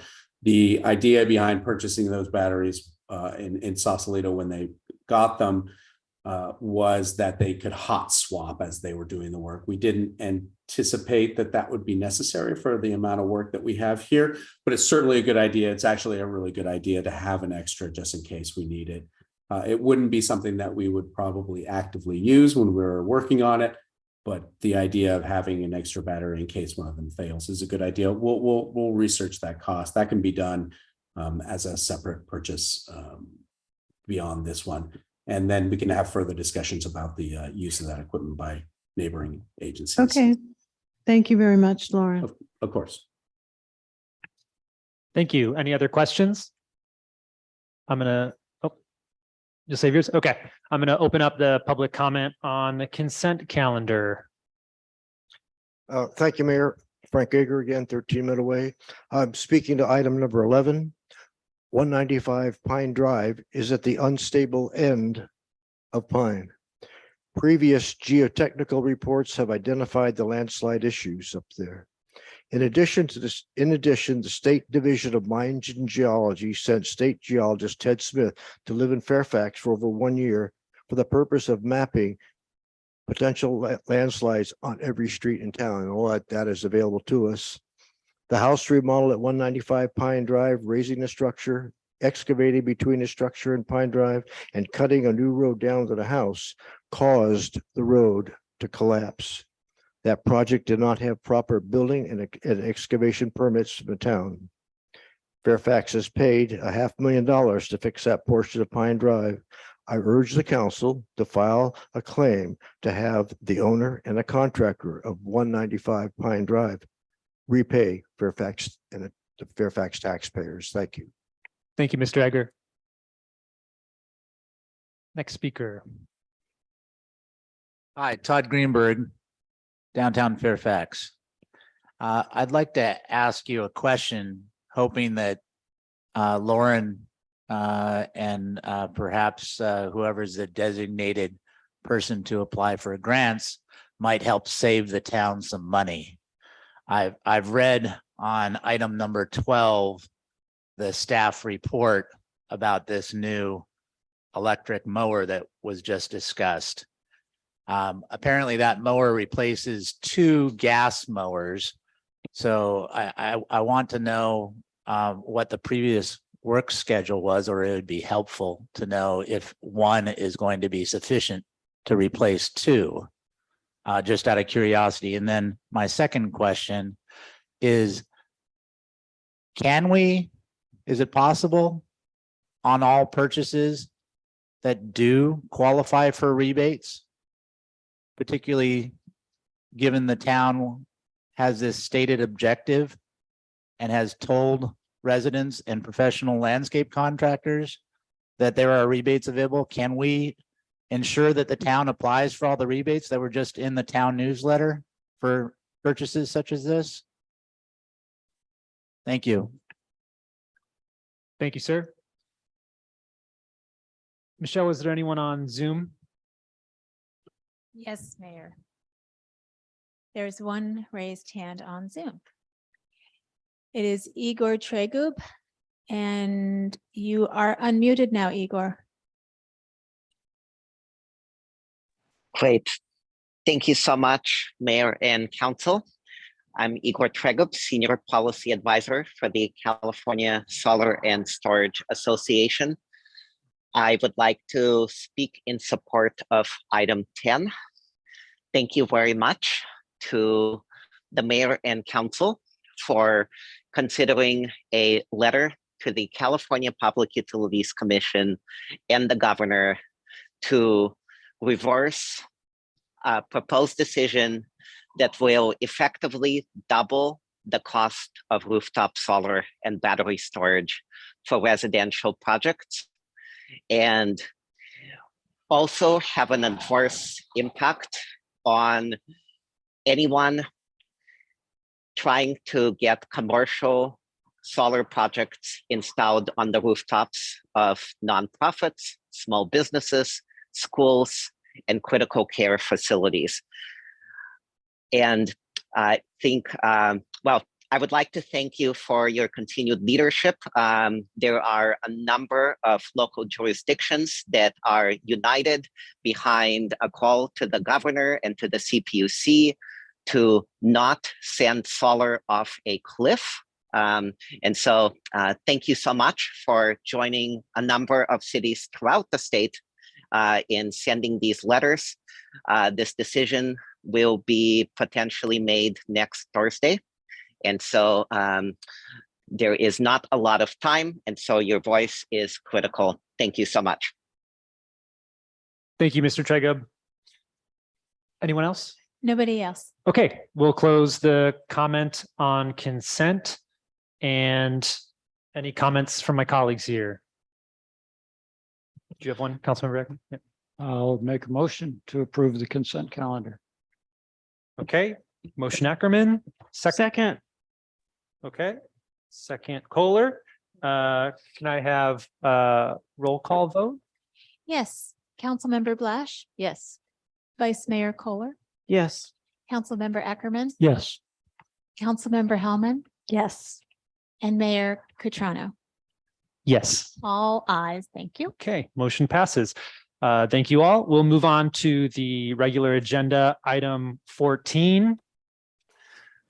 Second reading by title only, an adoption of ordinance to adopt the 2022 California Building Standards Code, California Code of Regulations, Title 24, Parts 1, 2, 2.5, 3, 4, 5, 6, 8, 10, 11, and 12, which energy historical building which consists of California administrative building, residential, electrical, mechanical, plumbing, energy, historical building, existing building, green building standards, and reference standards codes with local amendments, and adopting the 2021 edition of the International Property Maintenance Code, CEQA exempt from the California Environmental Quality Act pursuant to section 15061B3, or in the alternative sections 15307 and 15308 of the state CEQA guidelines. And do we have, we have both Mark and Sean with us. Thank you so much for staying late. Wow. Yeah, good evening, Mayor and Council. Can you hear me okay? Yes. Okay, sorry about the light in the background. I didn't really figure this out very well till the last minute here. But the town council introduced the attached ordinance at a duly noticed public meeting on November 2nd, 2022. Tonight is the public hearing on the ordinance and second reading and adoption. And since we covered everything pretty much at the last meeting, Sean and I are here for any questions you may have. Thank you. Are there any questions from my colleagues here? No? Oh. Yep, Councilmember Blash. Yeah, so I've spent the last week re-listening to videos of meetings that I've already attended, and this is really dense subject matter. And I appreciated the conversation about taking into account the particularities of remodels in Fairfax. And I was just curious if you could kind of re-explain how you accommodated the fact that some people might be unduly burdened by a substantial remodel that was really not about like a fancy remodel, but basically fixing something that needed to be fixed in a very old home. And the reason I'm asking that is I felt like a number of members of the public mentioned something about how horribly people who were remodeling their homes because they had to, because they bought a very unstable older home. I thought that had actually been addressed in some of the discussions. So I was wondering if you could reiterate how that was dealt with. I can take that one. And good evening, Council, and welcome, Councilmember Blash.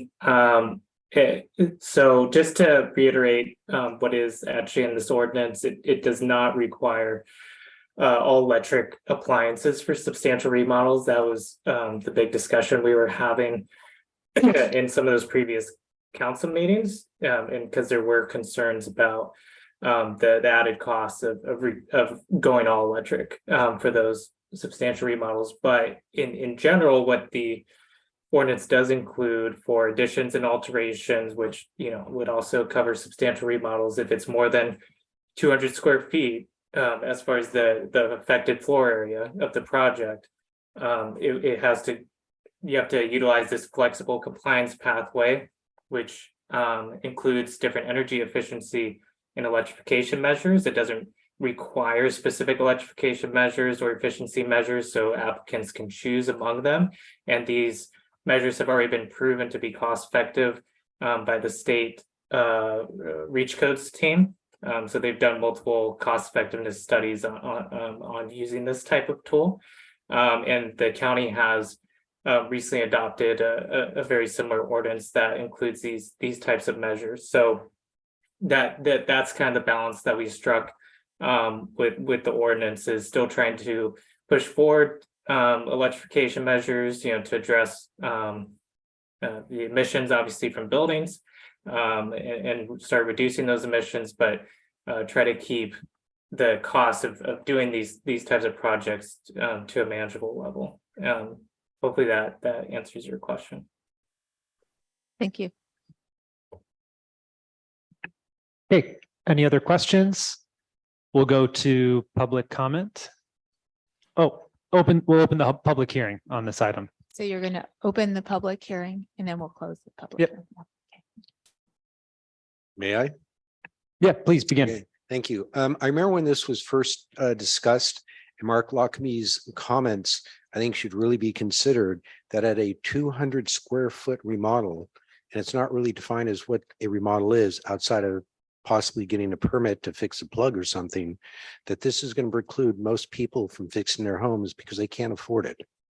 More importantly, as he said at the earlier meeting, people buy the biggest home they can. You've even heard this today in prior testimony. And then as they save up money, they try to fix that house up. So if you're taking away this ability that, hey, as I save money, I'm going to fix it up, I'm going to fix it up, people will not come to the table for permits.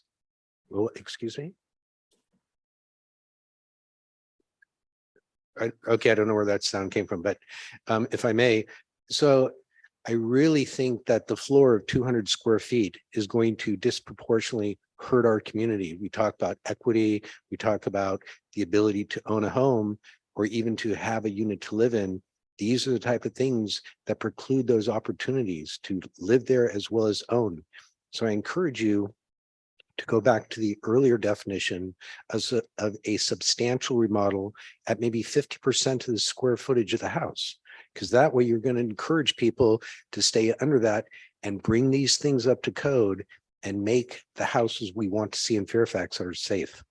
So again, I really encourage you to bring that floor from 200 feet to something that's more attainable.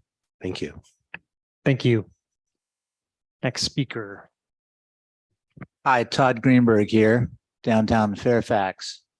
I want to bring up a number of issues about this.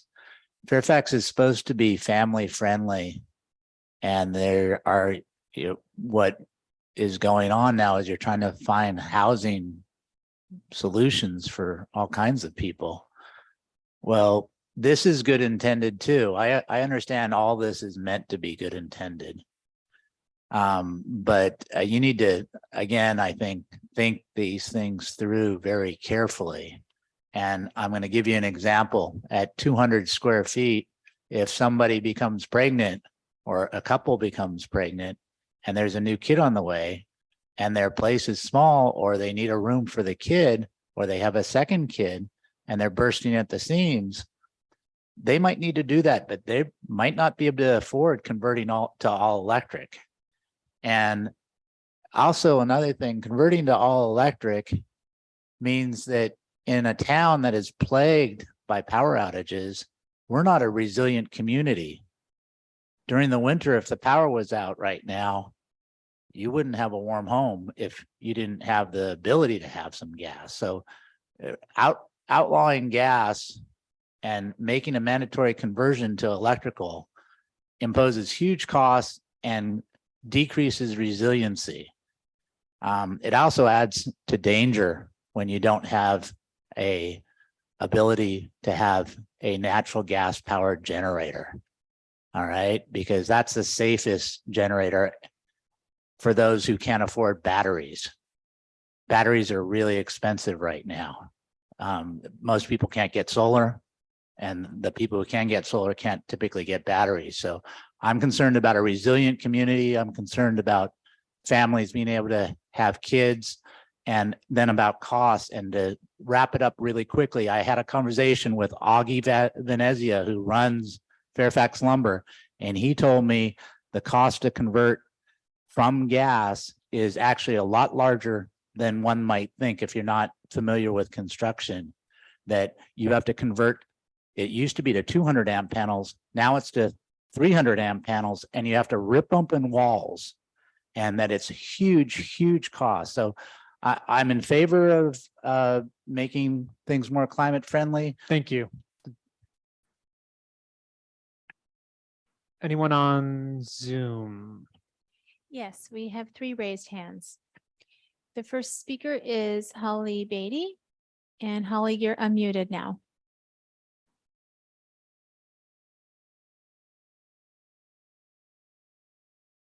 You might have to unmute yourself. Hi, can you hear me okay? Yes. Okay, thank you. So I would like to speak on this topic from the perspective of not feeling that climate change is actually what we are needing to worry about in our communities. But more importantly, what we need to worry about in our communities is the focus on creating a surveillance state. Electrification of all of our properties is about creating a surveillance state that has to do with control of people and where they can travel to, or if they can leave their homes. And it's a huge destruction of the planet. There are more mines needed for more of the electrical tech. For example, there are huge mines in countries like the Congo where children are human trafficked and forced to get the cobalt and other rare minerals that are then used for the electrification, the panels. And so when we talk about helping people and we talk about helping the planet, we actually are being sold and marketed climate change as a way for us in our hearts to want to do better in our communities. However, what's really happening is we are being taken step by step into a future that none of us want to live in.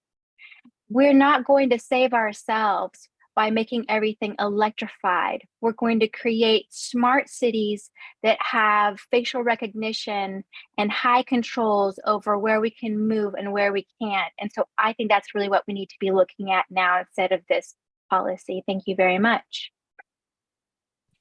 Thank you. Next speaker, please. The next speaker is Jody Timms, followed by Mallory. You're unmuted now, Jody. Good evening, Council and Mayor and community. Again, I just want to reiterate that the Climate Action Committee completely supports these REACH codes and the business before you tonight. Many of us have spent months and months and months going to webinars and learning about REACH codes and understanding all of this. The county has been involved, very involved. Climate change is real. The head of the United Nations said recently, we are on a highway to climate hell with our foot still on the accelerator. So we have to address these problems. If there's particular homes or individuals who need help and support financially, I think we need to figure out how to do that as opposed to not pass any ordinances or not take any actions because of a few people who need some particular support and financial help. And that is it is available. Some is available through rebates. More of that is coming forward. So I think we have to figure out how to support the people who need extra help, but we need to move forward with these ordinances. And I really appreciate your support for them tonight. Thank you. Thank you very much. The next speaker is Mallory G, followed by Lynette Shaw. Mallory, you're unmuted. Okay, hi. So I agree with the I don't know Lynette's name, who said if the electricity goes out, people are gonna have a really big problem. And if you're really interested in climate action committees and changes, then we should ban meat. And I'm saying that a little facetiously, but methane coming from beef is what's causing way more problems than just the emissions from cars. That's all I have to say. Thank you, Mallory. Next speaker is Lynette Shaw, followed by nobody. Lynette, you're unmuted now. Hello, Council. Thank you for listening. I own a house that was built in 1918. I've had the electric up on Sink Road go out 8 times in 2022, sometimes because of the PSPS, sometimes because of the terrible storms or an accident. I survived because I have a fireplace. I have a gas stove that I can light even though the electric's out. And I don't know how I would survive with an all electric remodel, which would cost, I don't know, $200,000 and then would go out 8 times in a year. It doesn't make any sense. And it's not fair to people who have older homes like myself. That's all. Thank you. I see no more raised hands. Okay, we will then close the public hearing and we'll take it back to the dais here. Vice Mayor Kohler. Yeah, thank you. So my recollection, and Mark and Sean can correct me if I'm wrong, but Mark and Sean worked together to come up with the 200 square foot for the flexible compliance pathway. And I think there's a misunderstanding that this is requiring people to switch everything to all electric. This is why there is the flexible compliance pathway. And I believe Mark was the one who looked at where we are in work getting done and suggested the 200 square foot as the right kind of place to start the flexible compliance pathway. Is that correct, Mark? That is correct, yes. Okay, so I think there's, this stuff, as our new council member Blash talked about, is pretty detailed. And I can tell you, it's a bit confusing, but I think we're at a good place. I think we've struck the right balance, and I appreciate Mark, who's our building official, who's been here for a number of years, working very closely with Sean, who's newer, to really bring us something that I think works for our town, as well as striking that balance. So I'm ready to make a motion if we're ready for that, or unless there's other comments. Thank you. Are there any other comments? I support it as it's written, and I appreciate the work that's gone into it, not only within our town, but throughout the county. This has been a big effort, and we are not alone in moving to this level. So I support it. Thank you, Councilmember Ackerman. Councilmember Hellman, do you have any comments? Your mic's on. I do not, but Okay. I'm grateful for the work.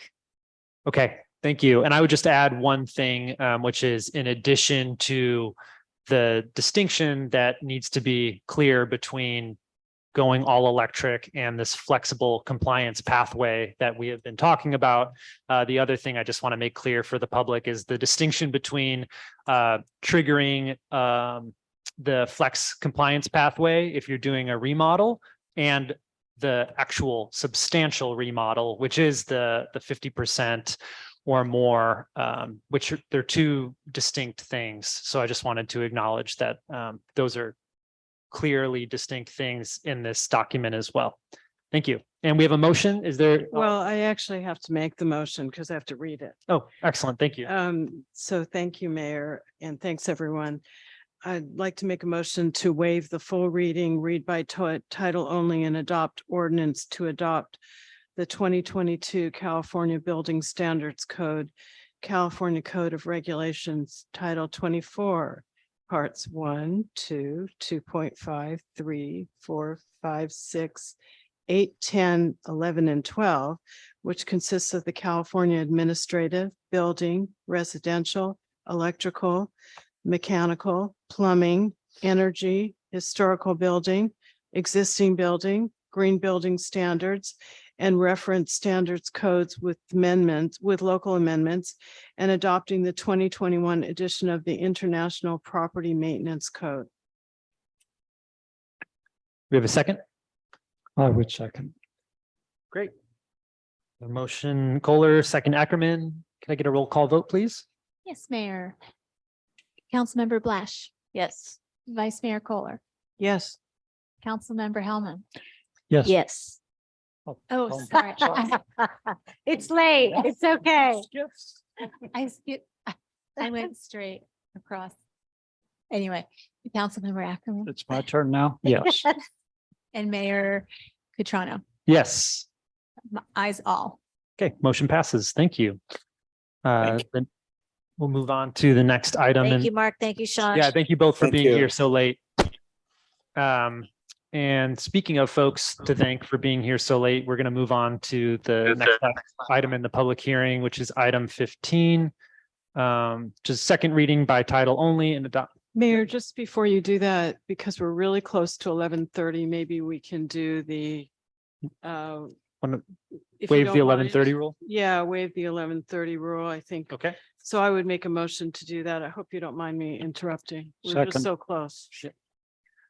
Okay, we have a motion and a second. Can I just say all those in favor, No. or I have to do a roll call?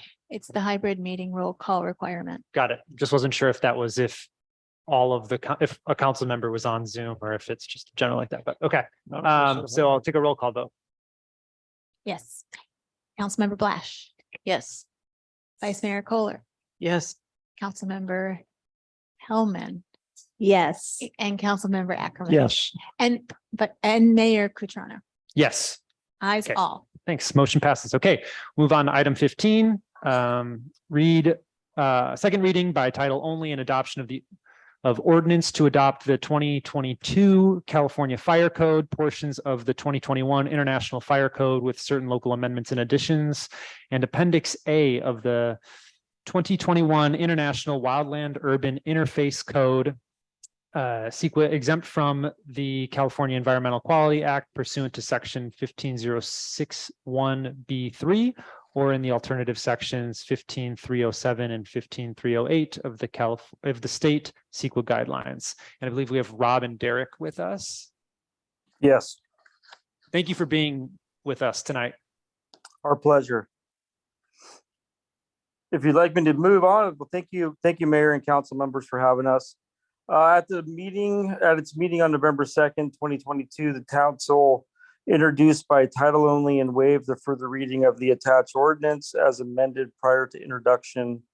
As discussed during the meeting, the ordinance amends the Fairfax Municipal Code to adopt the 2022 edition of the California Fire Code, 21 International Fire Code, and Appendix A of the 2021 International Wildland Urban Interface Code, with certain local amendments and additions. The adoption process is required to stay current with the minimum requirements of state of California building and fire standards as determined by the California Building Standards Commission. The summary of text, there's no significant changes other than code references to the proposed ordinance as in 2019. And with that, we can go through them if you like, or we can move on. If you have any questions, I can answer them for you. Okay, thank you very much. Any questions? Yes. Okay, we'll go Councilmember Ackerman, then Vice Mayor Kohler. It's getting late and I probably should already know this, but where it's adding a section 1208.3 of chapter 12 that says permits shall be obtained for home backup generators. Is that for a detached generator like someone would buy at a hardware store, or is this for a generator that ties into the electrical system of the house? Those are for a hardwired system connected to the house power system. Okay. That's it. Thank you. And Vice Mayor Kohler. Yeah, just Rob and I have gone back on this.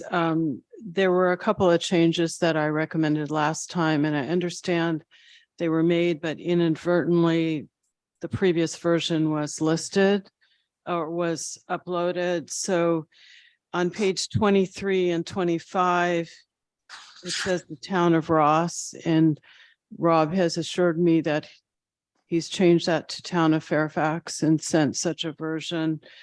And then on page 30, there's a section called apiaries where apiaries is spelled incorrectly.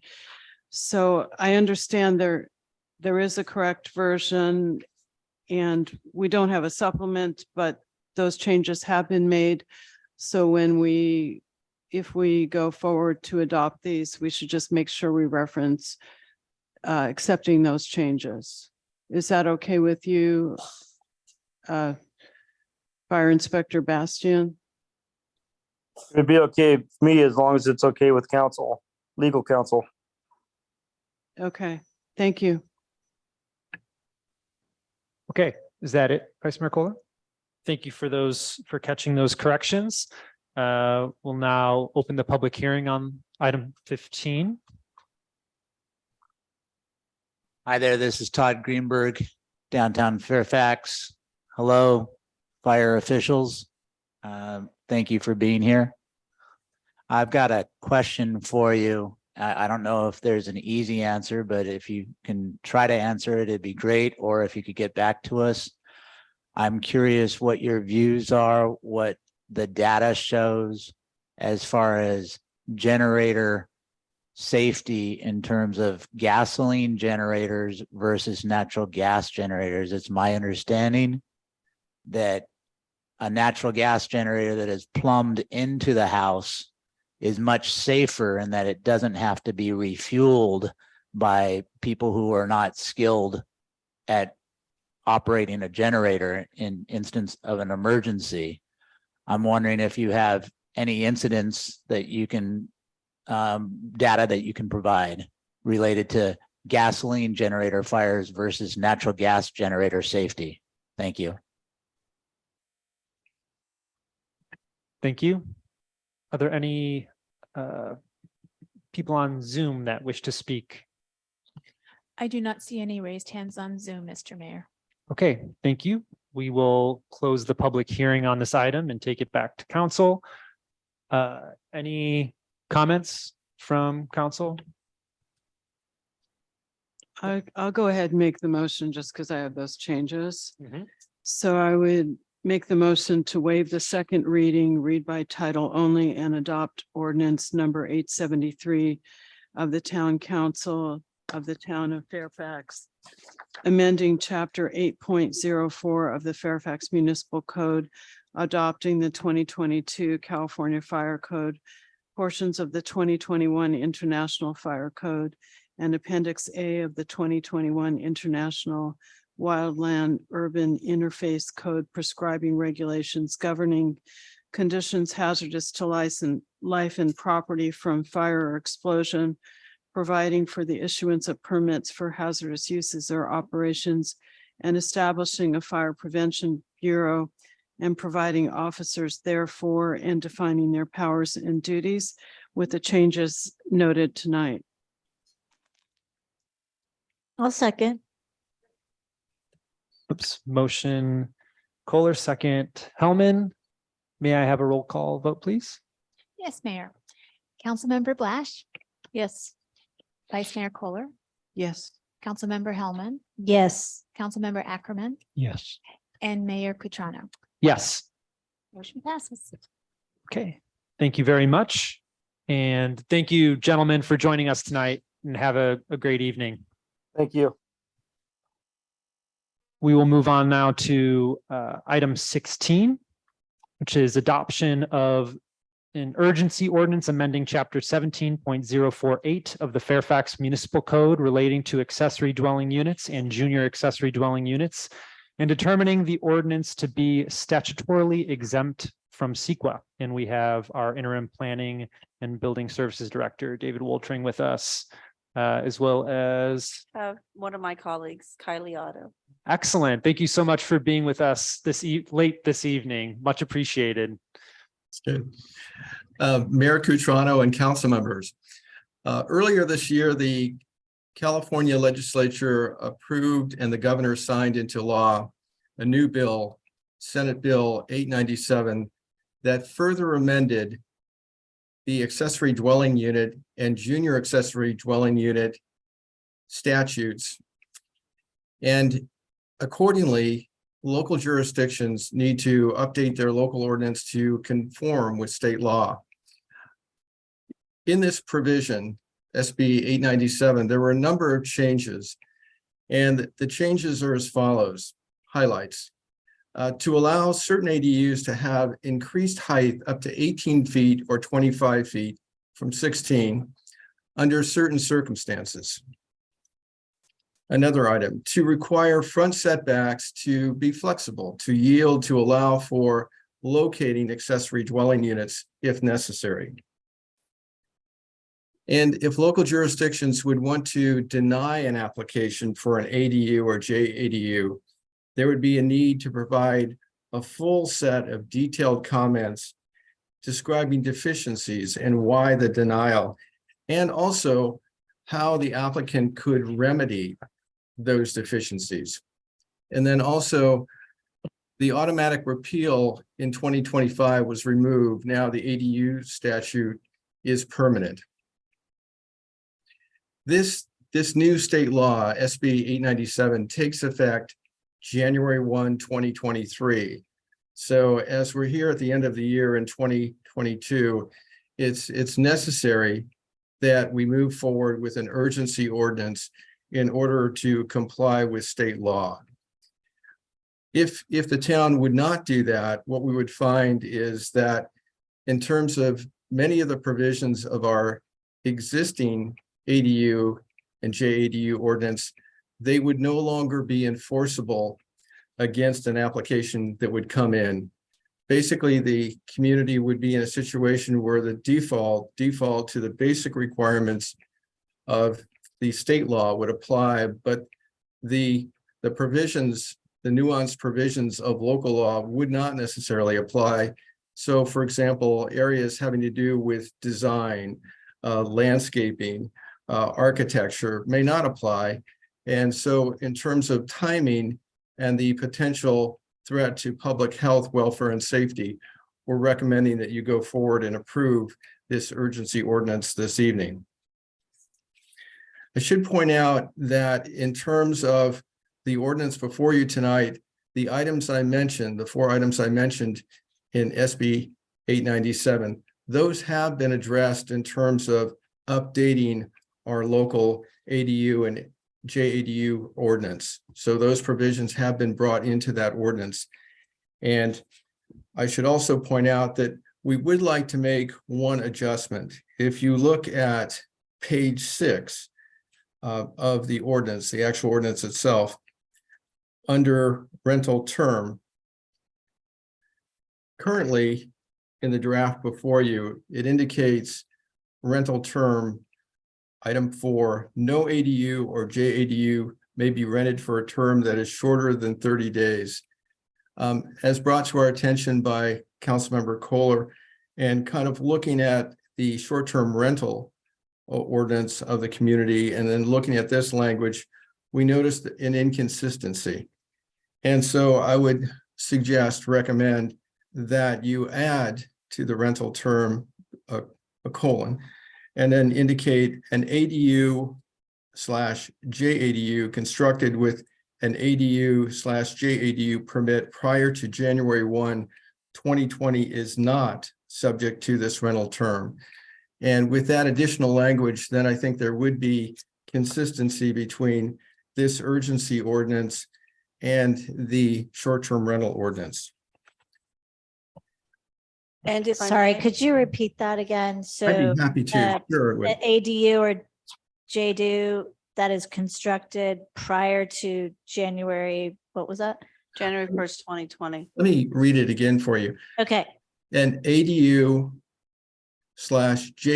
constructed with an ADU/JADU permit prior to January 1, 2020 is not subject to this rental term.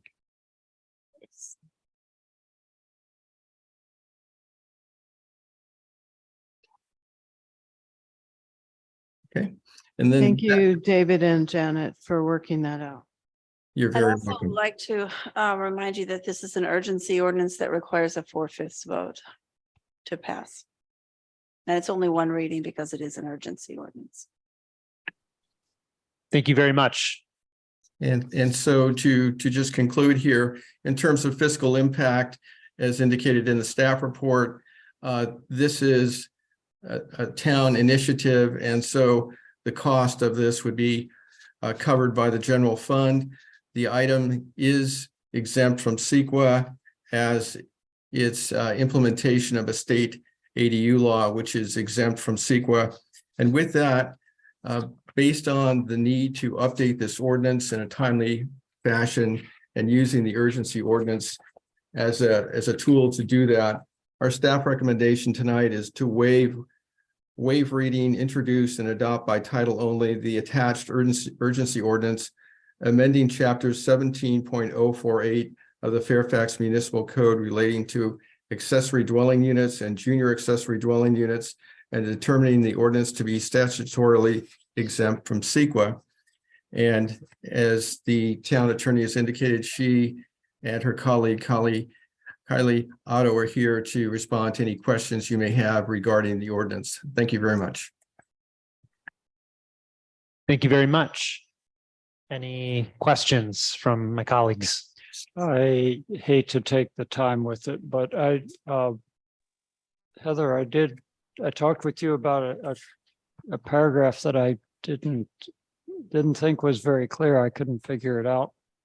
And unless you've already talked with David about it, that's let's see, on page 2 of the ordinance, it's section 5D, and that's probably under another section, but anyway, on that page, it's 5D. If the unit does not include its own separate bathroom, then it contains an interior entrance to the main living area of the existing or proposed single-family structure, in addition to an exterior entrance that is separate from the main entrance to the primary dwelling.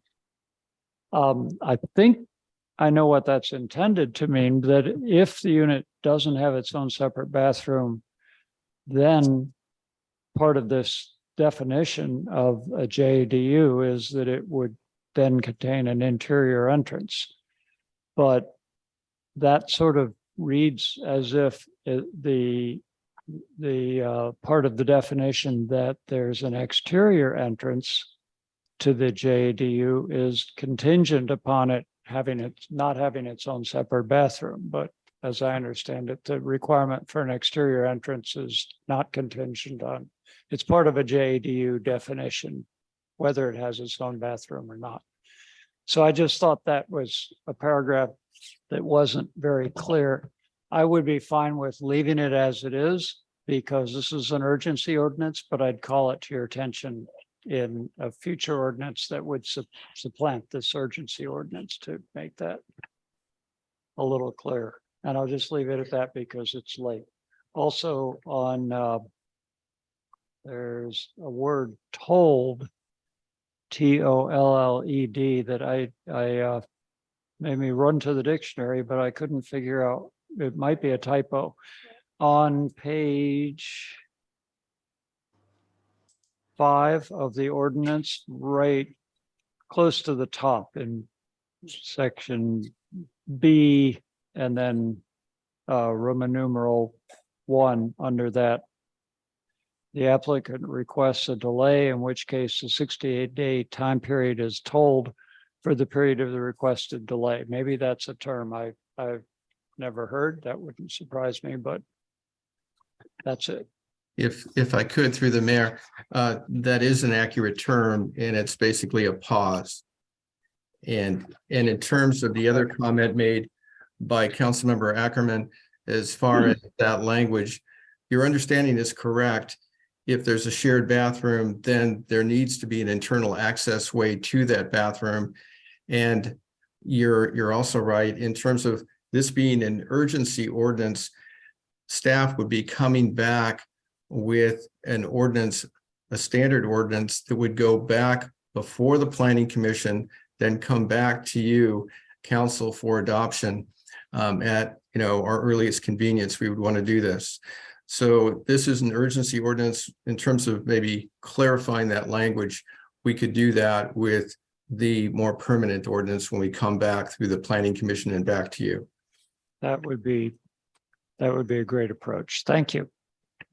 Thank you. I have a question related to that same question. Okay.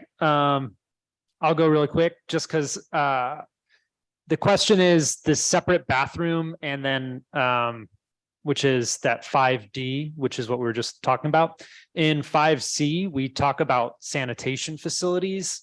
I'm just wondering what, like, if there's a distinction between these things or if we can call things the same thing throughout, just so that we're not mixing up terms.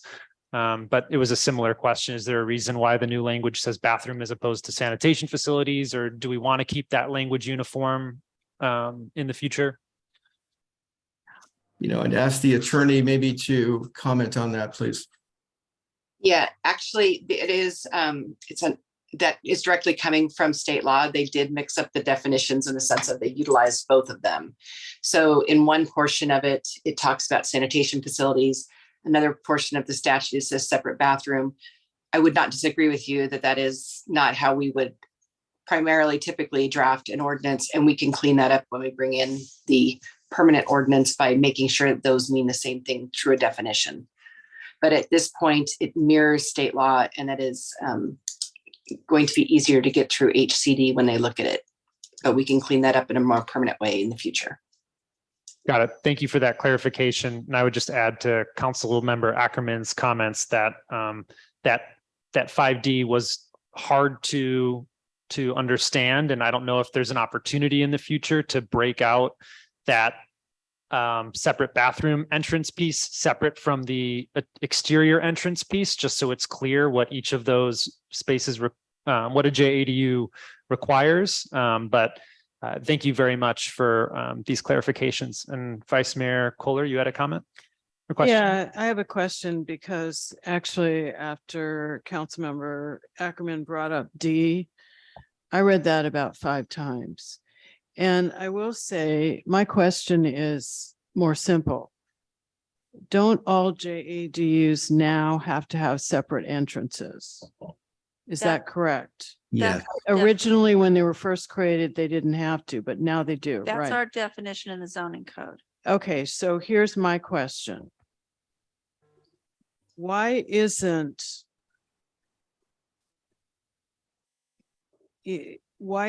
this a separate item like DE? Right. E should be that all JADUs must have an exterior entrance that is separate from the main entrance of the primary dwelling. Why isn't that separate? Now, if for some reason this has something to do with state law and HCD getting it through HCD, I get it. But that is the most complicated thing. And it's not clear to me that every JADU needs an exterior entrance, because I was around when they were first created and they didn't all have to have that. So is this something we can fix tonight? And if we can't, that's fine. Let's fix it later, if as Councilmember Ackerman said, but it sure seems crazy. I know that's not a professional term. If I might, the language as it's currently in there is mirroring state law. Again, I would agree that it is And not. let's leave it. And we can clean it up when we go back through, but right now it gets it in the same way that it is so that it passes through and gets it. Okay. Past the finish line. But I don't disagree with you. There's a lot of awkward language within our municipal code that if Janet and I were given the power to change state law, we would of course make it the way that we would normally draft our ordinances. Okay, if we could give you that power, we would love that. We But will can't. come back through, but because we'll have more time to actually create it and make sure that it not only meets state law, but reads more conveniently for the city staff and the members of the public and the council, of course. Great, thank you, Kylie. Thank you so much, Kylie. And so that's something, we do this urgency ordinance tonight with the language that's been provided for state law to be uniform with state law. And then sometime early in the new year, we would bring a regular ordinance. Is that how that would work, with the things broken out in a much clearer format? We can make those changes because what we're doing now is an urgency ordinance. And what we would be bringing back to you is a regular ordinance that goes through planning commission and then has 2 reads in 30 days here. Perfect. Okay. Thank you for clarifying that process for us and the public. Any other questions? Or can we go to open the public hearing on item 16? Hi, Todd Greenberg, downtown Fairfax.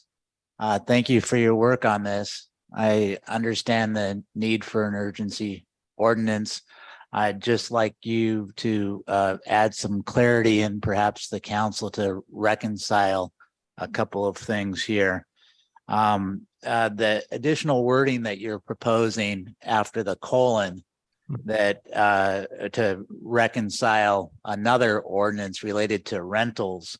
I'd like to, for people who don't understand all of this, including me, know what the net effect is. Is it a positive or a negative effect for anyone who were to follow all the encouragement to build an ADU or JDU so that there would be additional housing?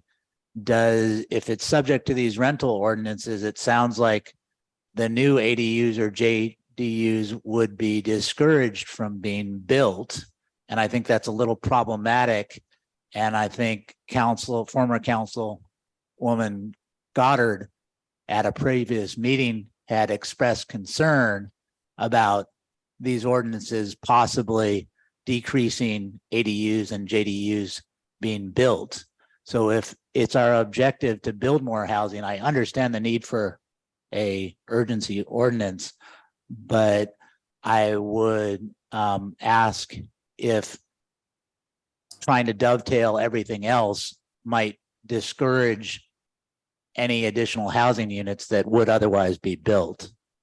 Can you answer that? Or does that need time to be sorted out? Thank you. Through the mayor, if the mayor directs, we could respond. Sure. Go ahead. Okay. In terms of the objective here is that for the units prior to January 1, 2020, they could be short-term rentals. But for those ADUs and JADUs after January 1, 2020, they could not be short-term rentals.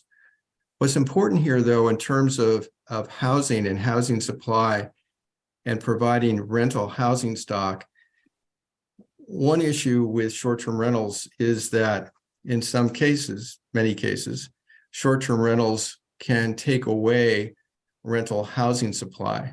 So in terms of JADUs that would be constructed, or ADUs constructed after January 1, 2020, they could still be rented, but they would be long-term rentals, not short-term rentals. So the property owner would still have the opportunity to rent long-term for more than 30 days. I hope that provides a response. It does. Thank you, David. Thank you. Thank you for now. Thank you. Sure. Next speaker. Thank you, Council. And this is probably a question also for David, if I may. And again, spoken to the mayor. I would also appreciate a definition, as Todd came up here, for similar material. So I understand there's a cutoff in 2021. So does that mean that things built before 2020, after 95, are subject to rent control laws or not? And does that also mean that anything built after January 1st, 2020, that's an ADU or a JDU, cannot be short-term rented, but are they also exempt from the rent control laws that we've discussed in this community? Thank you. Thank you. Our staff is working on an FAQ that'll have a bunch of things, including exemptions. So I'd recommend that we let that process play out and those deliverables come out. They're expected to come out this week, but I think your answers will be included in those FAQs. Thank you. Is there anyone on Zoom, Michelle?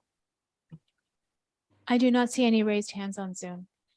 Okay, then we will close the public hearing on item 16 and bring it back to the dais here. Any comments from my colleagues? Do you mind if I make the motion, or am I making too many?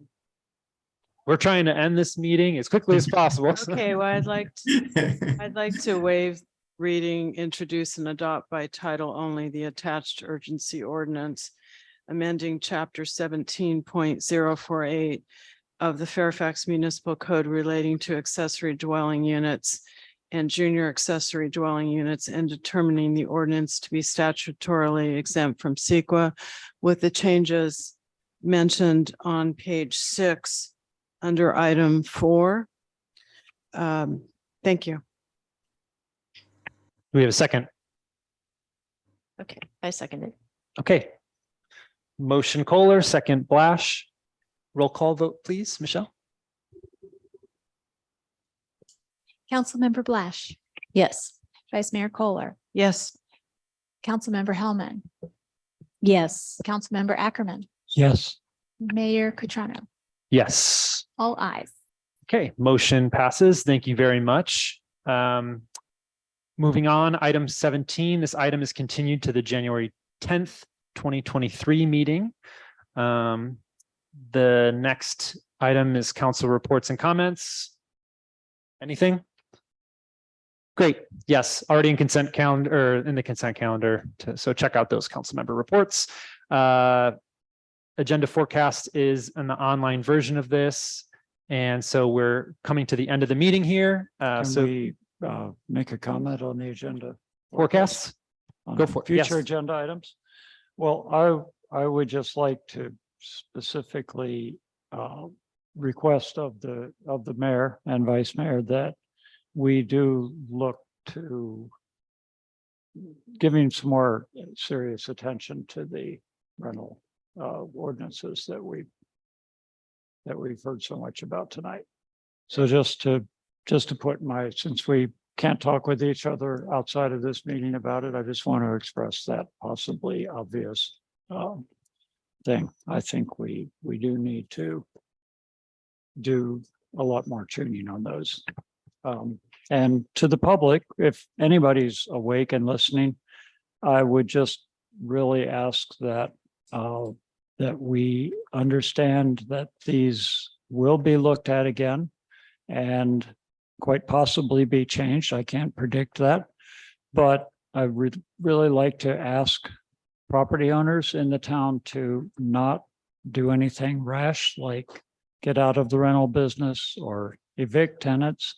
I've heard about that happening. We heard about that tonight. I don't know whether that's actually true or not, but don't do that to yourself, and don't do that to your tenants, and don't do that to the town. Let's settle, enjoy the holidays, rest, come back, and we'll get back at this again, and we'll spend some time with it as a town together. So I hope that we can make this work for all of us. And right now, I would really encourage people to wait that process. Thank you. Yes, thank you very much, Councilmember Ackerman. I hear you and hear the public, and we'll definitely be discussing that item in our agenda setting meetings moving forward and figuring out a place for that.